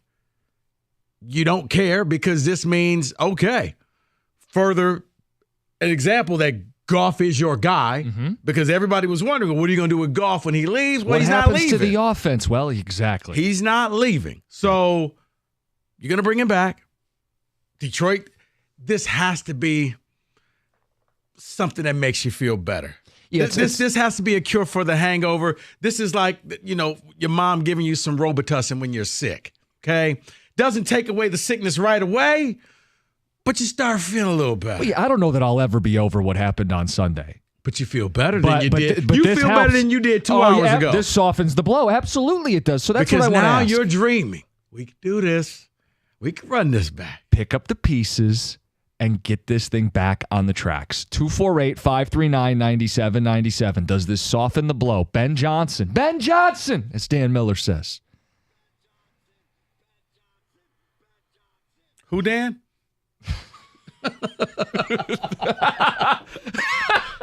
He's staying, people. He's staying. This team going to be right back in the mix next season, and you're worried about drop-off and Dan Campbell's harsh reality that he told the team this might have been our only shot. This goes a long way to making sure you get another shot at this. Offensively, yeah, you got a lot of young pieces. this helps. Yeah. This helps you because the offense was designed by him. I didn't know who was going to be the heir apparent. Is it Brunell? Is it Randall Lale? Like, who was going to be that guy that takes over the offense? You don't have to worry about that, at least for another year. He wants to come back. Now, according to sources, Ben Johnson says he's doing it because he wants to win a Super Bowl. Yep. Unfinished business. Mm-hmm. You want to hear that. That should excite you, Detroit. That kind of like last year when he had the chance to go to Carolina, but I'm so glad he didn't because that's just a toxic place to go. But he saw something and said, you know what? Give me one more shot with this team. Now, he got to sit at the table. He got to eat a little bit at the table, but he didn't get to finish the meal. Now he wants to go back. He thinks he can take this offense, which look, the offense was humming. The way that offense was playing, I'll say it again. In that first half, you could have beat anybody in the NFL. Mm-hmm. That thing was, you weren't punting the ball, and I didn't think they were ever going to punt the ball because it was like, yeah, you weren't even getting close to like third and long. What is that? I don't understand. Well, and even the third and longs, they were converting all of them. They had like 5 third and long conversions in that first half, running 7 yards a carry any way you want it. Felt like all you got to do is run the ball and you're going to the Super Bowl. Yeah, I don't know that I'll ever get over it because of the missed opportunity. But I don't understand this. 32 jobs. I would have gone. Because new ownership in DC. Yeah, it's not Daniel Snyder. Number 2 pick overall. You can go get the quarterback that you want. Getting a big pay raise. And by bringing in a new quarterback, expectations fall off. Are you going to the Super Bowl next year? No. But you could actually build something. And we saw what he did in 2 years in Detroit. So I don't think it would take that long if he gets the right quarterback. Yeah, and if you get fired, you'll be the OC again. Someplace else. I would have taken it, but he wants to come back. Unfinished business. Shocking, but good for him. 248-539-9797. And good for the city. Yeah, I mean, listen, in the confusion, like, I don't know. Sometimes you don't take things at face value and you wonder, like last year with Carolina, what really happened? And it was a toxic. Yeah, it was the owner. That's what happened. Yeah. Now, but this offseason, there were 8-9 jobs open, and he interviewed for a majority of them. There was at least an earnest interest in becoming a head coach to where he took all these interviews. But only to say, I'm good. Or was he not offered a job? See, I wonder. Is this PR? I'm not reporting it, but you wonder. If you're hearing about the money, it makes me wonder. If you really want me, you're going to pay me top dollar. And it's just like, whoa, that's not how this works. So why the absurd asking price? Is it that he really just didn't want to leave and he said, make me an offer I can't refuse, and no one did? Or maybe it's like Monty Williams. I'll come and coach your team, but you're going to pay me this amount of money. Deal. Okay. Let's go, Pistons. And we were looking up like what NFL coaches make, and you said the report, Jacina Anderson, a while back, he wanted 15. Right. 15 would put him on the caliber of guys who have won the Super Bowl. Yeah. I don't think teams were willing to pay that. Why did he set that price? I don't know. I mean, I don't know. At this point, I don't really care because he's coaching the Lions. But you know what? He's gambling on himself. We hear this a lot of times with athletes, and that's what he's doing right now. Because the downside to that is, what you don't want to become is you don't want to become the NFL coordinator version of Matt Campbell, the Iowa State head coach, who at one point in time, remember, when Dan Campbell interviewed for the job, he even joked and said, well, I had to tell the Fords that I was actually Matt Campbell to make sure I got the interview. Matt Campbell at the time, everybody wanted him. Right now, yeah, he's going to be a Cyclone for life. Let's just put it that way. 248-539-9797. Very different tone as we start the show today. You know, I think today was going to be about picking up the pieces, and one of the biggest pieces is Ben Johnson. There's no search for a new OC, and how's Goff going to look? I think you're going into next season expecting another top 5 offense that will be creative, that's going to be physical, they will run the football. This team's going to be right back in the mix again. And he wants to go back to the Super Bowl, and you know what? Maybe this motivates him to come out and have better third quarters. I'm serious, man. Like, that was his only flaw. Like, man, it's brilliant, but it was just like, what happens at halftime where you do nothing, and then you pick it back up again in the fourth quarter? Yeah. But he's motivated. He wants to come back, and if you're Detroit, this probably was the best news you've gotten since I don't know when. Well, there's no better news you could have gotten today. No. Snow's coming down. Roads are horrible. Looks crappy. Kenny, I felt bad. It's just like, let's just make this day as painless as possible for Kenny. Kenny's bouncing off the wall right now. Yesterday was so doom and gloom. This could not have arrived at a better time. It's all about the continuity of next year. We were so bummed out about what happened on Sunday. This is a splash of warm water in our faces. Well, and Paul can speak to it. Paul sat across from me on Sunday night as I'm wrapping up Lions postgame. Describe what I looked like. You look like a lost man, a soul wandering the wilderness. It was kind of scary, actually, because you're usually, even when they lose, you usually keep some professionalism about you, and you were just a beaten man. Paul's like, I just want to get you home. He's like, you look so beaten, so battered. So broken. You look like you need a warm soup. Yes. Well, no, because later that night as I was doing show prep, I was like, I wonder what people. So I tuned in, and it was Stoney. And he was just dealing with the angry folks, and I was just like, man, you got to feel good right now.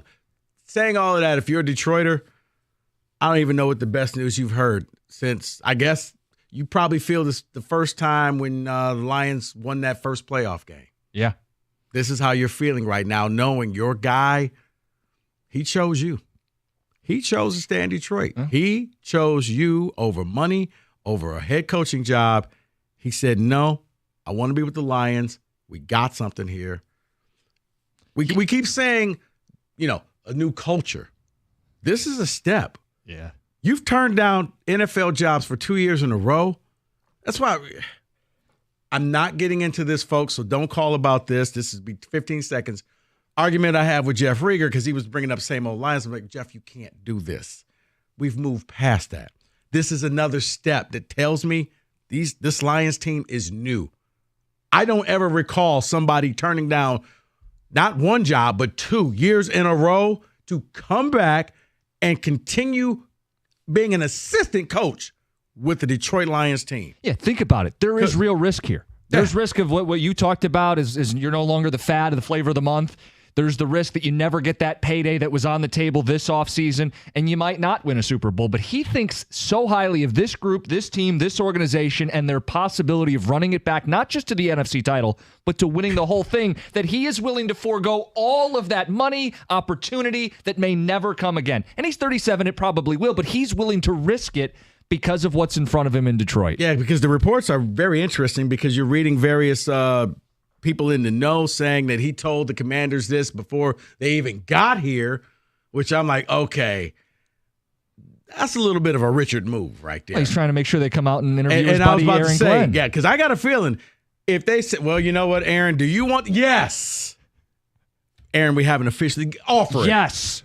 Do I want the command? Yes. Yes. Let's go. And there's no shame if he takes it. It's not like, oh, Ben Johnson's better than Aaron Glenn or better person. Aaron Glenn. You get offered one of 32 jobs, you and take that's just it. It's like, okay, it's not going to be perfect. It's like the draft. It's like, well, yes, everybody would like to go to some warm, go to Miami, go to LA, go to Phoenix. Guess what? Number one pick, you're going to Chicago. Buy a winter coat and enjoy the Chicago winters. Yeah, most coaches take over bad teams. Right. Because teams that are bad fired their coaches. Right. Typically, you don't get to choose. Right. You mean I can't go coach Kansas City? No, Andy Reid is still there. And maybe, again, you don't know. It's hard to say he's waiting for that job because you just don't know. But most coordinators, man, they're on the first thing smoking. Yeah. I mean, look, I've seen a ton of guys leave San Francisco. Hey, you want to coach? Yes, I do. You want to coach? Yes, I do. Mm-hmm. From the Jets to the Dolphins, like they're gone. The Texans. Yep, DeMeco Ryans. They're gone. So to hear somebody say, we don't see this every day. You know or what? Really ever. I'm good. I'll stay. I'm staying. I want to win a Super Bowl. Matt, you know what? I have respect for him because he really feels, and look, the offense that Detroit has, he should feel that way. Yes. That he's putting the needs of the team over his because he could have been a head coach. I think the job when everybody else is pretty much getting Zoom interviews and they're flying the organization out to Detroit Metro Airport in this crap, I think they wanted him. 248-539-9797. As Dan Miller says, Ben Johnson. Ben Johnson. Ben Johnson. He's staying. He will be the OC, and he says, let's go for a Super Bowl. Does this soften the blow of Sunday? And your reactions next, 97.1.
That about cover it? 97-1, Ben Johnson is staying as the Lions OC. He told the Commanders and the Seahawks, I got this thing called a Super Bowl I want to chase. Probably the best news Detroit has had in the last 48 hours. It does not undo a collapse in the NFC title game, but it does soften the blow. It softens the blow because you know why? Because you could put the title game behind you and you could focus on what's in front of you. You could look at the future and say, you know what? It's bright. And it got even brighter about an hour and 20 minutes ago. Yep. Right. So what happened hurts, but I got something to look forward to now. Yeah, because before it was Campbell coming in saying, guys, I don't even know if we're all going to be back. And, he was being real. And I respect that from Dan Campbell of saying it's not a foregone conclusion. You're going to be back here in this spot. I think we can. I would love to promise you we will, but I've been in the NFL long enough to know it doesn't always happen that way. My God, look at Buffalo. How many times do they keep knocking on the door, but they just don't get in? But with this news and seeing what you did, learn from your mistakes, and next year you capitalize on that. Try to get that number 1 overall seed. Make sure all the games are here. Yep. So you don't have to worry about not winning a road game in the playoffs. But Dan's point, it was a harsh reality. Dan Campbell. Oh, it was harsh. And some people are like, why would you even say it? He said it because he doesn't BS people. He doesn't sugarcoat anything. And I'm going to tell you, at first I thought he was some Neanderthal, but then I realized he's like an evil genius Columbo type where he plays the bumbling fool, but he's really, really smart. And when you talk to him, he's smart. I had so much respect for him because not only did he tell his team that, but then he came out and told the media, this is what I told them. And it was like, wow, like most guys, hey, guys, you're good enough. We're going to be back. He was like, hey, man, this is hard. Well, people have referenced Norv Turner, I guess, back in 2008 when they were really good and the Chargers and we'll be back. Nothing's promised in this league. Just because you're young and you have cap space, the schedule gets tougher. You're not always going to get 2 home playoff games. See, it was smart by him saying that because – first of all, Amon-Ra doesn't need motivation. Okay, Right. You cut him off in traffic. You cut me off in traffic? Now I got to go lift weights, and now I got to do push-ups. He didn't see you, okay? They didn't see you. They apologized. But the other guys, you use this as, even coaches saying it's not a guarantee, so we can't sit on our laurels and think, well, we're one of the best 2 teams in the NFC. Next year, you could not even make the playoffs. 0-0. Because you know what? Momentum does not carry over into next season. And if you think you're going to run it back just on sheer talent alone, he said it's going to be twice as hard. He's bracing his team for a climb. You're at the bottom of the mountain now, like everybody else. All of a sudden, look at the Bengals. Wait, your quarterback died? Wow. Okay. Yeah, Lions were remarkably healthy this year. Nothing is promised. That's why you want to maximize this opportunity. And Ben Johnson is a big reason they will. You just did. All right, let's get to the phones. 248-539-9797. Wait, first, Kenny, we got some ticket text. I want to make sure we get those I just like Kenny smiling today. Feels good. I didn't smile a whole lot yesterday. Man, I offered Kenny lunch yesterday. I did. I'm like, Kenny. You? I did. I was like, Kenny, what do you want, man? I'm just going to buy you something. That's okay. I could have had 100 sandwiches yesterday for how sad I was. I don't want anything. I want to go home. That's how it was, man. I just want to make it to 6 o'clock. That was Kenny.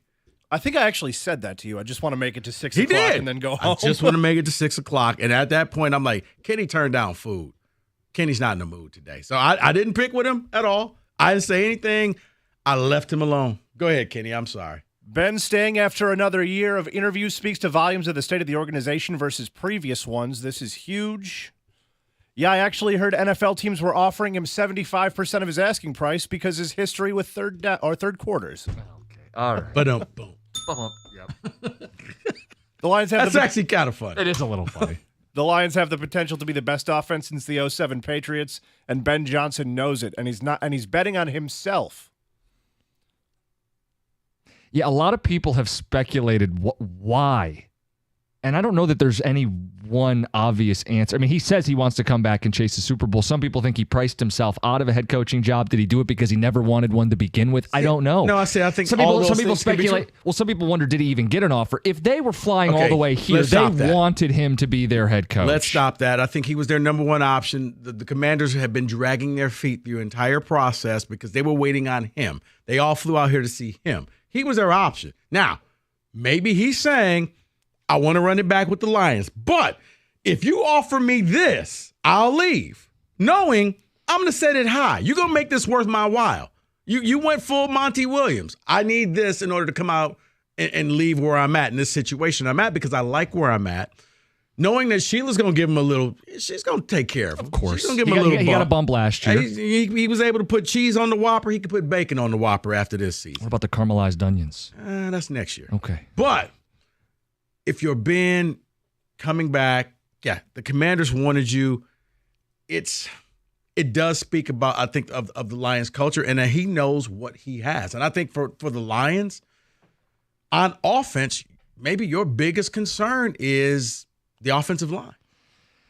Yeah, I mean, if we can get into the offseason mode, yeah, because I'm reading the article about Ragnow, and it's like, guys, he's getting a little long in the tooth. And I had some idiot person, you trying to get rid of him? No, he has an injury that probably will never heal. Okay. Yeah, but you're right. It is a concern, but he's so tough that he's able tough, to. Yes, but he's been around for a long time, and ask TJ, your body breaks down on you as an offensive lineman. You don't see a lot of them going out, running biathlons or whatever. 248-539-9797. Justin, join us on 97.1. What's up, guys? How we doing today? Hey, Justin.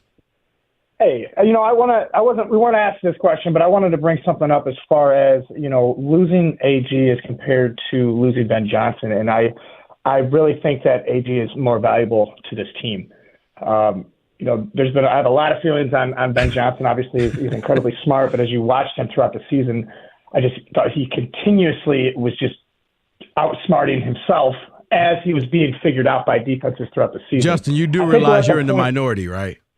Yes, I do. Okay. Absolutely. Okay. And, it's not ESPN, it's not Hot Take Central. But the thing is I believe, and my point was that I'll bring home is that, I think AG is more valuable to this team. What AG did with less, I think any offensive coordinator can come in with this offense. How talented our offense is we're going to be fine. When we get a chance to see AG with a defense that is actually gifted and talented, I think we have the ability to be one of the top defenses in the league. And I think that's obvious. I think it's obvious when AG got voted best coordinator. I've hardly even heard Ben Johnson speak as far as leader of men, as far as being a head coaching candidate. I think teams didn't want to pay him that money. And I don't think he was nearly as wanted as people believe. Yeah, I think people looked at it and thought, okay, young offensive coach, the next hot thing. Look what Detroit's doing. Detroit's never been this dynamic. Look what he did in 2 years. Yeah. The combination of physical but also explosive and creative and tough. That's what every team wants. Yeah. And let's face it, you revitalized Jared Goff's career. Jared Goff was about to be an also-ran. He was going to be one of those, he was taken number 1 overall, and now he's a career backup on, bumping around to different teams. And then all of a sudden, Jared Goff got good. And Jared Goff's winning games.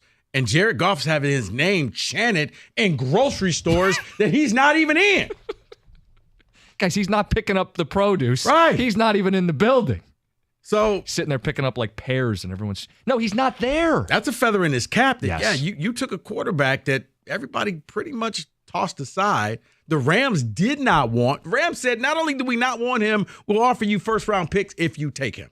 He brought up Aaron Glenn. I know we got to get phone calls in. I want your thoughts on Aaron Glenn because the cycle's not over. He is appealing in a different way, like a leader of men, the Campbell type of way. Yeah. Let's talk about the other shoe here. We'll do that coming up next, 97.1. Oh, look at that. You know what, folks? What Cookies just did, that's a radio tease. You know what? I could teach you how to do that at Specs at LTU. Or if you want to get into television or you're a graphics design artist, Specs at LTU is the place for you. It helps you get started on your new career path. It won't be easy, but you're going to be taught by people who work in the industry like yours truly, hands-on approach. That is the Specs way. You're going to learn from day one what it takes to make it in radio, TV, or graphic design. So if you have interest in any of those things, I suggest you be curious. Go visit the website right now, ltu.edu/specs, to learn more. Then while you're there, make magic by enrolling in Specs at LTU certificate program in broadcast media arts, digital media arts, and graphics communications right here in Southfield on the campus of Lawrence Tech. That's ltu.edu/specs. Do that today.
$97.1, Jim Costa in for Valeni.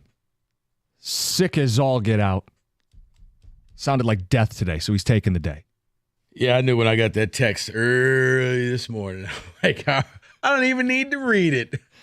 I was out running some errands. I'm like, all right, gonna have to get in. We'll make sure we get the show on today. I didn't think you were going to be here. I was just like, oh, you get cookies. I was like, do I have to? Oh, God, don't say that. This is one of the last ones we're going to get to do like this. You're big time now. You Oh, got your own show in the morning. Oh, boy. Cookies in the morning. It's not cookies in the morning. John's name is on the show, too. Is it? Yes, it is. Where? In the back? All right, let's get to the phones. Cookies in the morning. And John. You going to do our imaging? Let's get to Sean. You got reaction. Ben Johnson is staying. You're on 97.1. What's John. up? Sean, what's up? Nothing. I love the Ben Johnson sign. It shows loyalty. He's bet on himself. It's a beautiful thing. But I got to go on the other side of the ball. I was about to say, I feel a really big butt coming here. So, I want to hear your guys' take on it, but I would love Sheila Ford get on her gold phone, and it's not going to be a head coach position. We got our guy. Call Vrabel. Tell him you want to be a part of this circle of coaching studs. You got the defense. And tell Aaron Glenn, hey, man, wish you the best. Pack your stuff. Get a job wherever you want. We got Vrabel. How would you feel? Yeah. I don't think that Sheila's going to fire Aaron Glenn or replace Aaron Glenn. And if I'm Vrabel's not hurting for a job. I mean, worst case, I can go on television.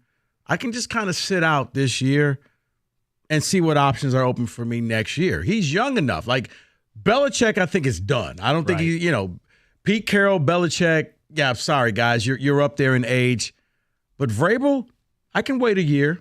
I'm sure I can get bumped on to CBS or NBC or Fox and do just types of in-studio stuff, sit out a year, come back, and when certain jobs are open, I can throw my name back out there. I don't know if he would want to become the defensive coordinator of Detroit. To me, that's a step back for Mike Vrabel. Yeah, it feels like, if he doesn't get one of the two jobs open right now, he would get one in the next cycle. I'm surprised he didn't get one. What he has done with less, look at his quarterback room. Look at how he always overperforms with that defense. I do wonder how hard did he push for a job? Yeah, maybe he didn't. Maybe he just, you know what? I just want a break. Well, he could take a year's break and then come back refreshed and recharged rather than I need a job. He doesn't need a job. Well, people said with Ben Johnson, maybe he's waiting for even better job. You could say the same with Vrabel. Maybe he's waiting for a Cowboy or an Eagle or Kansas City type of job. Yeah, Ben Johnson, I don't think he doesn't fit the Jerry Jones needs a name. Yeah. Okay, Ben Johnson doesn't fit that. And guys, please don't take it the wrong way, but you don't want him to be the Cowboys coach. And Jerry Jones, he needs a Belichick. He needs somebody like that to come in there to say, yes, I'm Dallas, and look who I brought in. The point on Aaron Glenn, I give him a lot of credit at the end of the season when he had to make that decision. We're not getting home with 4. I gave him every shot for 2.5 months. We do not get enough pressure with our front 4, so we're going to blitz. And it meant giving up bigger plays, but it meant more stops. It meant turnovers. It meant sacks, TFLs, tip passes, whatever. Got him off the field. I give him a lot of credit for that. And I do think he is one of those leader of men you look for in a head coach. Doesn't have to always be the greatest X's and O's guy. I think that was the thought when Campbell got hired, right? Mm-hmm. Is he an X's and O's genius? Well, I think he kind of hides that a little bit. He knows more than people give him credit for. But he is a great motivator of men, and I think Aaron Glenn is an attractive head coaching candidate. Do you think the Commanders haven't hired a coach? Do you think there's a chance he gets hired still, or are they running back both coordinators? I think it'll be a little weird, a little awkward, because Glenn will know I wasn't your first choice. But you know what? In life, a lot of times, the first choice wasn't always the best choice. And if you're Glenn, it goes back to what I said about Ben Johnson. There's only 32 of these jobs. You get one. And honestly, if you're Aaron Glenn, minority coaches don't get hired that often. So if offered a job, you almost have to take it. And then it's also good for the Lions because it means you get extra picks in the draft. Picks. Yep.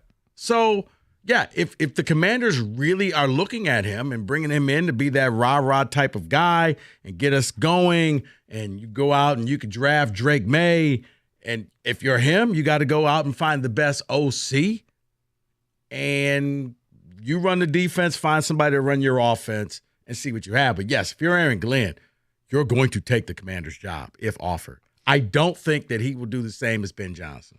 Let's get to Don on a cell. Don, you're on 97.1. Hey, guys, what's going on? Hey, Don. So I want to take a little credit for Ben staying. All right. Don, good job. You ready for the story? Of course. So we're at the game. Pre-game, we're there 2 hours early. And we're at the end where the Lions are warming up pregame without their pads on and stuff, early. Ben Johnson walks by. I yell his name. He doesn't turn around. I yell louder. He turns around. So I start pointing at him that I'm the one talking. So he sees my eyes. I see his. I said, hey, don't you effing leave. He laughs, turns to walk. I said, I'm not done talking to you. He just kept walking. Well, it was all funny. But you gave him a sales pitch, Don.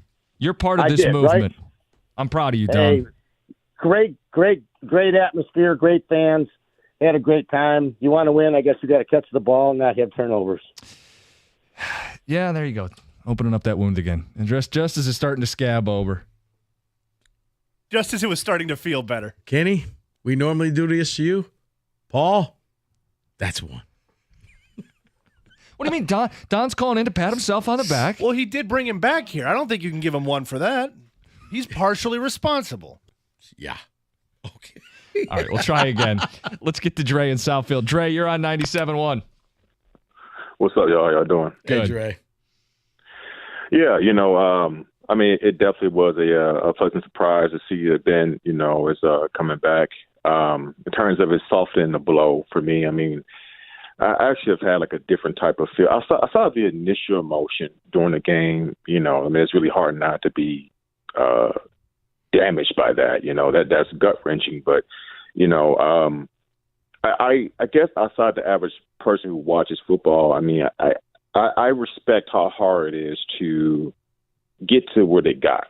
And that's not necessarily saying that I'm okay with finishing fourth place or whatever it is, but it's incredibly hard to win at that level, especially if you don't play a full 60 minutes. And it happened the same way to Green Bay the week before. That's a damn good team. If you don't finish the game, all they need is a glimmer of light, and they can beat you, and that's what they did. And not every team has the opportunity to learn from their mistakes and grow. But also in the same aspect, I recognize that it's kind of hard to get over that hump when you've never been to that hump before.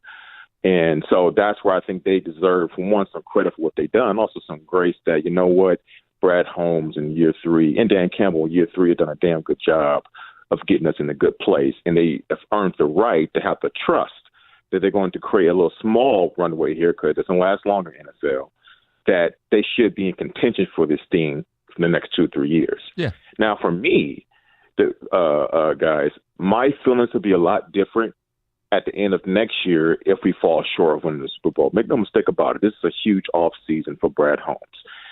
This is the offseason where it is Super Bowl or bust. You don't make it to the title game and go backwards. You can only go what's left to do. It's not about winning the North. It's not about winning the playoff game. It's about winning the Super Bowl. So I don't want to see none of this, like they did in the trade deadline. We just want our culture guys. I understand that, but I need to see some splashes here. Nothing irresponsible, but we have to go all in right now. And so I guess my point is that I already felt good about where we are, and I feel like we have a decent. You can't help if your window closes early. I know we all get so down and dumps because we're like, well, you just never know you're going to be there again. Well, we don't. They might be back again. We've seen teams stay in this. Dre. No, Dre, I'll say this. Your window for Lions, and I said this all year long, your window was open now. Because people were like, well, next year we're going to do – no. Things changed. All of a sudden you started winning and the window opened. Right. I didn't say it was going to happen, Rick. I'm not saying that they're going to be back. What I'm saying is they have the infrastructure like the Eagles, Dre, like the Cowboys. I'm with you. Where they have the opportunity to be back. Yeah. What's the point of me crying over spilled milk? If they're not going to do about it now. You know what, Dre? Thank you. Because Dre sees if you're a Lions fan, man, your future just got a lot brighter today, an hour, 2 hours ago. Yeah, it hurts. Only one team, only one fan base gets to feel good at the end of the year. Everybody else doesn't. But now you got the pieces in place, and I think the bigger picture is him staying tells you that Sheila is running a different ship with this team, that there's loyalty, that people want to stay, that people believe in this team. And maybe you find out later when it comes to free agency, maybe you start getting some hometown deals, because normally in order to come to the Lions, you had to overpay. You had to overpay to get a Golden Tate. yeah, I'll come there, but man, I need a little bit more to go to Detroit. You may actually get people who say, you know what, for the team, I don't need this. Pay me on the back end. He brought up Super Bowl or bust. 3 o'clock. We're going to measure twice, cut once, place the goalposts where they should be for the upcoming season. We'll do that at 3 o'clock. More of your phone calls. It's 97.1.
That about sums up the first 50 minutes of radio.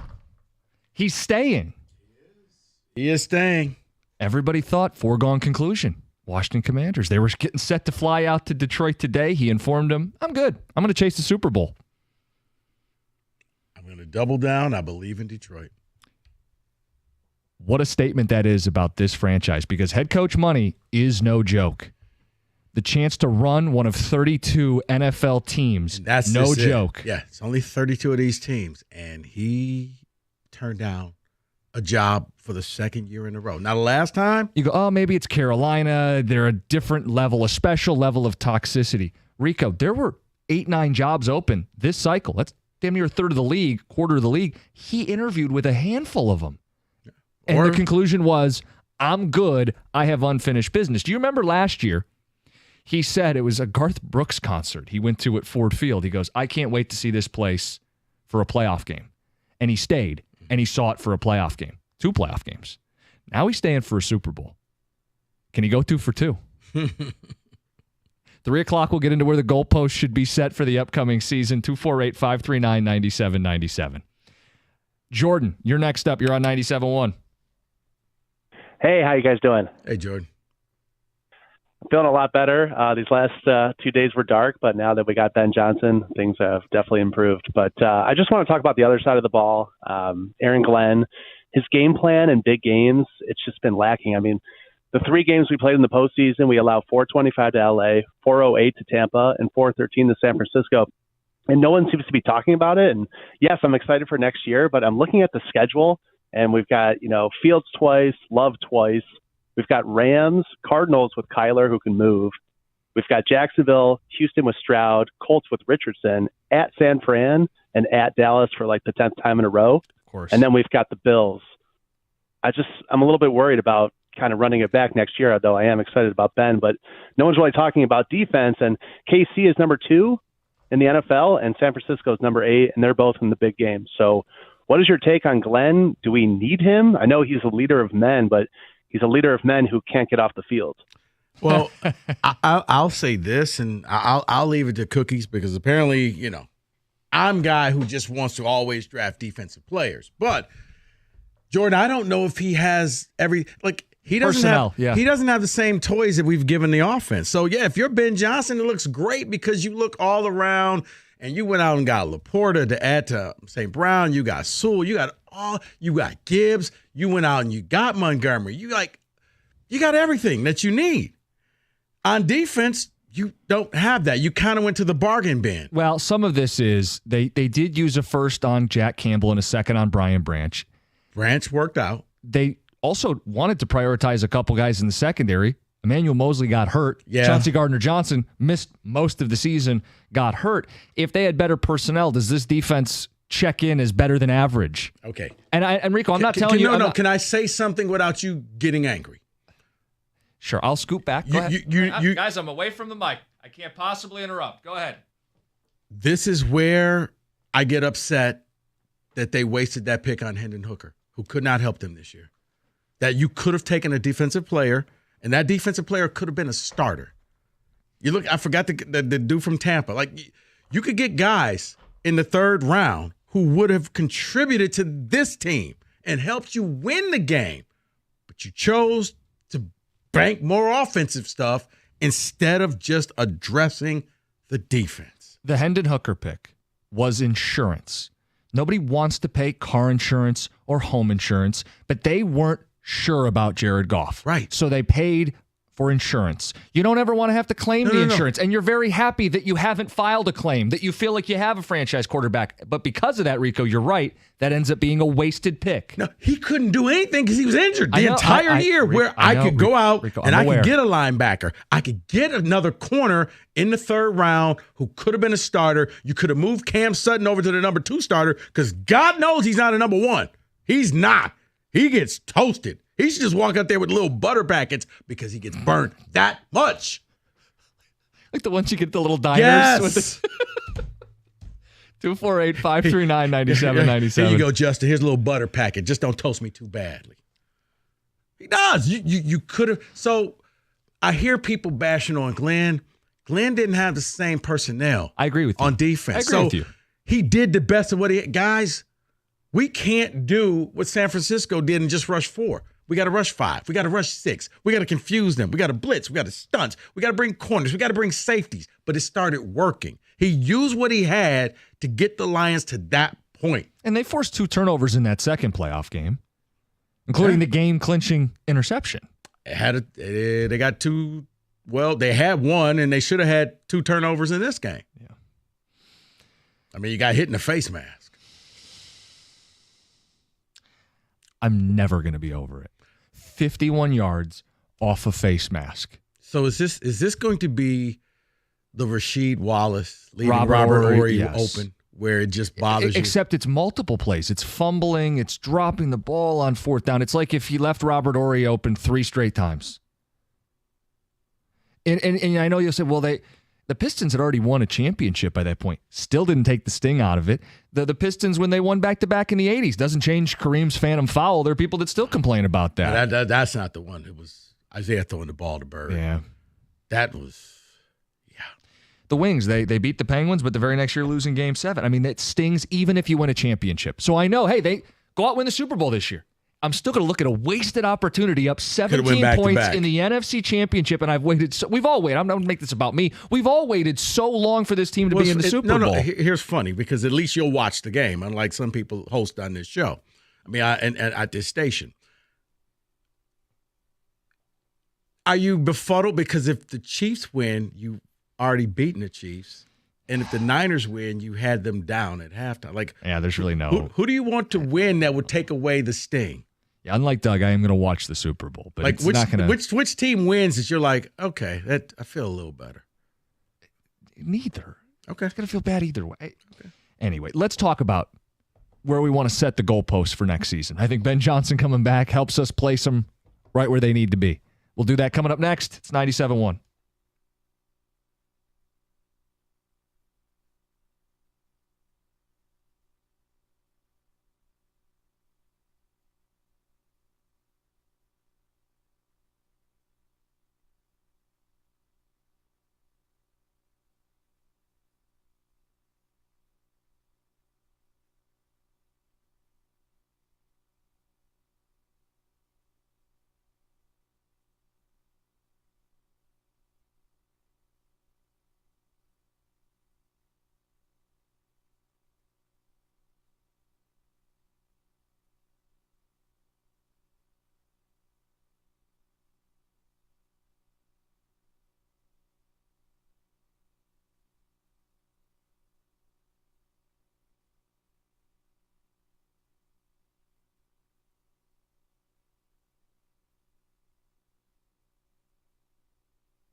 Brought to you by Northville Lumber. For the second straight year, the Lions' hot commodity offensive coordinator has turned down NFL head coaching opportunities to stay with Detroit. Ben Johnson will return to the Lions next season after reportedly saying thanks but no thanks to the Commanders and Seahawks. With most of their key pieces still in place, Johnson and Detroit figure to have a top 4 offense for the third straight season in 2024. Johnson could be holding out for a better job with a better quarterback, or it could be that he wasn't the lock of a head coaching candidate many said he was. NFL Network's Ian Rappaport.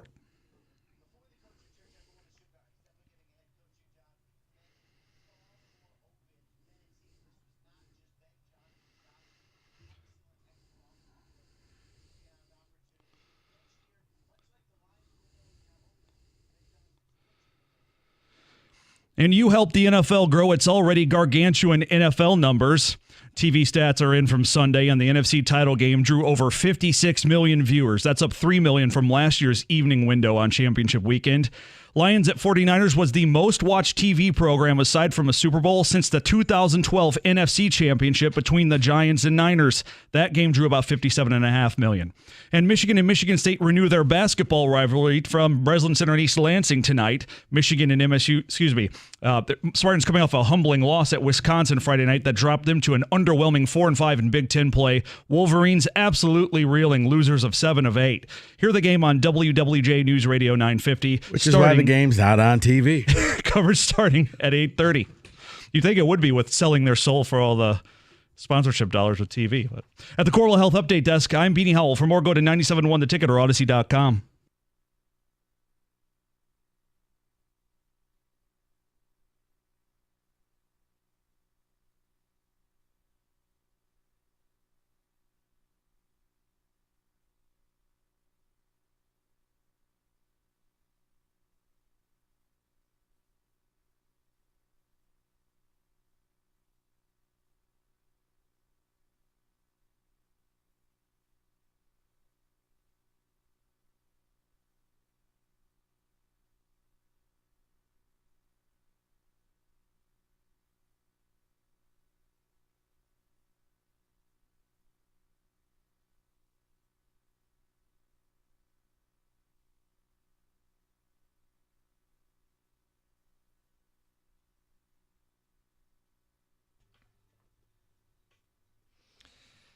All right, before we place these goalposts for the upcoming season, we got more breaking news. Adam Schefter with some details. Ben Johnson, 2 years remaining on his contract with Detroit. His deal was not adjusted to stay, proving that money was not Johnson's biggest motivation.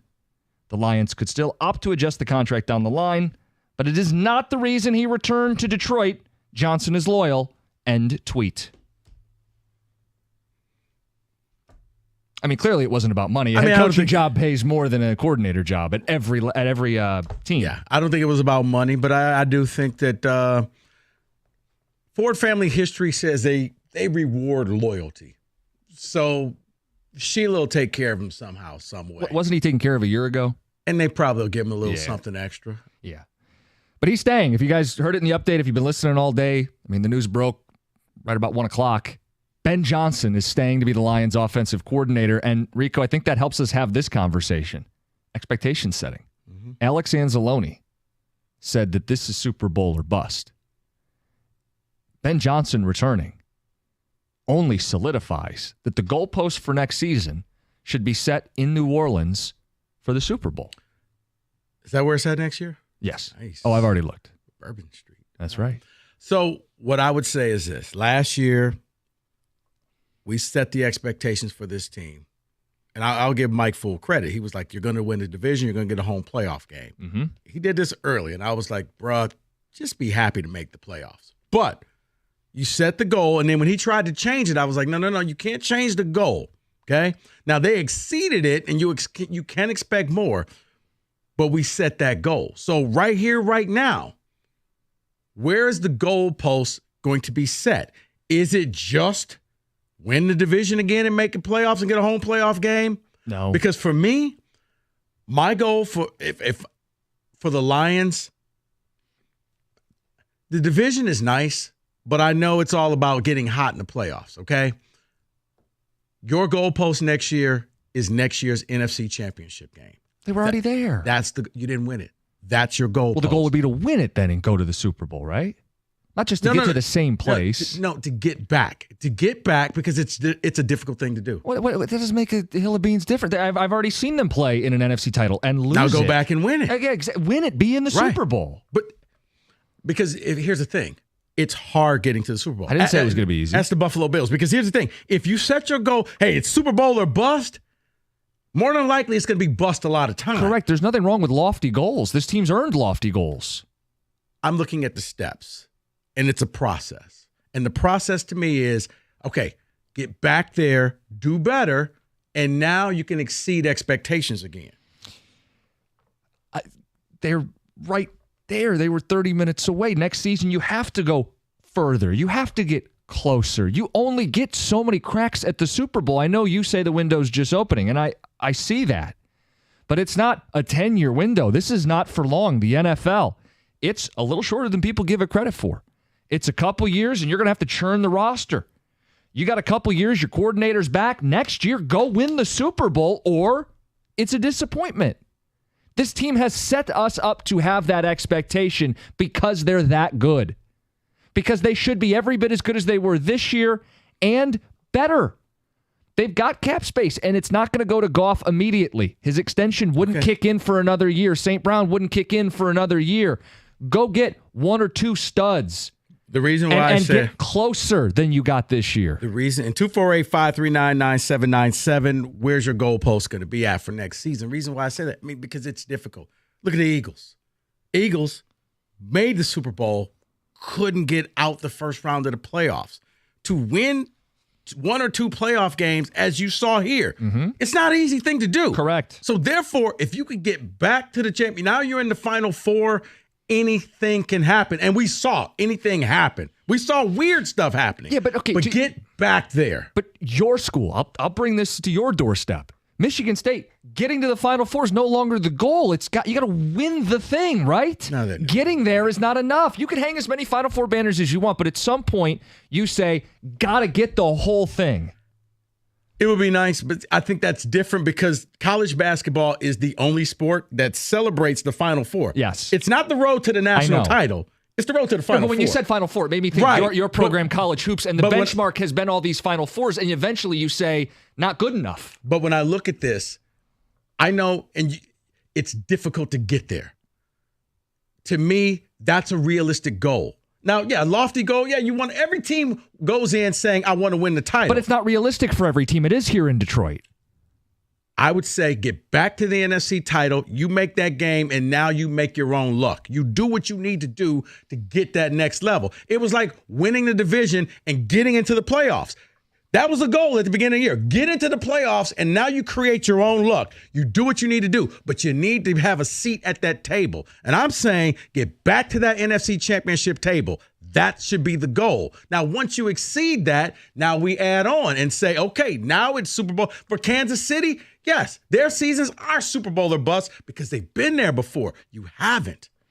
248-539-9797. Alex Anzalone says Super Bowl or bust. He actually said this year was Super Bowl or bust, too. Do we have the clip of Anzalone? Here you go. Here's your linebacker.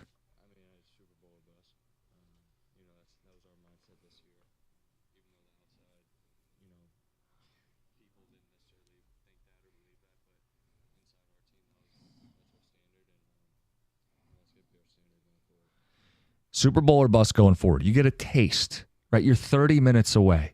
You get to the half. And I know Lions history maybe should have prepared me for a letdown, but I went into that. No. But the history I suspended all disbelief, and I thought, this is happening to my football team, only to have it crash down in the most disappointing way. The only thing that satisfies now that you had a taste is to go to the Super Bowl. Right, but see, the history thing, that's the argument I've been having with Rieger for the last couple of days. It wasn't history, it was inexperience. Correct. Is what you saw in that game.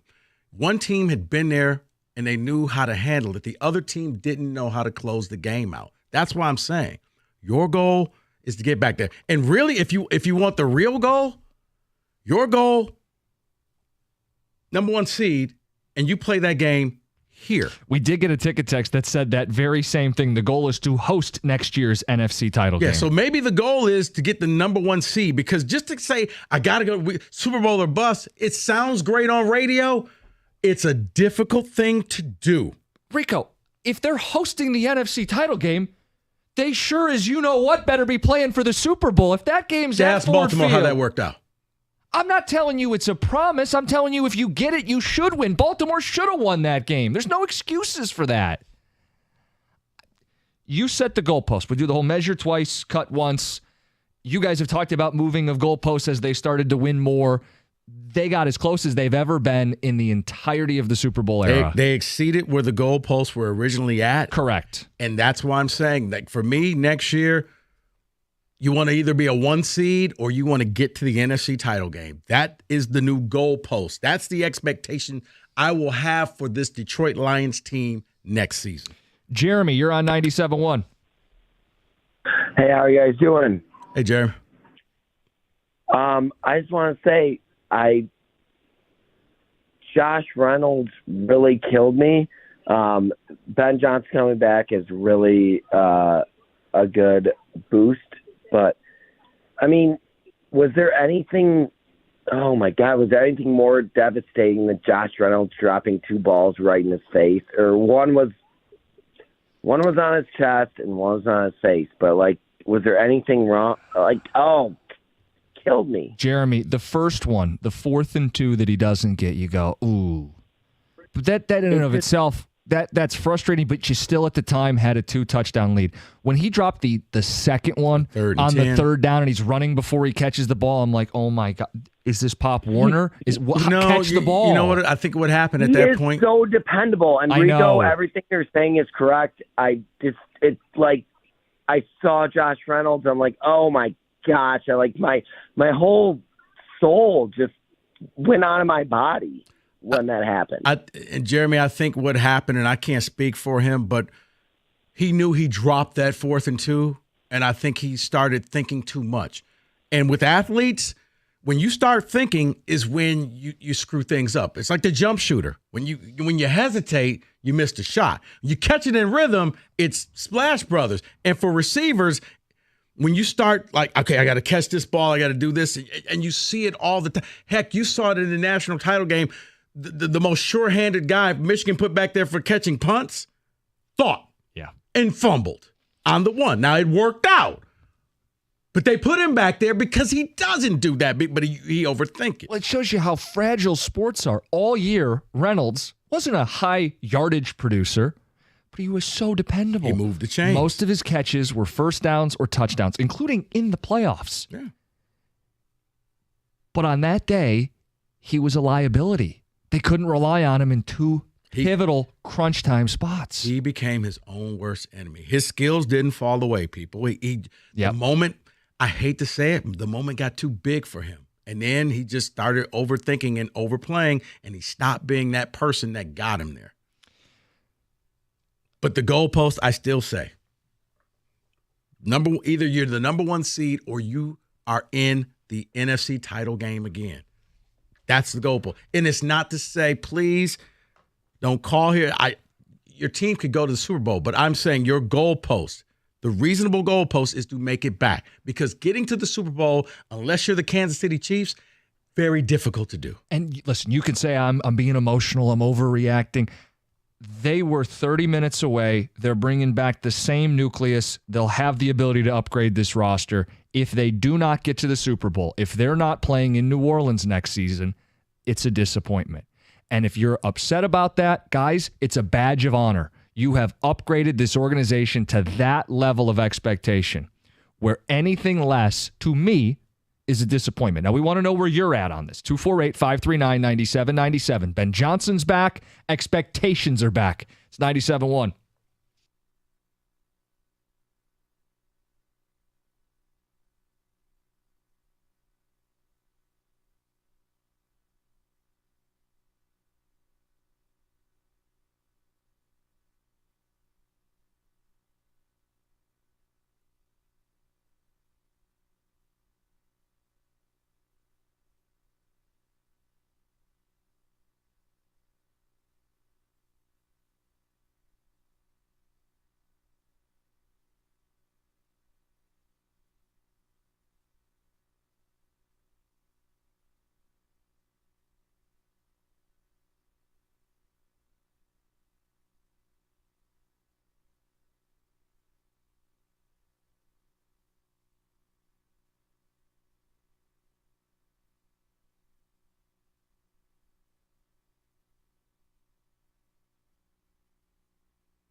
Alex Anzalone, you tell us, where are the goalposts? Last year it was win your division.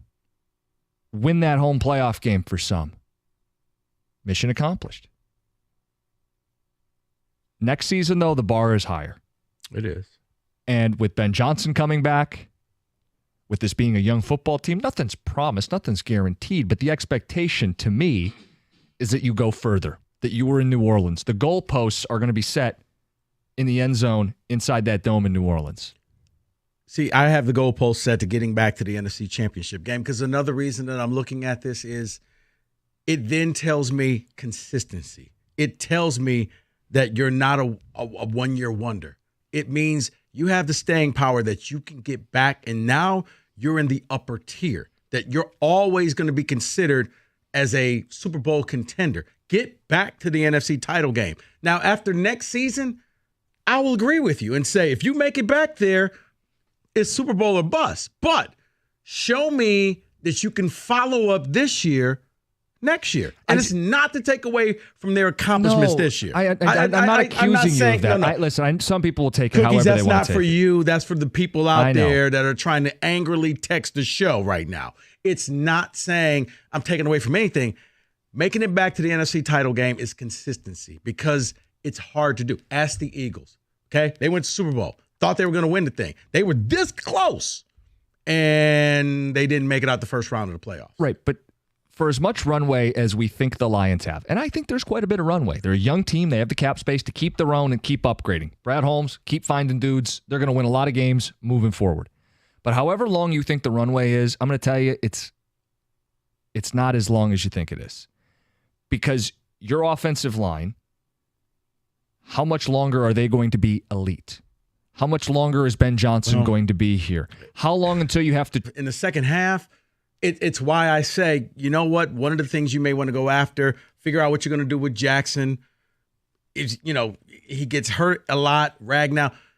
It was the interior of the line that got blown up. When all of a sudden, from the fumble of Jahmyr Gibbs, they met him at the line. They literally just threw... Well, he never had the ball. No, but I'm saying, like, all the plays, like the all of a sudden, that line that held up so well in the first half got blown up in the interior in the second half on all the key plays. If you go back and watch them, you had Niners that were beating the offensive linemen. That wasn't happening. So you need to fix that. But yes, the 5-year run, I'm not talking about that, but I do think your window is probably at least another 2 years, which is what consistency. Get back there, and once you're back at the table, make your own luck. You can't win it unless you're there. I get it. All right. Where are you guys putting the goalposts? Let's get to Mike. You're on 97.1. Hey, what's up, fellas? Hey, Mike. I tried to call the show Friday because I had a question, and Mike was there, and he had said that Ben Johnson was an excellent choice. And my question was going to be to him, well, what makes him that choice? There's been a lot of guys. And let me say this first of all. I'm not surprised he stayed, but I'm happy as hell he stayed. Mm-hmm. But my question is that a lot of people have been, quote unquote, the next person, being an offensive coordinator, and people just tend to say that person is supposed to be a head coach. I've not once heard Ben Johnson say that. I can look at our defensive coordinator, and he acts the part. Not to say that it's a difference, but I want to say this about the defense, because that's what I was most impressed with. I've been watching football a long time, and I have never seen it where a team did not have a number one defensive back and no pass rush and almost make it to the Super Bowl. So with what he did with that talent that's on that defense has been taken very lightly, because that defense, the type of talent that goes up against you to get to the Super Bowl, those coaches know that that's their weakness. And having said that, So my question is this. In order for me to say what my expectations are for next year, the general manager is going to have to – that's all his focus needs to be. And then once he makes all these decisions prior to preseason, I'll let you know whether or not it's final two. I'm more of final two, making it to the final four, than just saying Super Bowl or bust. But that general manager, buddy, last year, okay, I'm happy with what you did. But the defense, that's all I want you to talk about, Mr. Holmes, is defense. Defensive backs, I need some athletes up front that can get to the quarterback. These young quarterbacks in the league now, you better come at me or we going to roast you. No, Mike, You're I'm right. with you because that really, I mean, people talk about the going for it and all of that. Yeah. I'll give TJ Lang full credit because he was the only one that mentioned it before the game. He was worried. On Friday's show, he was like, Brock Purdy breaking containment and running. Brock Purdy was over under 7.5 yards rushing. Easiest money ever made. He rushed for over 50 yards. They took some away from the kneel downs, but yeah, he broke containment and you didn't have the athletes to go out there and get him. That wasn't Lamar. 248-539-9797. We have Chris. You're next up. Chris, you're on 97.1. Hey, guys. How you doing? Hey, Chris. Hey, so what I want to say is obviously we're all upset about the result of the game, but especially after the news today, Ben Johnson staying, we have such a bright future, not just because of him, but because of the culture that we established. People want to be here. People want to come here. And now I think it's the time that we make a splash. I'm already looking forward to next year. I'm already looking at free agency saying, what moves can we make? Honestly, we have some free agents coming up on the roster. You have Josh Reynolds, who's a free agent. No emotion behind what happened in the game. I think that we let him go. I think we can get an upgrade there. There's a lot of good receivers out there, but we only need one. Some of our offensive linemen, Jonah Jackson, Vaitai. Glasgow. I think we can spare them. CJ, GJ, I think that we can spare them. I think we keep Glasgow.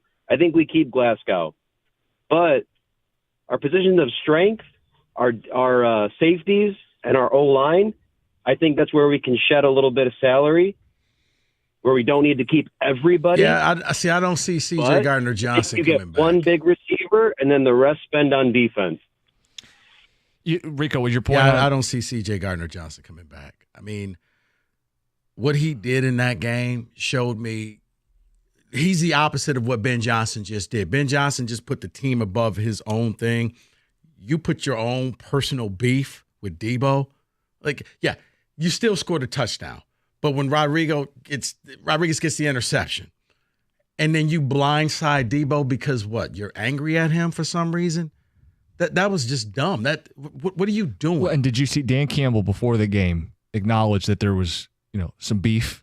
He just said, as long as you don't commit a 15-yard penalty. And that's the thing he did is commit a dumb, selfish 15-yard penalty. And it was a punk move. You blindsided somebody. Like, you didn't even go up, and it wasn't one of those battles where you two are swinging at each other. And you just kept going past the whistle. It wasn't that. He's standing there. You're 10 yards past the play, and you blindside him and then pull the Tayshaun Prince. What, me? Yes, it was you. Yeah. No, I can't see him bringing him back. No. He plays the villain role. He did the ski mask.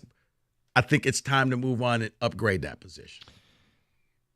All right, we're setting goalposts, expectations for the next season. Ben Johnson back. All of the sadness of Sunday, it doesn't undo it, but it softens the blow. It's 97.1. Have you heard about the T-Mobile Home Internet Lite? Yes, Internet Lite. Like, somebody actually thinks making light internet was a good idea. What does Internet Lite mean? It means it's internet, but it's not full internet. I mean, you're supposed to hit your allotted data. You get throttled up to like speeds of from the 90s. That means you could be downloading a video game and then boom, you get throttled. Nobody wants that. You want fast, strong, reliable internet. You want Xfinity. Learn more about Xfinity at xfinity.com/TMOFax. Now through March 21st, new customers can get started with a 75 megabits per second Xfinity internet for less than what you would pay for the T-Mobile home internet. It's all for just $20 a month for 12 months with no annual contract. Switch today. Go to xfinity.com/TMOFax. Call 1-800-XFINITY or just simply stop by an Xfinity store today. Requires paperless billing and auto pay with store bank account. Restrictions apply. Equipment, taxes, and fees extra after promo. Regular internet rates apply. Actual speeds vary.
He's back.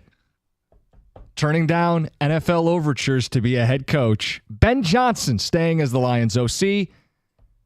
Your reaction to that and the expectation for the upcoming season. We are setting the goalposts. Let's get to the phones. Let's get to Ryan. You're on 97.1.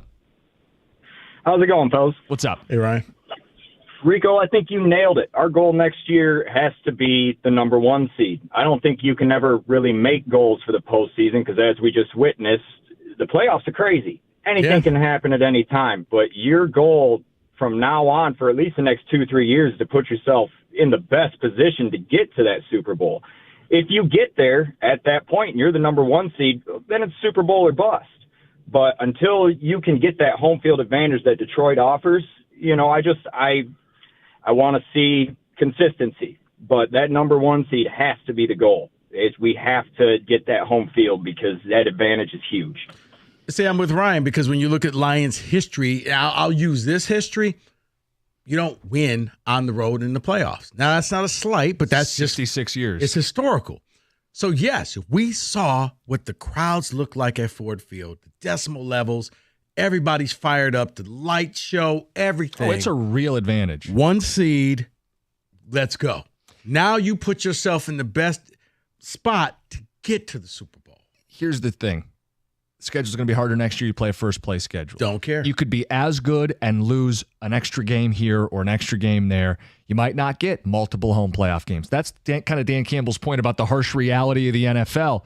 Rico, if this team gets back in, you're not always going to get to play at home. You're going to have to win some road games. And that's why I said 1 seed or back to the NFC title game because it's not an easy road.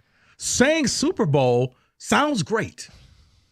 And I think you may be a little emotional right now. And I'm telling you, it doesn't work that way in the NFL. I think there's a handful of teams that go into the season expecting, not expecting because you can't expect the Super Bowl. But they expect. Kansas City expects a Super Bowl. And if they don't get there, year's loss. Well, they don't care. There's only one way to have a successful season for Kansas City. It's like Alabama in college football. Bowl. Yeah, if you don't win the national, or Georgia, you don't win the national title, I don't care about a 12-win year. I would say your Niners are another team. They've been there a couple times now. They've gone to all these. The expectation for them is Super Bowl or bust. You start looking around. I think for Josh Allen, Super Bowl or bust. Buffalo Bills fans have been to the Super Bowl 4 times. Got to win it. Super Bowl or bust. Lamar, the only way to really get this playoff thing off your back, not to win an individual playoff game, is to win a Super Bowl. See, I think for Lamar and I think for them, for the Ravens, I can't speak for Ravens fans, they hit a goalpost this year. They made it to the AFC Championship game because they normally are bounced out in the first round. But what do you think their goal is for next season? Win the whole thing, right? Their coach has done it. They got this great defense. They've got a quarterback that they believe in. But here's the thing. Baltimore and the Ravens have been around for a while. They've been a disappointment. They're like the Bills. They've been a disappointment. You're still new kid on the block. Show me consistency. Get back to the game. And then I'll say, okay, you know what? You're here to stay. I think you will be. But give me the consistency. Let's get back there. The point I would argue is the Lions have looked the part. They were in the NFC title game. They were up big in the NFC title game. And that wasn't a fluke that they got up 3 scores. No, it wasn't a fluke. No. This team is every bit good enough to be in the NFC title game again. They were good enough to win the NFC title this year. They're good enough to win the NFC next year and be in the Super Bowl. But as you just said, it's going to be difficult. Sure. Got to play a tougher schedule. So get back to the NFC because that means you are really battle tested and you went through a whole lot more than you went through this year. Rico, if they achieve the same thing that they did this year, I don't think people will feel the same way. This year was new. It was fun. It was magical. Next year would feel like they held serve and didn't make progress and wasted one of the years of the window. See, I think you're confusing the terms. We're saying where is the goalpost? I'm not saying that's the end-all, be-all. I'm saying that's the benchmark that I'm setting. Now, once you're there, exceed it. The benchmark this year, make the playoffs. You got there, you exceeded it. I'm not setting the limitations saying just make it the NFC title game and that's the best you can do. No, I'm saying get back there and then you can exceed that. I don't want to set the goalpost at a level that would just be satisfactory. I want to set the goalpost at something that would actually satisfy me. in a way that this year didn't. I think it would be difficult to do, and I think that would satisfy you because now they're No, there. I feel like they got to the same damn place and didn't get any further. Because now they have experience, and hopefully they've learned how to finish a game, and then you'll get your goal. You know, Jim, asking for Super Bowl or bust is kind of a double-edged sword because they could actually be a better team next year and not go as far. Correct. Because other teams get to get better too. Welcome to life at the top of the sport. I think the Lions are at the top of the sport with other teams vying for Super Bowl or bust. Guys, tell me if I'm out of line. Let's go to the phones. Phil in Detroit, you're on 97.1. What's up, man? What's up, Rico? What up, Cookies? What's up? Phil. Okay, Cookies. You're missing out. I think you're missing the point of what Rico was saying. There's too many variables that play into what you're saying, and believe me, I want them to make it to the Super Bowl. But this is where Rico is trying to keep it in a rational, logical state of mind. What did we do this year that most teams didn't have to deal with? Tell me. We didn't have an injured quarterback. Mm-hmm. Our quarterback wasn't injured, and there's so many variables. You don't know what the record's going to be. You don't know who your opponent's going to be. You don't know what injuries we may or may not face. So to say Super Bowl or bust, I'll get it. I'm confident too. But the consistency, like Rico was saying, is what you have to show. So if you get there through any other type of hurdles, then you're doing good. Right now, I'm a little distraught the fact that Bridgewater has retired. So now, if Goff by chance get hurt next year, who are we going to turn to? Who are we going to fall back on? Because I can't say that I'm overly confident that Hooker's going to go out there and perform to the level that we need him to be. You know what I'm saying? Yeah.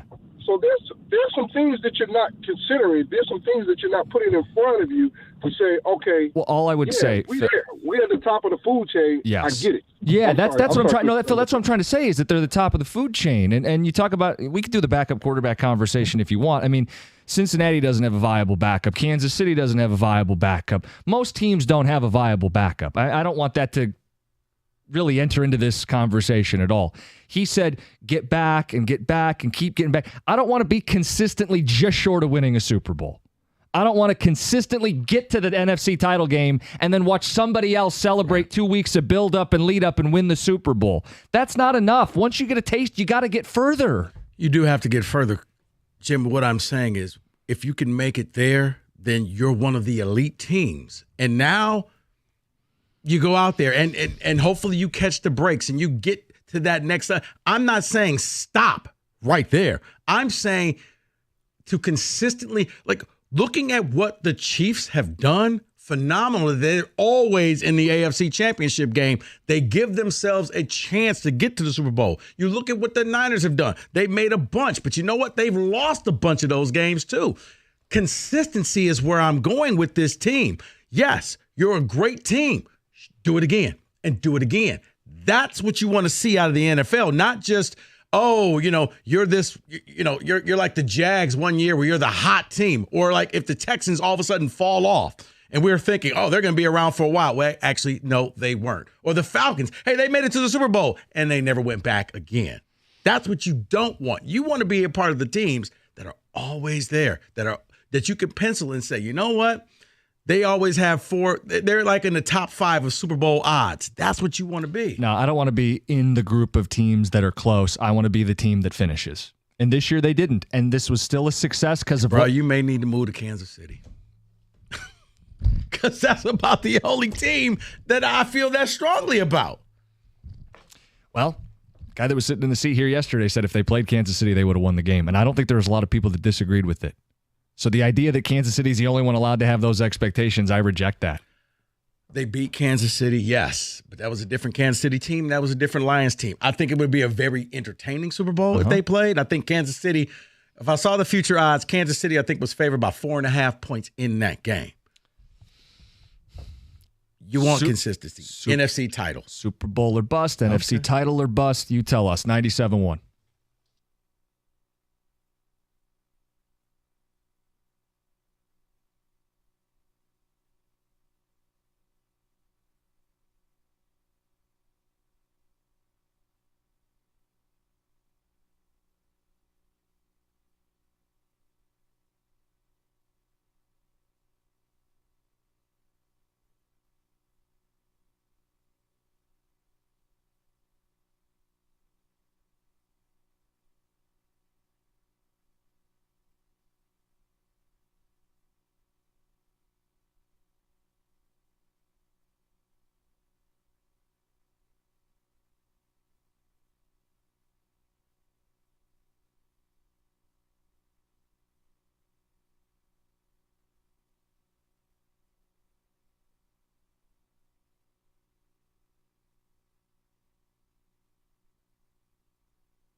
No doubt the biggest story in the NFL today, the Commanders will not hire Ben Johnson. He informed them he's staying to chase a Super Bowl.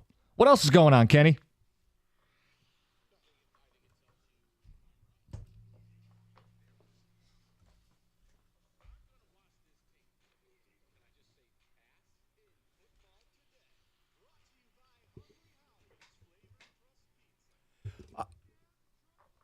Exactly. Jim, you brought up the Super Bowl just now. I just wanted to get your opinion on this. I know you and Mike are going to do a cash the ticket deep dive on the Super Bowl at some point, but the line's been bouncing around. It is now at 2. Costa Rica, what's your early read on the Super Bowl? Are we really doing this again? Mahomes is an underdog? Yes. How many times we need to learn this lesson? I mean, I think he's 11-1 in games that he's the underdog in the playoffs. He will be after this one. I think he's 10-1-1.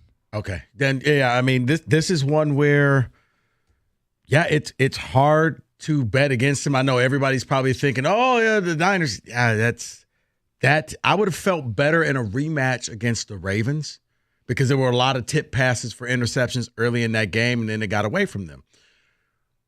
But the Chiefs and their game plan is just go up early and suffocate you, and that's how they're winning. Travis Kelce's revived his career. He went from just nothing. It's one of those, what does Vegas know? I think this is going to come down to a last-second field goal, but it's hard to bet against Mahomes. I will, but it's hard to do that. Well, think about this, too. The headline is going to be Mahomes. It's Kansas City's defense. Number 2 in the NFL. The whole formula has been keep it low scoring, keep giving 15 the ball, and eventually his team will end up with more than the other. Yeah. I mean, it's the way Mahomes can break containment. And it's never dead. Just when you think your defense called up the perfect defense, he scrambles around, you go chase after him, and he throws it down the field for 30 yards. If you don't, he runs for 30 yards. And, of course, when David decides to take a couple of days off, a couple of Pittsburgh stories end up dropping. Art Rooney speaks on Mike Tomlin's extension, saying they're working their way towards finishing it. How safe is Mike Tomlin right now after a down year for the Steelers in terms of Pittsburgh's expectations? I think he's very safe. I mean, Pittsburgh is kind of like Detroit. It's one of those jobs that's hard to get fired. Like it's a family business, and Tomlin is a member of the family. Kenny, it's a reason why I think they've only had 3 coaches. That's it. Like Chuck Noll, Bill Cowher, and then Tomlin. But they also survive these massively high expectations. They constantly want to be in the playoffs. They constantly want to be talked about as a Super Bowl type team. That always hasn't been the case, but Mike Tomlin has survived it all. Tomlin has. He looks broken. He looks like he's tired. I thought he was going to walk away. You bring in Arthur Smith to run your offensive, as your OC to run the offense. I think that may help. You can lean on him. He was a head coach, even though he wasn't a great one. I don't have to do all the heavy lifting. He'll survive. And that's what I was going to bring up next is the Arthur Smith hire. Sorry about that. No, you're good. No, you're it good. makes sense. I mean, run first offense in Atlanta and in Tennessee. Yeah.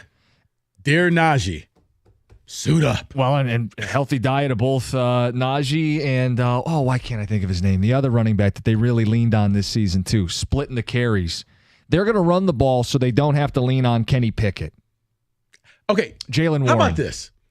Go get a quarterback. Just in this Kenny Pickett experiment, go get a real quarterback. He's not the guy. He will never be the guy. This is almost like a spike quarterback thing. Like somebody's going to prove a point. No, he's really that good. No, he's not. You're never going to win with him. Go get a real quarterback. Yeah, elevate yourself from a 9-win team to an 11, 12-win team. If I'm Pittsburgh, I'm monitoring everything that's going on in Chicago. Yeah. And Minnesota. If Fields is available, that's who you want to go get. I agree. Fields dynamic. See, I don't think Kirk Cousins is going to get let go because Minnesota saw what it's like out there and it was cold. And it's not just because Minnesota is in the middle of nowhere. It was cold out there with those other quarterbacks they had. Good point. They didn't have anything. And Cousins' value, not him being shirtless pounding the drum, but just the fact that our other quarterbacks were bums. Rico, once again, copying off my notes because Art Rooney also said the Steelers, quote, still feel good about Kenny Pickett and they're still interested in Mason Rudolph's return. So I'm taking it that that's not what you think they should be doing right now. No. I mean, that's just rubbish versus garbage. Like, you don't win in that situation. Neither quarterback is good. You're Pittsburgh. Imagine if you had a middle tier quarterback, how far you would go. That you don't have to sit there. Well, let's hope that Kenny Pickett doesn't. No. Just go get a quarterback. Somebody other than those two. The competition for those two, who can get out of town faster. So I read this stat the other day going back to the Super Bowl that 4 years ago and now there's only 12, between the two teams, only 12 returning starters from the team 4 years ago that will be back for this Super Bowl. What does this say about how you construct a roster built to succeed in the NFL? Not for long. Just when you think you've got the nucleus, 2-3 years later, it's going to be a lot of new faces. Win while you can. What it tells me is that you don't get too loyal to a player, that there are no sacred cows, that, we can't win without, we got to have this guy on the team. No, we don't. I can find somebody new. I can find somebody younger. I can find somebody cheaper. That's what the good GMs do. You don't pay everybody. You have a nice run with a player, but when the run is over, you send them on their way and you draft their replacement. Some foreshadowing for Detroit.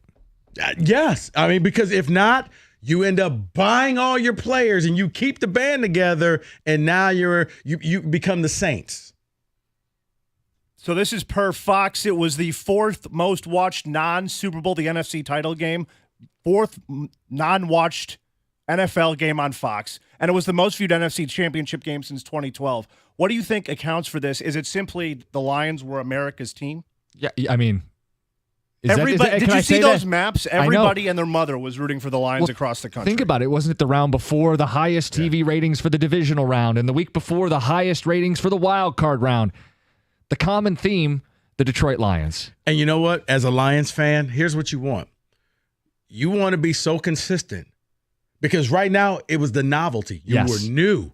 I'm tired of seeing these same teams over and over again. Who is this Dan Campbell? He's a funny guy. I kind of like this team. Oh, Jared Goff's the underdog. When you're good enough, then people get tired of you and they don't want to see you anymore. And now it's like, oh my God, Dan Campbell again. You know what? Let somebody else play, not the Lion. That's the goal that you want to achieve. So, but yes, Kenny, I think a lot of it is it's football. Okay, let's just be real. It's title football, so everybody's watching, and it was better than the first game. First game was horrible, and I kind of like the announcers in this game.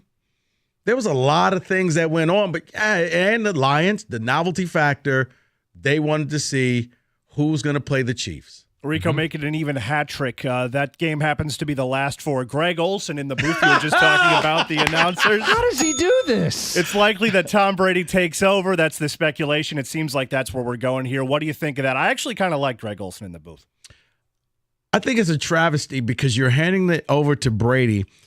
And just because Brady was great on the field does not mean Brady will be great in the booth. You have a commodity. I love Olsen. I love what he brings.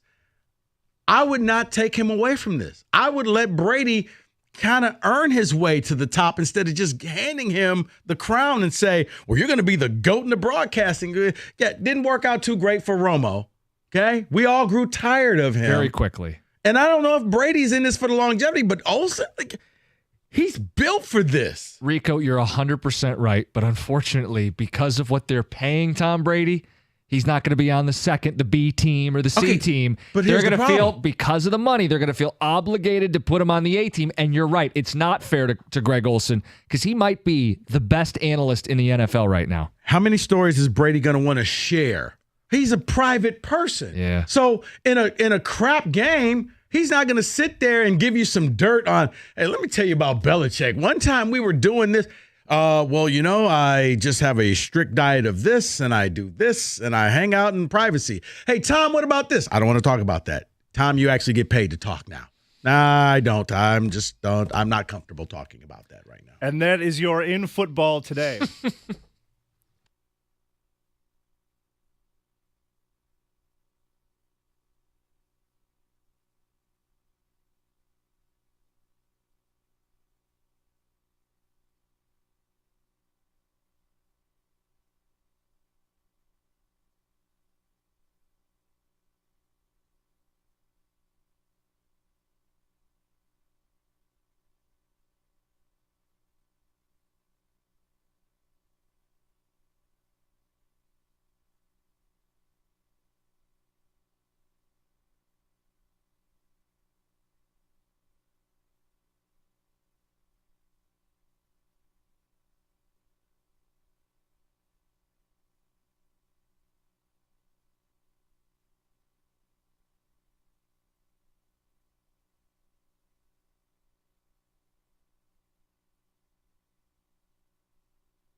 Brought to you by Cars for Kids. Michigan and Michigan State basketball meet for the 193rd time tonight. The Spartans, who entered the season in the top 4 with national championship aspirations, have been a major disappointment, sputtering to a 12-8 start with a 4-5 record in league play after Friday night's blowout loss at Wisconsin.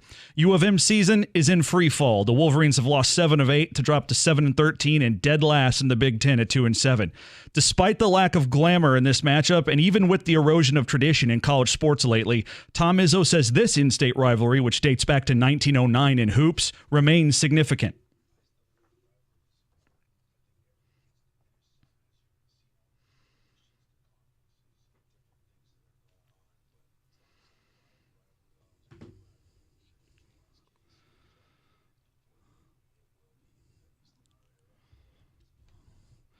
And he gets to do it on his birthday tonight. That's right, and he could get number 700 tonight for his career. MSU 32-16 against Michigan under Izzo, but the schools have split to 8 meetings since Juwan Howard took over for John Beilein. Tonight's game from East Lansing can only be seen streaming on Peacock, but you can hear it on WWJ News Radio 950 starting at 8:30. Lions offensive coordinator Ben Johnson will return in 2024 after reportedly passing on head coaching opportunities with Seattle and Washington.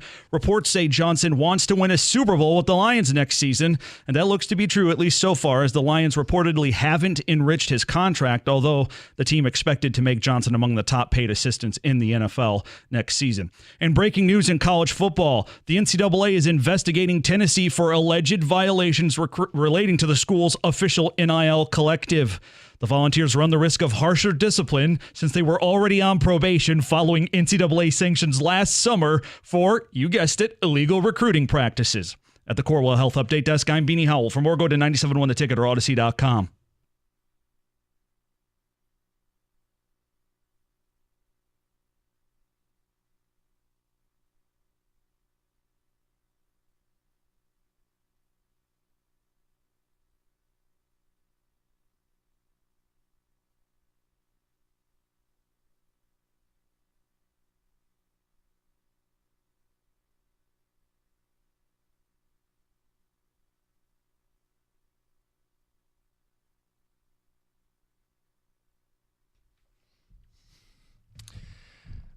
Valenti with the day off. He sounds like death.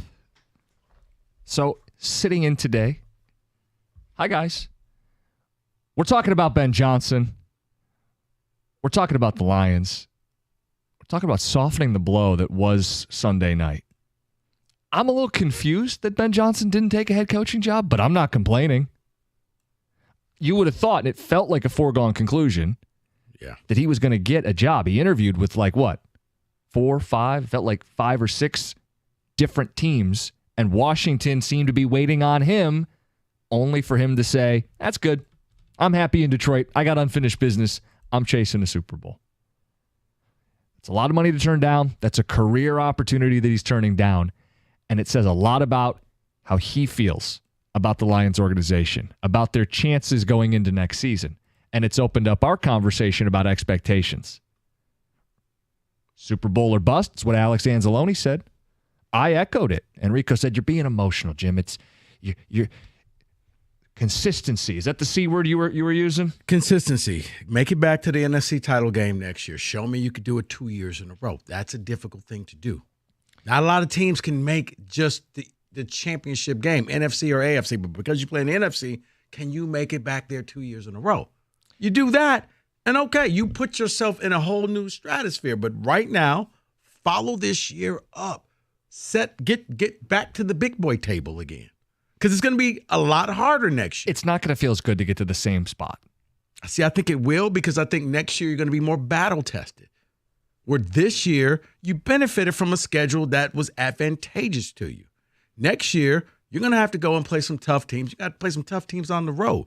Not to say you can't win those games, but man, getting back there means you knocked off a whole lot of teams to get there. So, yeah, back to the NFC title game, consistency, and then exceed expectations. Just like this year, get to the playoffs. They got to the playoffs, and then they exceeded our expectation. Do you feel like this year was a failure? No, I don't. no. Why? Because they hit the goal, and they exceeded the goal. If you leave it as Super Bowl or bust, That's it. There's no leeway. Just say it. You think I'm setting myself up to be let down. Yeah, there's no leeway. There's no place to go but down. And I understand that when we used to do this with the Tigers, World Series or bust. I miss those days. You understood the assignment. That meant there's only one team that wins it. More likely than not, you will bust. Right. You'll be disappointed. It will be a failed season, whatever word you want to use. But what I would tell you is I miss the days of having a team in this city that we could say that about. It was a badge of honor to have a baseball team good enough that you could only be satiated by winning a championship. I think the Lions have entered that conversation where they are good enough. They were so close on Sunday. And the thought here is you're bringing the band back with the cap space to add a couple key pieces and to draft a couple more key pieces. And before you got to pay everybody, next year lines up New Orleans, goalposts, Super Bowl. 248-539-9797. By the way, before we get to the callers, Amon-Ra St. Brown is no longer a snub for the Pro Bowl. There you go. He's a replacement. He's going to be replacing A.J. Brown, and another Lion is headed to the Pro Bowl. Want to take a guess? Yeah, I think I saw this, so. Yeah, me too, actually. I already Jahmyr know. Gibbs. Yeah, for Christian McCaffrey. Replacing Christian McCaffrey. Let's get to Jerome. Jerome, how you feeling? You're on 97.1. Thank you for taking my call. I'm proud of the Lions, and I listen to you guys every day, but I think moving the goalpost is the thing to do, because this year we was able to get to the NFC Championship game without really having a great defense, and I feel that if we improve the defense, we're going to be able to go to the Super Bowl. That's my feelings. Okay. So you're going with the Super Bowl. That's the new goalpost. Right. That should be the new goalpost.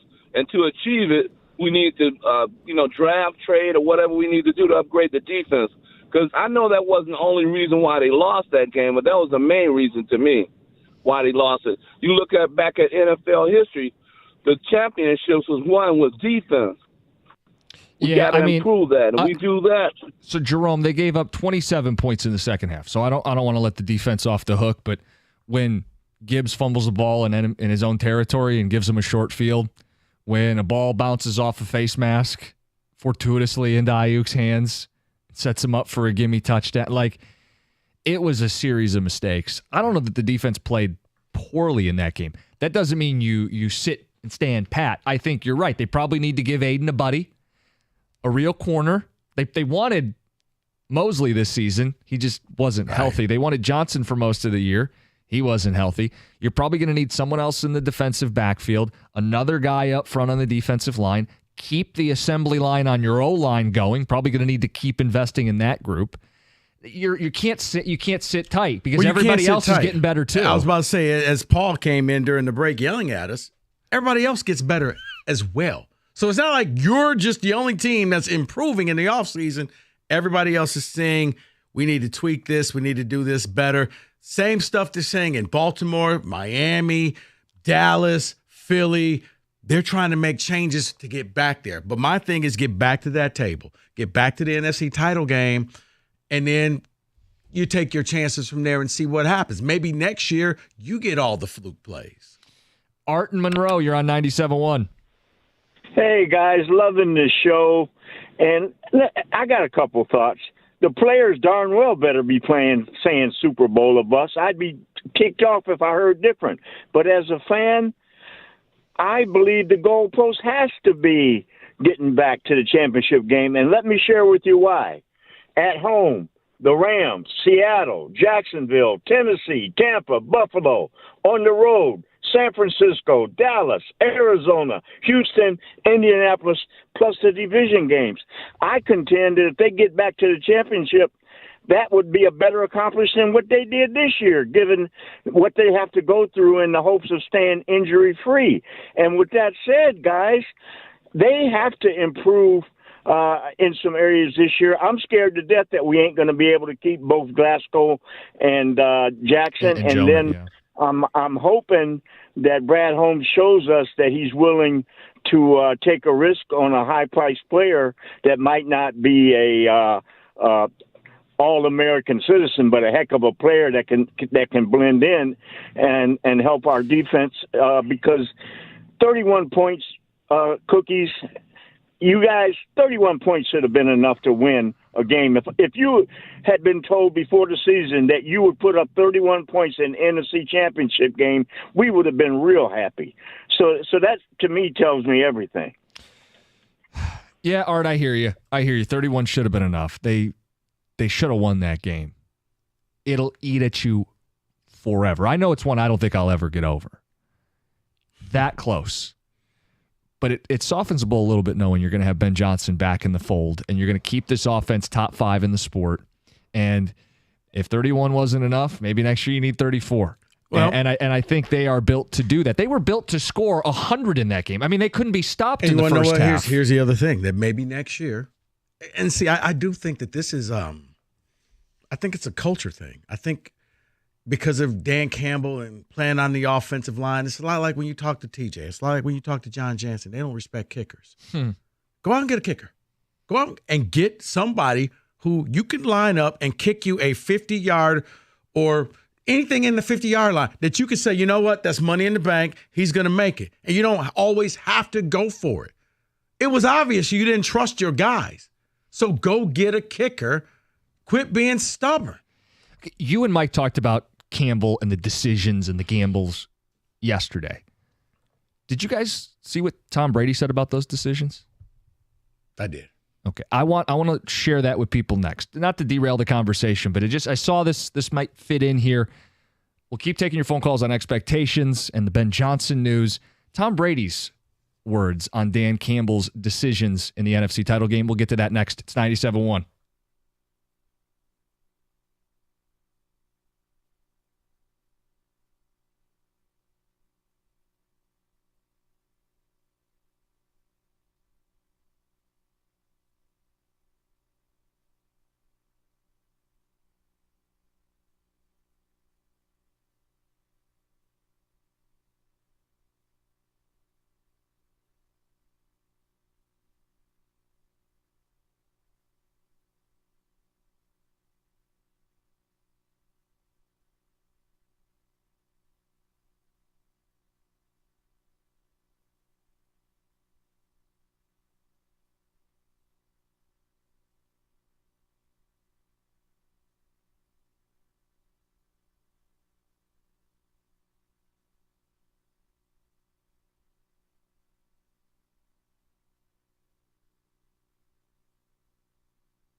97.1. What are you oohing and eyeing at over there?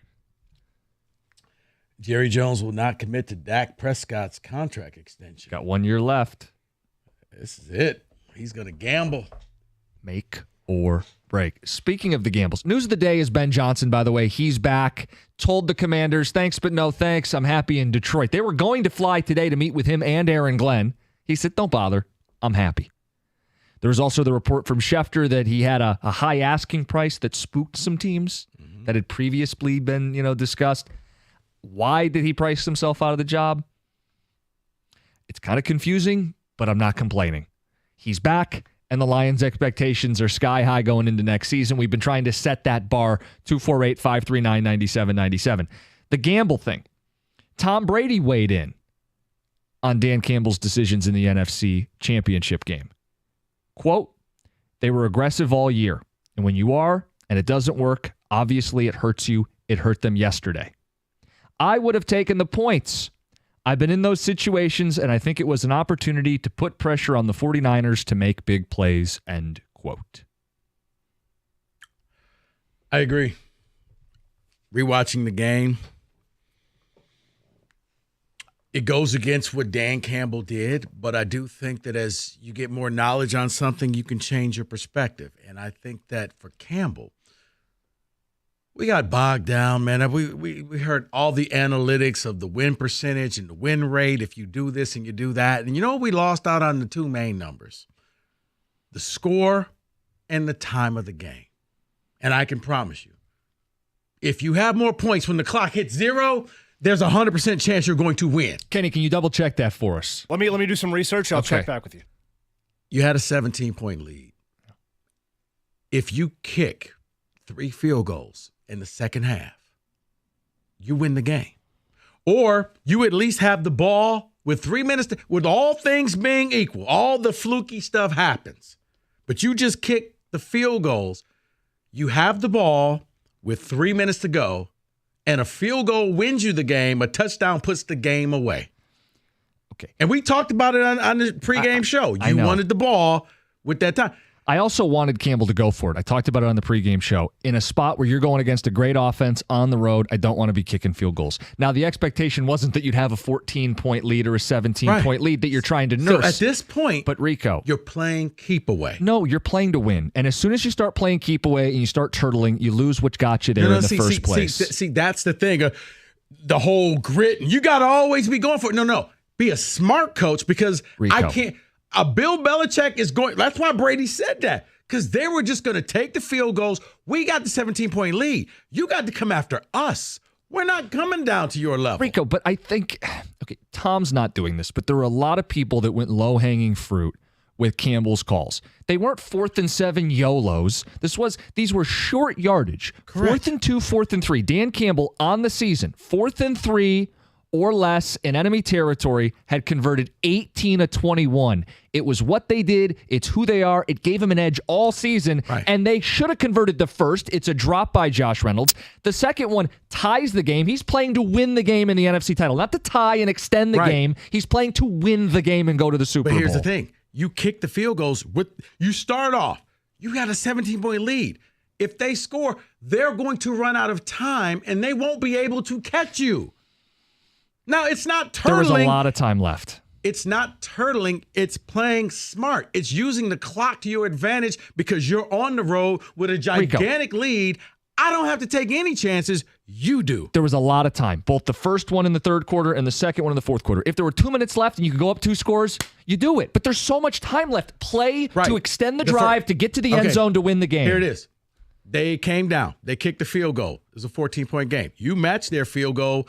And now it's 17. It's 17 again, and you got, at that point, 22 minutes left in the game. All the pressure's on them. And that's Brady's point.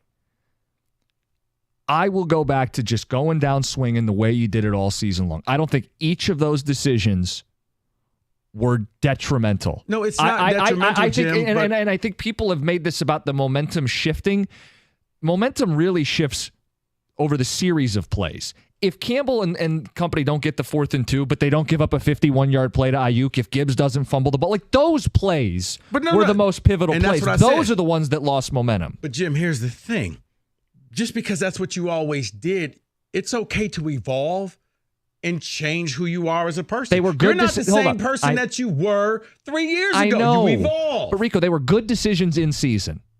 And it was a good decision in the biggest game to make them again. This wasn't in season. This was a Super Bowl. No one saw a 17-point lead. So you know what? Hey, guys, here's the thing. Let's just score points and make them chase us. Let's not help them, because every time you went for it and didn't get it, you helped them. That was the risk. And I thought the reward was worth it because you're chasing the Super Bowl. Or you just score the points and make them chase you. And you know what happens? Now, as the game gets closer, they're in panic mode. They're in desperation mode. And you're just, hey, we got the clock on our side.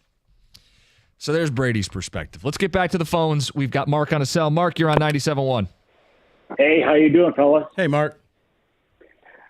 Listen, you know what? I'm a long-time fan of the show. I was helped into this, listening to the show when Jamie was around. Rico, when Mike was looking for another partner and he was working the show by himself, I was okay with it. And then he brought you on, and it changed the whole show. I hope that's a good thing. I was waiting for the butt. Okay. I hated every minute. It's been ruined ever since. No. It is a good thing. We lost some producers and some engineers, and we brought some other guys on, and I listened to the show from 6 a.m. till 6 p.m. every day. I appreciate that, Mark. So where's the goalpost for this team? Well, let me say the first thing. I like Greg Olson, and that's the end of that. I'm a bandwagon guy. I've never really been a big Lions fan. All my friends, my best friends, have been diehards. Mm-hmm. Mark, we need you to land the plane. Where are you at with the Lions? I'm happy with the way you guys were able to take us through the playoffs, and my goalpost were you guys being able to enjoy calling the playoffs. Mark, we appreciate it. It's been a fun journey for Lions fans. It's a ride you don't want to stop, though. So let's look ahead to next season. Let's get to Scott. Scott, you're on 97.1. Hey, guys. How you doing? Hey. What's up? So I'm going to lean towards a bust as far as for next year, because I'm going to touch on some of the things Rico's brought up. Schedule this year was one of the easiest in the league, so they faced a lot of quarterbacks that weren't able to really make that defense pay the price. So I actually think they were worse than what the statistics show. And I also feel like in any division, you're always going to go with the best quarterback in any division. Mahomes, for example, that's why he's going to dominate the AFC West like he has been. Brady, for example, all those years. And I think you probably thought when Aaron Rodgers left that was going to be their division for the next 10 years. Mm-hmm. But Jordan Love, you guys, is a top 3 talent, and I think that Packers team is probably going to be favored next year to win that division. And so when you can't win your division, or you're struggling to get out of your own division, that just sets you up for always having to just fight for a wild card or scraping to make the playoffs. Scott, I think Green Bay clearly found something in Love. I'm not going to put them on the Rodgers or Favre tier, but they found something with Love, and I'll give them that. But why should they be the favorites next season over the Lions? Because I think they were better defensively. I saw in the divisional round how they didn't have a half like the Lions did, where San Francisco just scored, 27 unanswered points. Yep. They didn't allow that. It was just basically Green Bay had the last 7 minutes of the fourth quarter where Jordan Love just had his 2 worst possessions that he had in like 6 weeks, but he saved them for that worst of the time. Here's what I would say, Scott, is the fact that they came in here to Ford Field Thanksgiving Day. No Aaron Jones.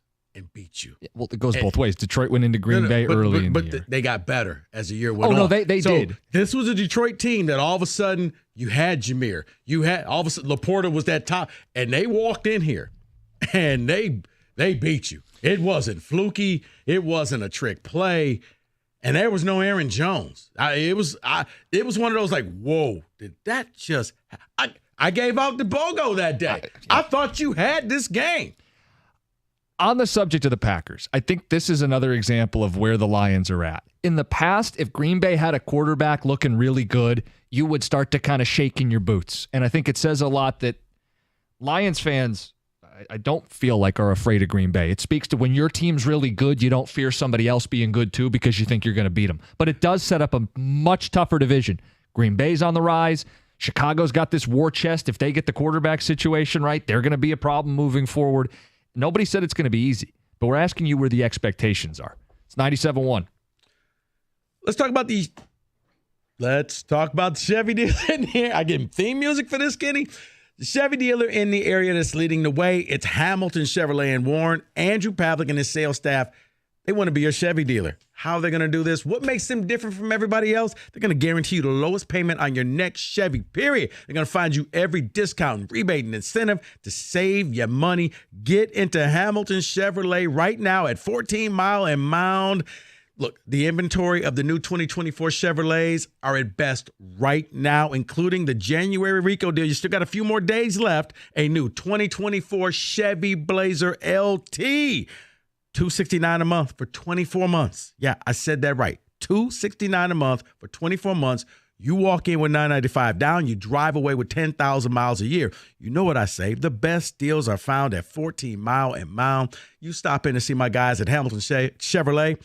Tell them Rico sent you. Make Hamilton Chevrolet your Chevy dealer. Visit HamiltonChevy.com. That's HamiltonChevy.com. Chevrolet, find new roads.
as the Lions win, the goalposts move. And people don't like when you move goalposts in season, but before the season starts, I think it's a good way of setting the expectations. Last year it was, you got to win the division. And you get your home playoff game. That was the expectation. Now that they got that home playoff game, won that home playoff game, won a second game, went to an NFC title game, outplayed the Niners for the first 30 minutes, what's the expectation going into next season? And if you were concerned, well, what about Goff without Ben Johnson? Ben Johnson's coming back. News today, he's returning. Told the Commanders, no thank you. They were coming out to interview him. I don't think this is one of those deals where he wasn't going to get the job. He wants to be here. He turned down real money, real power, real opportunity to stay in Detroit and chase a Super Bowl. So the expectation then is Super Bowl or bust, right? Rico, right? No. Right? No. My expectation for the Detroit Lions, get back to the NFC title game or get the number 1 overall seed. Not just make the playoffs anymore. You've done that. You've graduated.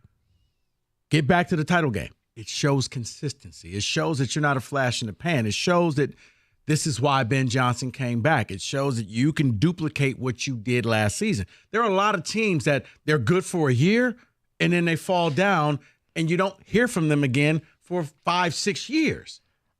I hear you on consistency, but you only get so many cracks at this. And if we're just going to set the bar at finishing short again, I won't be. I was very happy with the result of this year. I will not be happy if it's the same result next year. I'm not saying you get to the title game and lose. I'm not saying that. I'm saying get to the title game.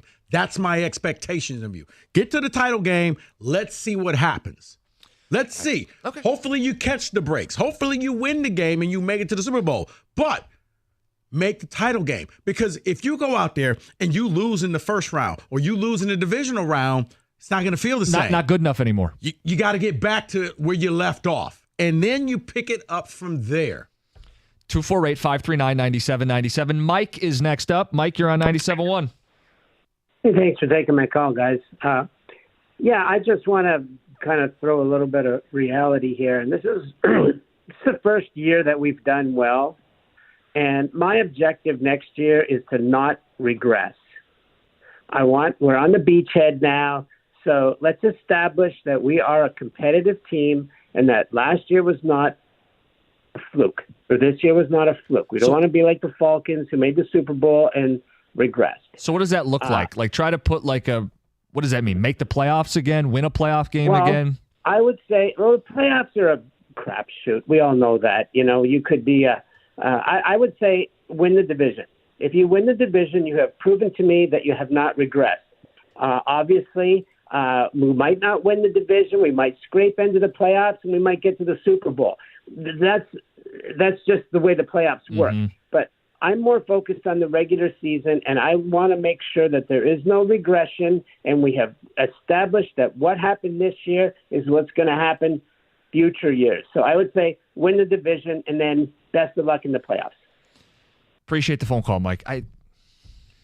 Jim, I understand where you're coming from, and I'm not saying that you're wrong, but I think your goals are – it's setting yourself up that it's just very – like if you're the Kansas City Chiefs, I can understand saying, you know what, it's Super Bowl or bust. Why? Because this is what you do in Kansas City. You win titles. You have rings. You get trophies. That winning a division – and winning, like they didn't care that they had to go on the road because it's like when New England was good, who cares if we got to play on the road? We're going to win the Super Bowl. Well, you're describing a dynasty. Right. You're describing right. And I'm saying like teams that have like 15-year windows. The Lions don't have a 15, and I'm not trying to be rude, but like a 15-year window, those don't really exist. This is 3-4 years at best to try to capitalize. And I'm sorry, when you have it, when the iron's hot, you strike. But that's why I said consistency. Get back to where you left off, and let's start from there and see and go further. Okay. Winning the division, great. If the Lions make the playoffs, but they're a wild card team, so what? Path may be a little harder. Yep. But you know what you got to do to get back to that title game. Yeah, I'll just go back to this. They're built for it. Every cliche, let's go for it, man. My point is if they get in as a division winner and they get a couple home games, great. That's preferential. if they're set to go on the road, you still got Ben Johnson coaching Jared Goff with a good run game. Go score more points than the other team and find a way to win. You're built for it. They are built to make this run happen. Let's get back to the phones. We have Ryan on a cell. Ryan, you're on 97.1. Hi, yes. I want to say that I'm excited that everybody's coming back, our staff's coming back, and I think it is go back to the NFC Championship or bust. I think we should always look for the Super Bowl, but I think it is go where you were at, finish off, and win it. And I think they set the bar high. I definitely do, and I'm excited about next season. Yeah, you should be. I think that's the key here is I think Sunday night, I really didn't want to hear about how good of a season it was because I felt like, you know what. And I said, give me a couple days. I didn't realize Ben Johnson was going to come back. It speeds up the healing process a little bit. But Sunday night, you're going, this is such a missed opportunity. This is such a kick in the teeth.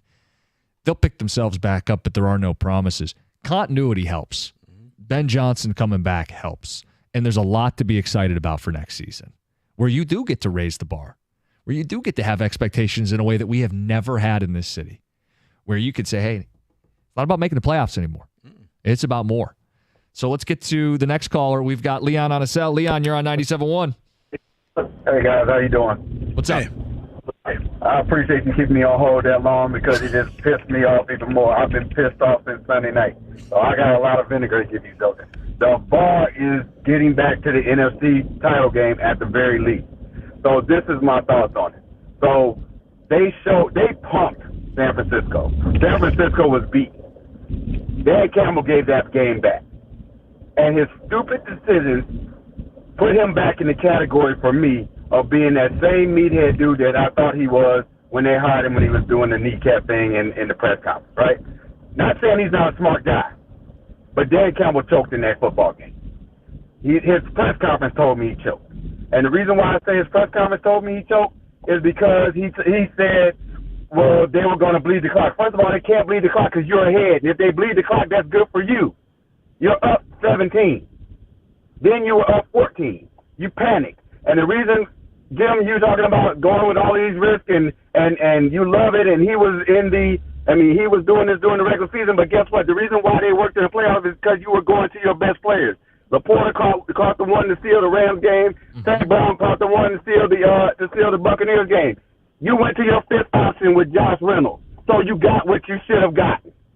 Well, the other one went to St. Brown. Hold on. The other one was a 4th and 3. They threw to St. Brown. So is that okay then because they went to their best player? Yeah, but he wasn't a real option on that play. I'm not. Jared Goff was scrambling and the pass got nowhere near him. The pocket collapsed in a matter of seconds on that. That was a tough play to try to execute. They didn't get it. But at the time, they're only up 3. So this whole bleeding the clock, if you don't get it and they go down and score, you're in trouble. But you want to score touchdowns late in the game. And there is a risk, and you might give them the ball back with a chance. You're playing with your offense. You have a top 5 offense. You're on the road against a damn good offense, too. This is a game that was played in the 30s. There was always the possibility that it was high scoring. I just know how many times we've talked about good teams settling for field goals in big spots and not winning because of it. And I think that's as big a motivation to go for it. These were 4th and 2, 4th and 3s. Right. These weren't 4th and 8s. Okay, but here's the thing. You weren't settling for field goals. You had the lead, so pad the lead. You weren't trying to come from behind. You weren't in a tie game where it was the Chargers where it was point for point. You had a big lead. But Rico, I had the lead. So much. Okay, maybe it's just the perspective of watching football for years. I've hated when coaches have had this belief like we're just playing not to lose. And I think kicking a field goal is playing not to lose. He was playing to win. It worked in the Rams game in the playoffs. How many points you scored in the second half? But that wasn't a 4th and 2 or 4th and 3. No. How many points you scored? You kicked the 3 field goal. 3 points. It was 54-yarder Badgley inside. And you know what you did? Hey, Rams, you're going to be desperate. You're going to make mistakes. We're going to make you do all that stuff. We're going to sit back. We're going to kick this 50-some yard field goal that he made, and we're going to bleed the clock. And it worked. You could have did the same. You were up 17. You weren't up 7. It was a 3-score game. Just pad the lead and bleed the clock. It wasn't going to be this, well, it's grit. No, it's smart. Everything doesn't have to be grit. Head coach, be smart about things. I think the smart decision was going for it. They lost, so now it's the bad decision, but I don't think that's the way you can judge it. I'm sorry. No, it was the risky decision. The smart decision, take the points, bleed the clock. No, that's the smart decision. No, it was the safe decision is what you wanted. Okay. And sometimes the safe decision is the right decision. Because you're in the NFC Championship game. It's a great team on the other side. Yeah, it's a great team. You had them beat at home. Their crowd was out of it. There was enough time in that game where you needed to keep scoring. You score those 9 points, you win this game. You don't know that. All things it was being 2 kicks. equal. It was 2 kicks, not 3 kicks. 2 kicks. It's 6 points, but it doesn't mean you can just add the 6 at the end because the game is played differently. No, even if you kick a field goal on that final drive when you're bleeding the clock, guess what? Congratulations. You won by 2. Ball game.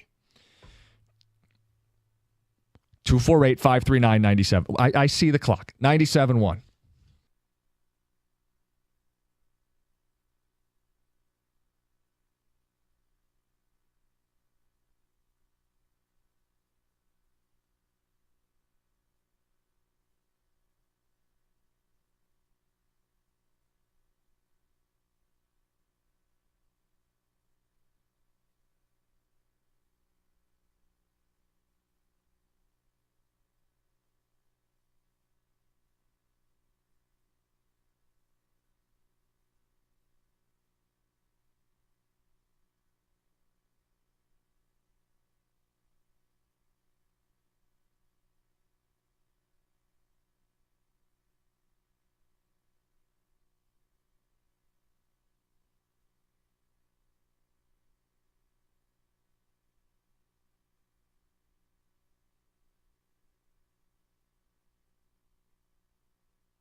All right, we got to get right to the people. Lions conversation. Ben Johnson's back. Expectation setting for next season. NFC title game, unless you're Jim Costa, and it's a parade. Super Bowl or bust. Making the Super Bowl or winning the Super Bowl? I feel like if you're there and you lose. So a parade. Yes, you only get so many cracks at this. With this group together, still young, still hungry, still healthy. If you do not win the Super Bowl next year, this entire season is a bust. And I think that should be a badge of honor that your football team has graduated to that level where you expect to compete for championships. And if you don't win them, you're disappointed. Jim, it was 1 year. Show me some consistency. Okay. Go back, do it again with a tougher schedule. Get to the NFC title game. I'll try my best. All right, Mike and Shelby, what's up? You're on 97.1. Hey, gentlemen, how are you? Hey. I want to talk about an assumption here. So we keep talking about he should have went for a field goal. Let's assume that Dan Campbell, they kick the field goal and they make it. Are you telling me that when they go for a touchdown, he's not going to go for 2 points and we lose by 1? What do you mean? So let's assume that the Lions went for the last field goal or the 4th and 2, whatever it was the last time. Mm-hmm. They kick the field goal, they make it. Yep. Right? Now they drive down the field, score a touchdown. You got a chance to tie the game and go to overtime, or is he going to go for 2? I think he probably goes for 2, right? Correct. Now, we keep harping on this, but we're not looking at the big picture. The big picture is this. This is a Lions team that sucked for many, many years. The expectations was, first, get a playoff game. Got it. Win a playoff game. Got it. Get another playoff game. Got it. No one expected us to go to the NFC Championship game. So we're already talking about next year being a bust. I will agree with this. I will say that if we don't win the division next year, yes, that is a bust season next year. But at the end of the day, there's so much that comes with winning and getting to this level. You've got exposure, you've got revenue, you've got free agents that want to come here. Mm-hmm. The culture is there. The cancer is gone, and now it's time to be consistent and winning. So look at the other teams that are constantly in the AFC Championship game or deep, not deep in the playoffs, but in the playoffs. Buffalo. How many times have they won and they still can't get to the Super Bowl, right? Yeah. Look at Baltimore, number 1 team. That's a bust season. The Lions, whoever's saying that the Lions have a bust season this year, is not this year. No. out of their mind. So, Mike, I'm not saying that. Rico's not saying that. I don't even know that we've taken a phone call that says this year was a bust. No, this year was not a bust. Unanimously, this year you exceeded expectations. Unanimously, this year was a success. I think immediately following that game, you feel bummed. This year, the expectation was win a division, win a playoff game. And they did. Yeah. And then they won another playoff game, and then they had a lead in the NFC title game. You felt good about this. Absolutely. Even though Sunday hurts, you still can look back, at least in a few days, and say, you know what? It's a pretty good season. It's the best Lions season of now. Let's run your it back. Lifetime. Yeah. Let's run it back, which is why I say, all right, next year, win your games. You don't have to win the division. I agree with you. Just get it in the playoffs because you never know what could happen. But you got to get back to that NFC title. Yeah, and let me clarify. You want to win the division. It's yes. preferable. It's easier, as you found out. Yeah, it's easier. It's preferable. If this team were to not win the division, but do damage in the playoffs anyway and go all the way because to the let's Super Bowl, say this. then it didn't matter that you didn't win the division. Because hypothetically speaking, the big bad wolf of Green Bay is what we all thought they're going to be. Mm-hmm. Green Bay finishes with 13 wins. You finish with 12 wins, so you're a wild card team.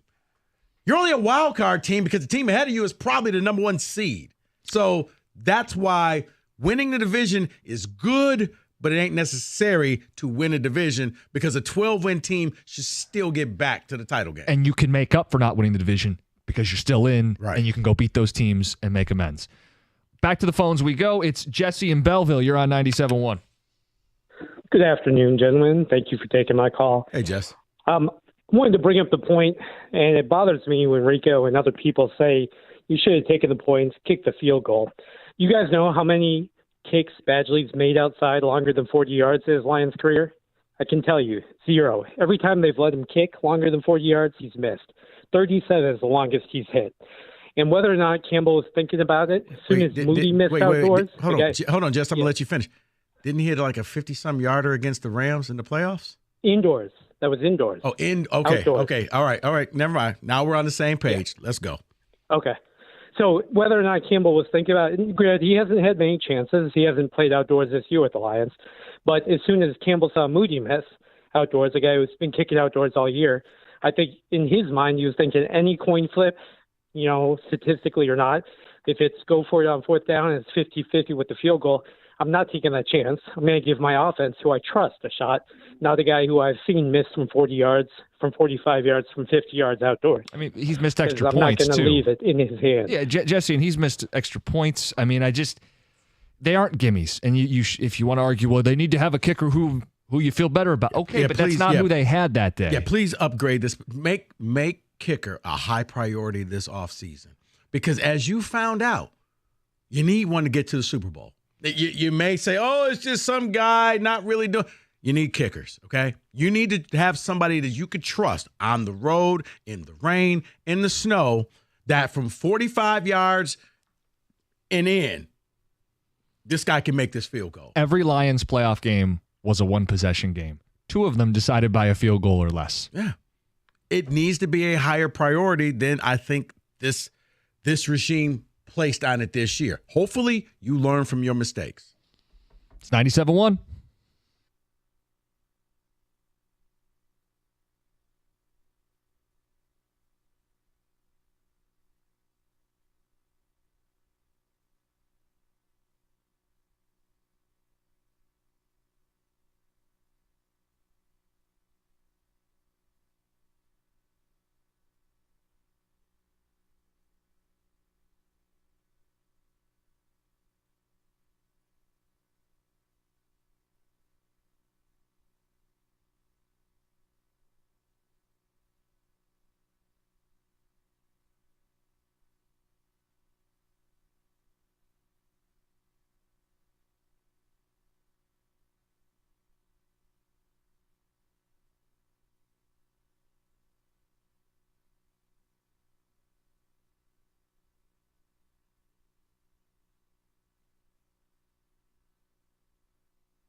Brought to you by National Benefit Plans. We start with the biggest news of the day. Lions offensive coordinator Ben Johnson will return in 2024 after reportedly passing on head coaching opportunities with Seattle and Washington.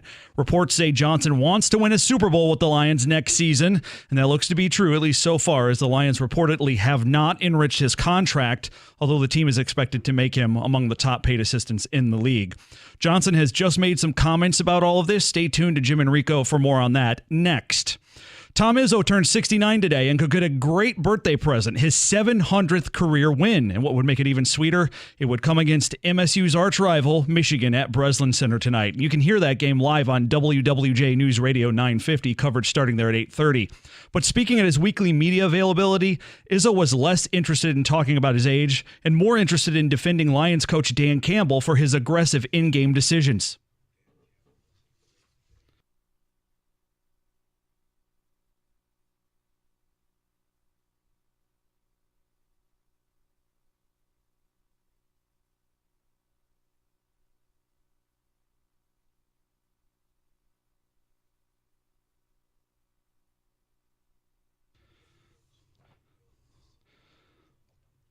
In breaking news in Major League Baseball, the Blue Jays are signing slugger Justin Turner away from their AL East rivals in Boston. Toronto giving Turner a one-year deal worth $13 million. At the Corwell Health now, Kenny? At the Corwell Health Update Desk, I'm Beanie Howell. For more, go to 97.1 The Ticket or Odyssey.com.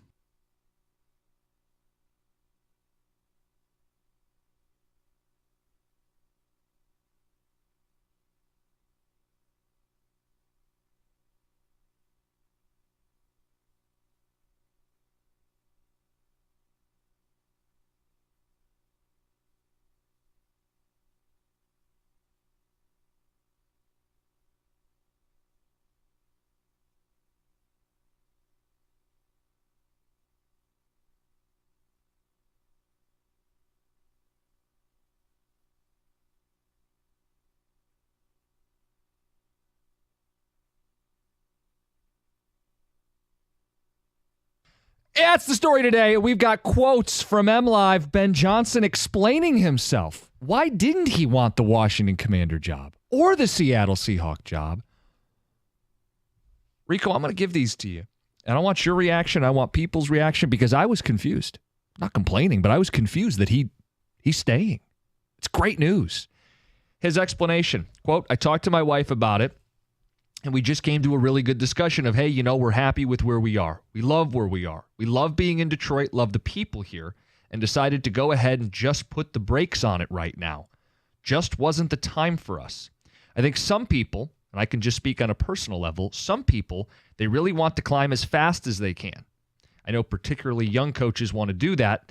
That's not been the case for me per se. I want to be around football. I want to win football games. I want to be around good people. And when I finally had the chance to step back and take a deep breath and look at it, that was the most important thing. He went on to say, quote, I love Dan Campbell.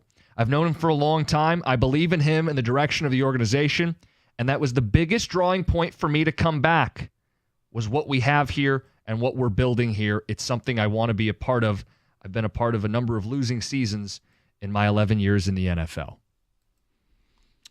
What a statement it is about the state of this organization. It is. I mean, look, him and his wife talked about it. I would have taken the job. There's only 32 of these, and sometimes you have to strike while the iron is hot. And yeah, you're thinking to yourself, this party's gonna last for some years, and then sometimes it just crashes and burns. And you know, your Goff gets injured. Something just happens in this offense takes a step back, and now you're not looked at as the boy wonder anymore. And then you're going to get forgotten about because there's going to be a new boy wonder and there's going to be a new hot name out there. But what it also says is he's happy in Detroit. He's happy with what he has. The quarterback, the offensive system, it runs like a well-oiled machine except for in the third quarters. He believes in the culture that Dan Campbell is building, that he's not in a rush. I can respect that. I don't have to agree with it, but I can respect that. He's not in a rush. They like it here. And if your heart is here, then you stay here and you try to win again. Yeah, I mean, he's making millions of dollars either way, and they will take care of him, even though that wasn't the motivation here. He's making millions either way. Quality of life, you can't shortchange that or discount that. It just felt like a foregone conclusion. Why I'm confused is Commanders have the number 2 pick, new ownership. It's not that same dark cloud over that organization. You feel like it's, 5x raise? I mean, apparently what he was asking for was considerably more than that.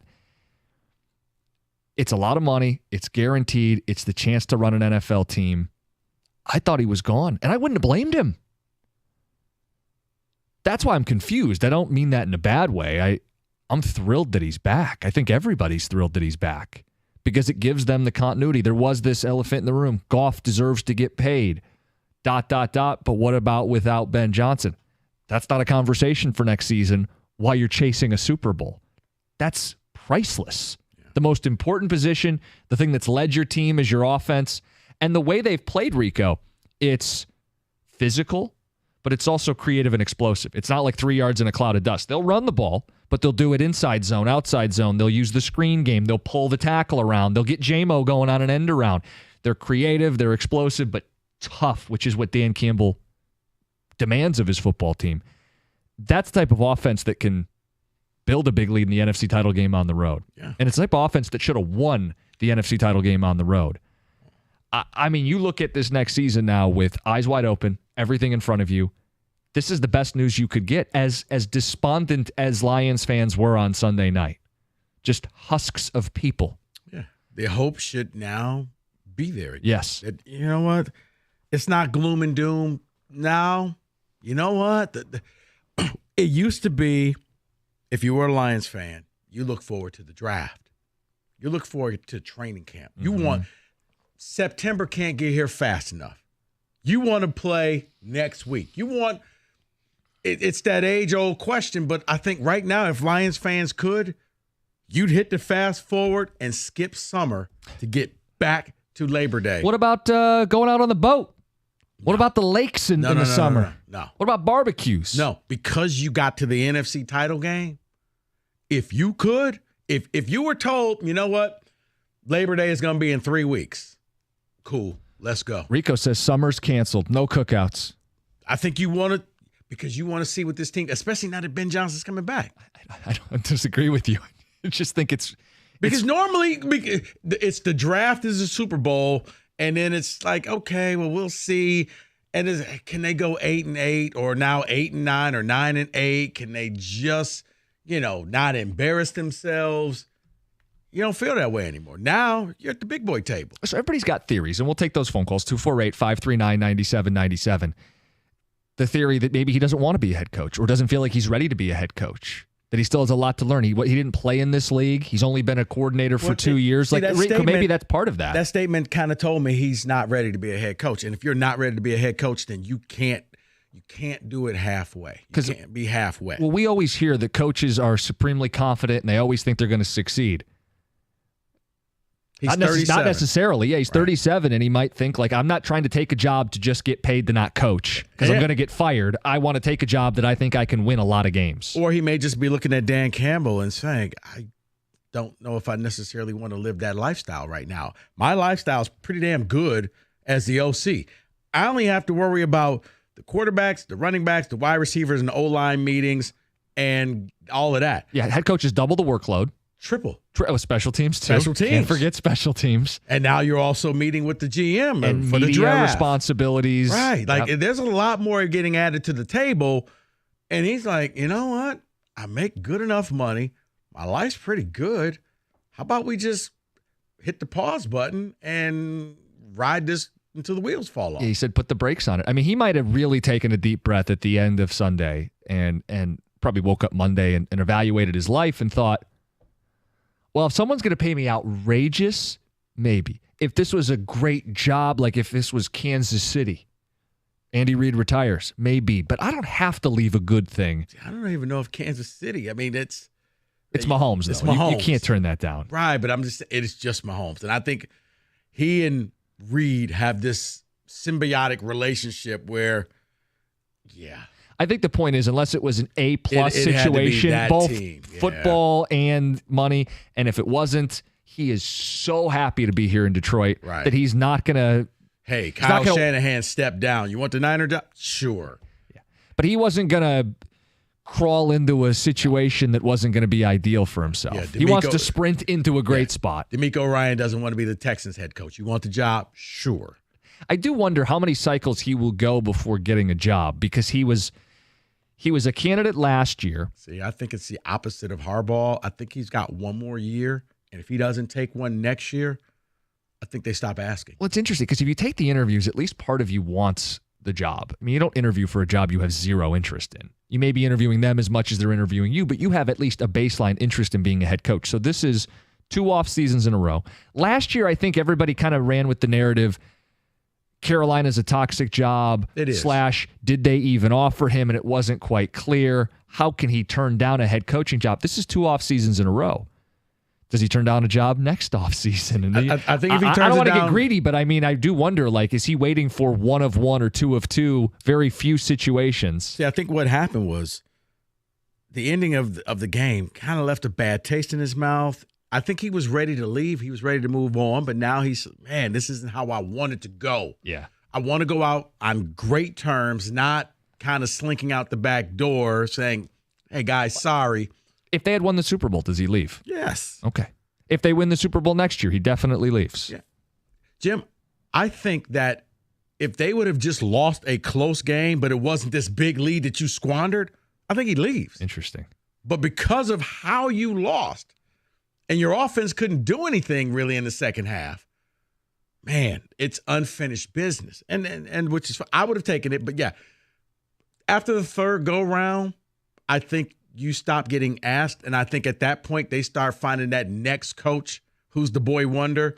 And you know what? You don't want a head coaching job. We're gonna just stop asking you. We're gonna ask him instead. Yeah, I mean, it's a real risk that the flavor of the month changes, but I think he's willing to take that risk financially and professionally because of how good Detroit has been to him and what he still thinks he can accomplish here.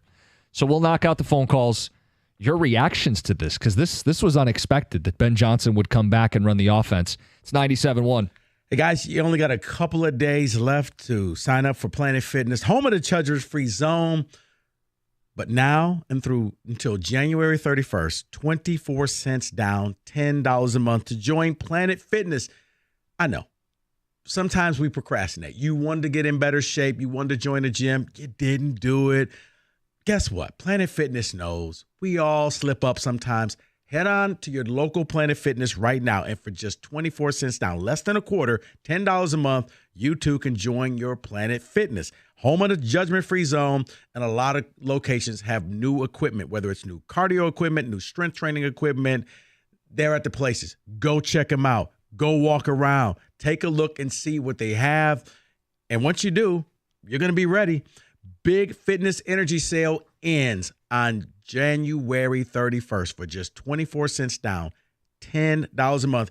No commitment, but trust me, once you're there, you're going to want to stay committed. Planet Fitness, home of the judgment-free zone. Stop at any local Planet Fitness to sign up or go online at planetfitness.com.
Let's get to the people. Ben Johnson news.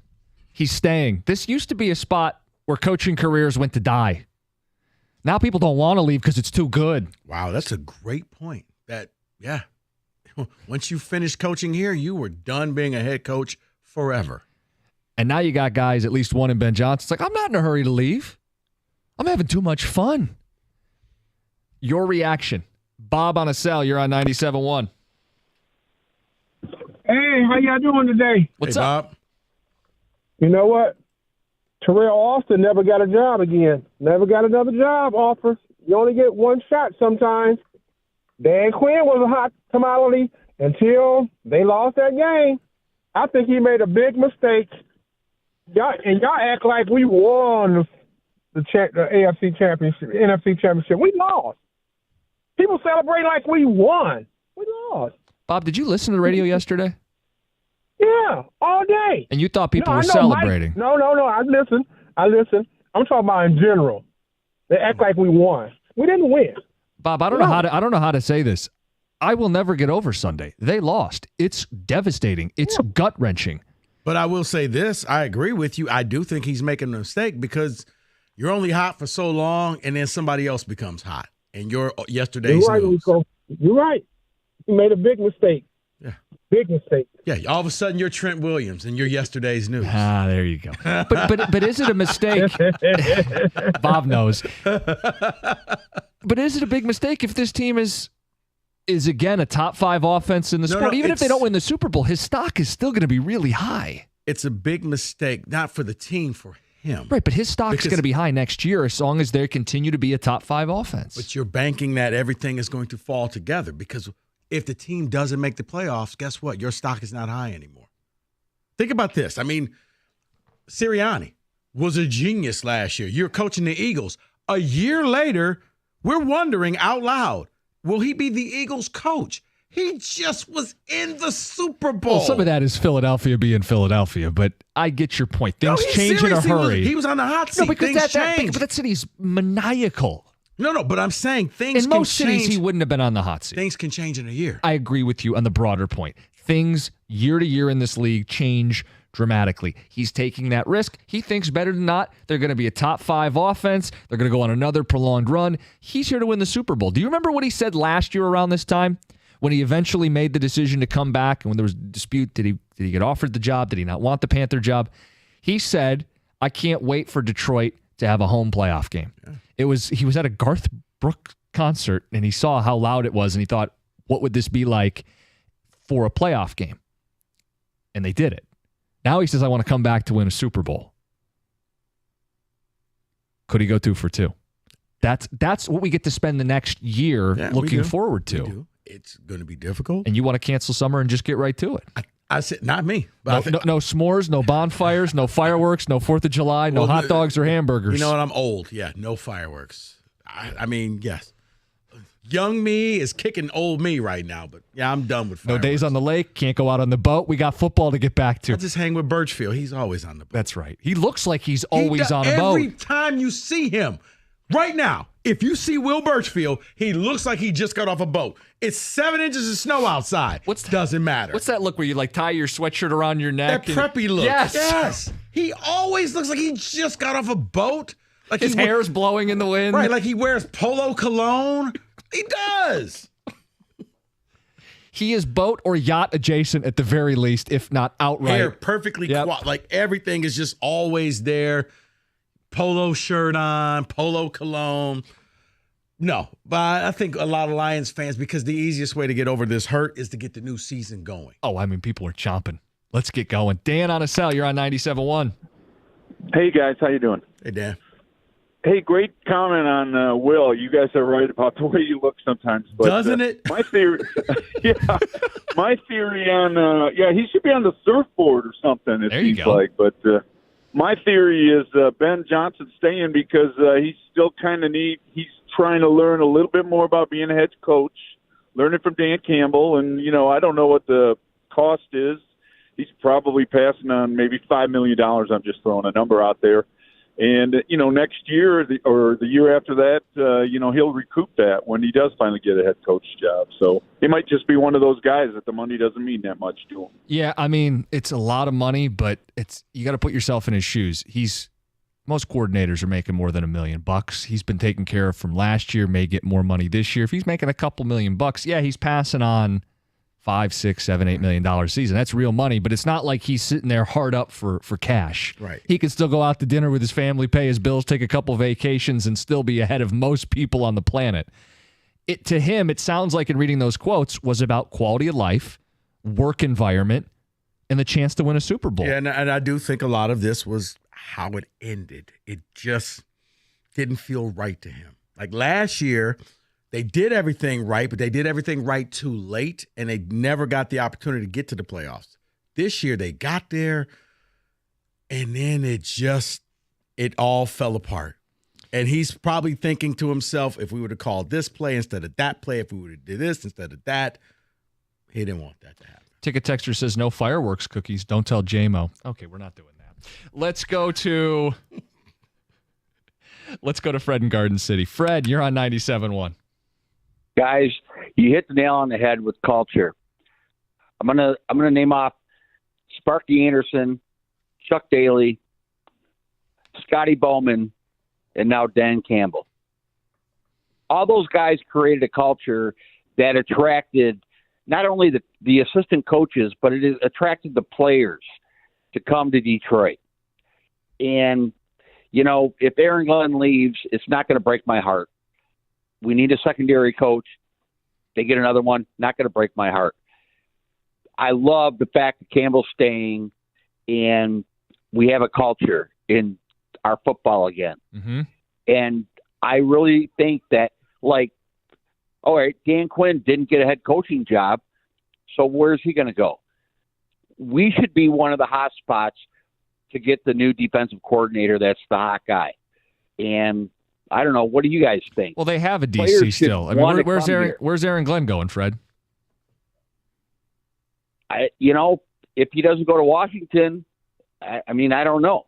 But I'm not saying they're going to fire him or anything else. Oh, okay. I was just clarifying because I think he did a damn good job at the end of the year. But go ahead. We should be the hot spot that, these free agent players want to come to Detroit after seeing what we did in 3 years. You're right, Fred. In that way, this is kind of a precursor of what's to come because Ben Johnson is an addition that you weren't counting on for the next season.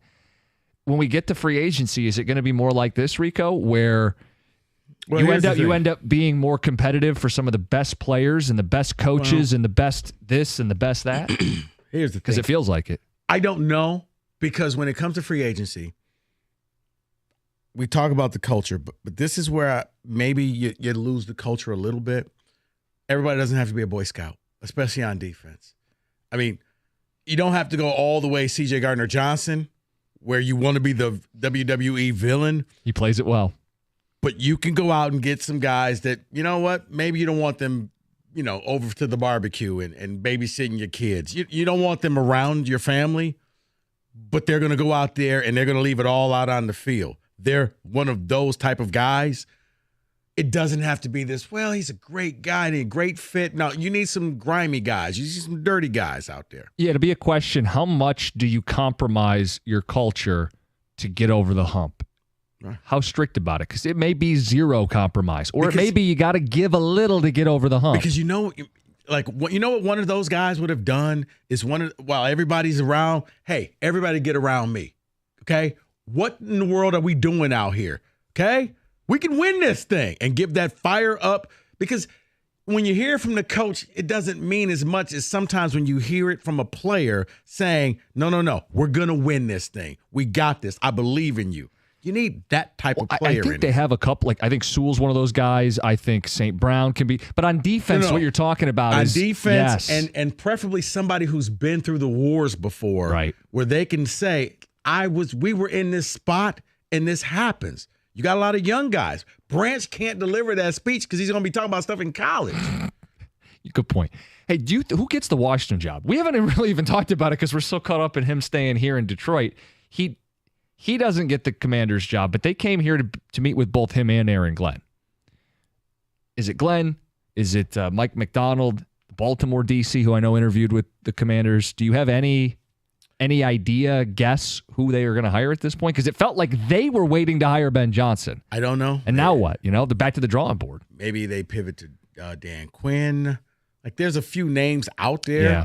But I think they were ready to make the hire within the next 48 hours. Now this may get extended to the end of the week. And if Aaron Glenn is the guy, and he's got a chance, he's a candidate, the Lions get a draft pick. Yes. And then they have to hire a DC, but to the caller's point, a lot of guys are going to want to be on Dan Campbell's coaching staff. And I'm not trying to push Aaron Glenn out the door. I actually think he did a good job at the end of the season, given what he was working with personnel-wise. And I think a lot of teams are going to look at him, and they're going to say, he has the temperament of a leader of men. They're going to say that's most defensive coordinators, though. Most defensive coordinators, even on high school teams, that's the bad cop. That's the yeller and screamer. They are. Yeah, but I think he played in the league. Special teams coaches normally the crazy coaches is why you hire Dan Campbell. Well, if you've listened to any of Dave Phipps' press conferences this year, you're right. You got to be a little off as a special teams coordinator. They're like, what is he smoking? What are we on a tangent about today? All right. All right. We got some of the biggest storylines in the NFL. We'll get to those coming up next. 97.1.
then yeah, I mean this is one where, yeah, it's hard to bet against him. I know everybody's probably thinking, oh yeah, the Niners. Yeah, that I would have felt better in a rematch against the Ravens because there were a lot of tip passes for interceptions early in that game, and then it got away from them.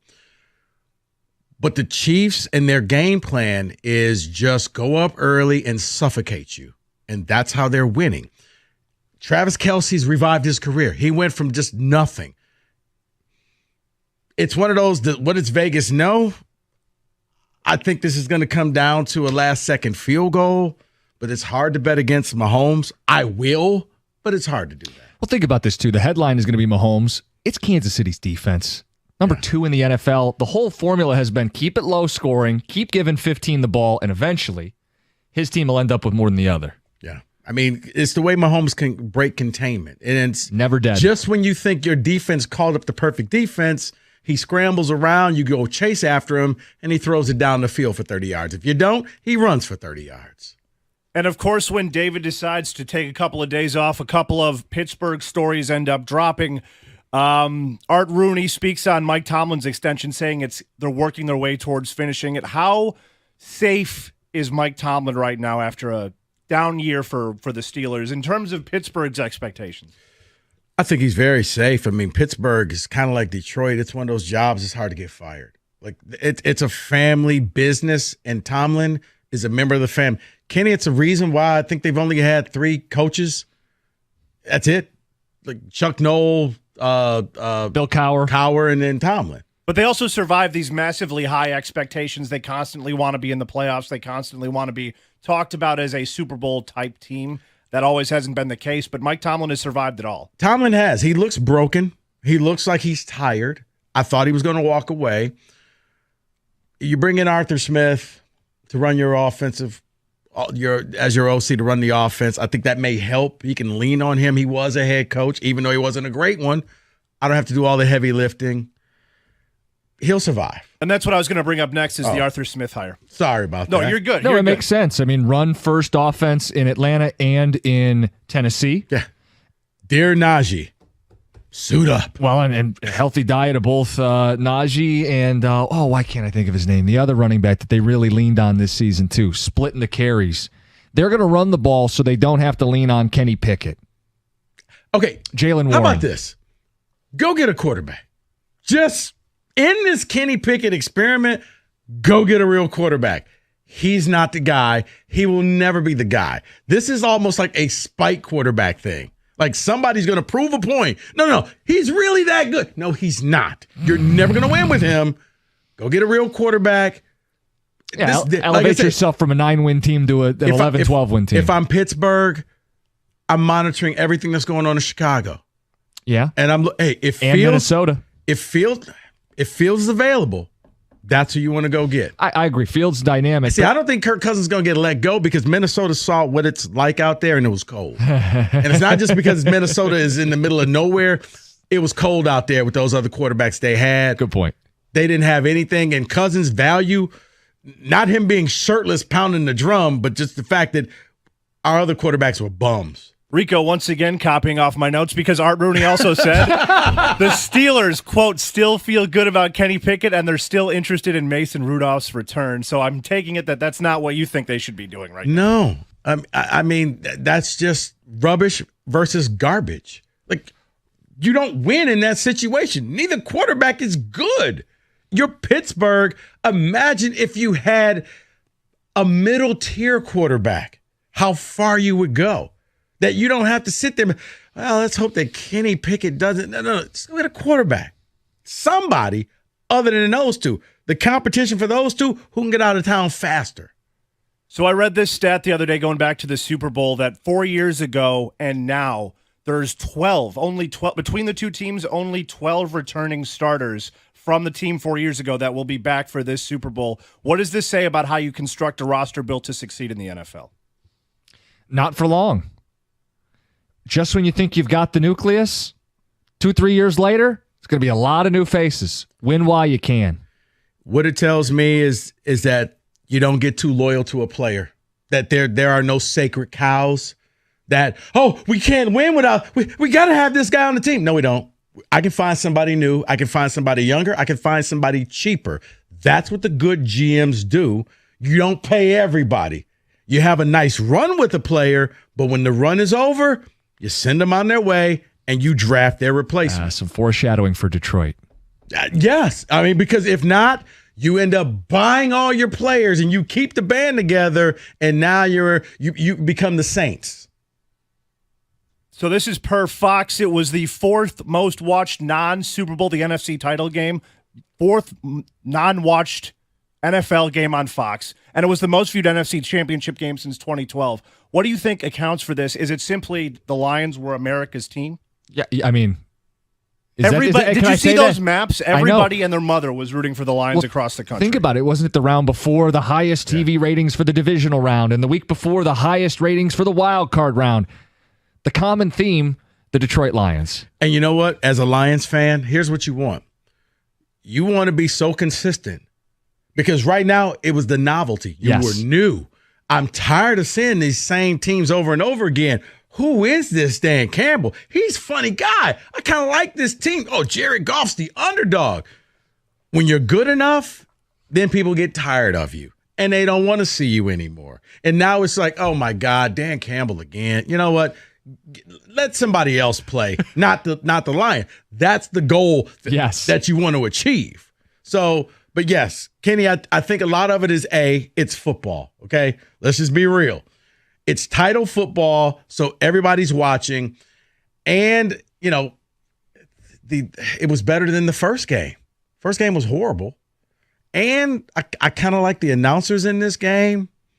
There was a lot of things that went on, but and the Lions, the novelty factor, they wanted to see who's going to play the Chiefs. Rico making an even hat trick. That game happens to be the last for Greg Olsen in the booth. You were just talking about the announcers. How does he do this? It's likely that Tom Brady takes over. That's the speculation. It seems like that's where we're going here. What do you think of that? I actually kind of like Greg Olsen in the booth.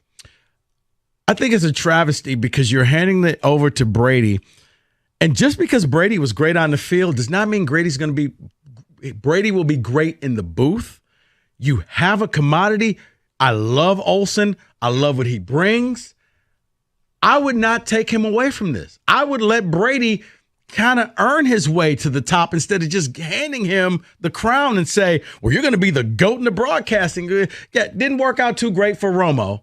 Okay? We all grew tired of him. Very quickly. And I don't know if Brady's in this for the longevity, but Olsen, he's built for this. Rico, you're 100% right. But unfortunately, because of what they're paying Tom Brady, he's not going to be on the B team or the C team. But they're going to feel, because of the money, they're going to feel obligated to put him on the A team. And you're right. It's not fair to Greg Olsen because he might be the best analyst in the NFL right now. How many stories is Brady going to want to share? He's a private person. Yeah. So in a crap game, he's not going to sit there and give you some dirt on, hey, let me tell you about Belichick. One time we were doing this. Well, you know, I just have a strict diet of this, and I do this, and I hang out in privacy. Hey, Tom, what about this? I don't want to talk about that. Tom, you actually get paid to talk now. Nah, I don't. I'm not comfortable talking about that right now. And that is your In Football Today. Then, yeah, I mean, this is one where, yeah, it's hard to bet against him. I know everybody's probably thinking, oh, yeah, the Niners. Yeah, that's.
I won't say who said it, but there was a suggested newspaper headline for the story of the day.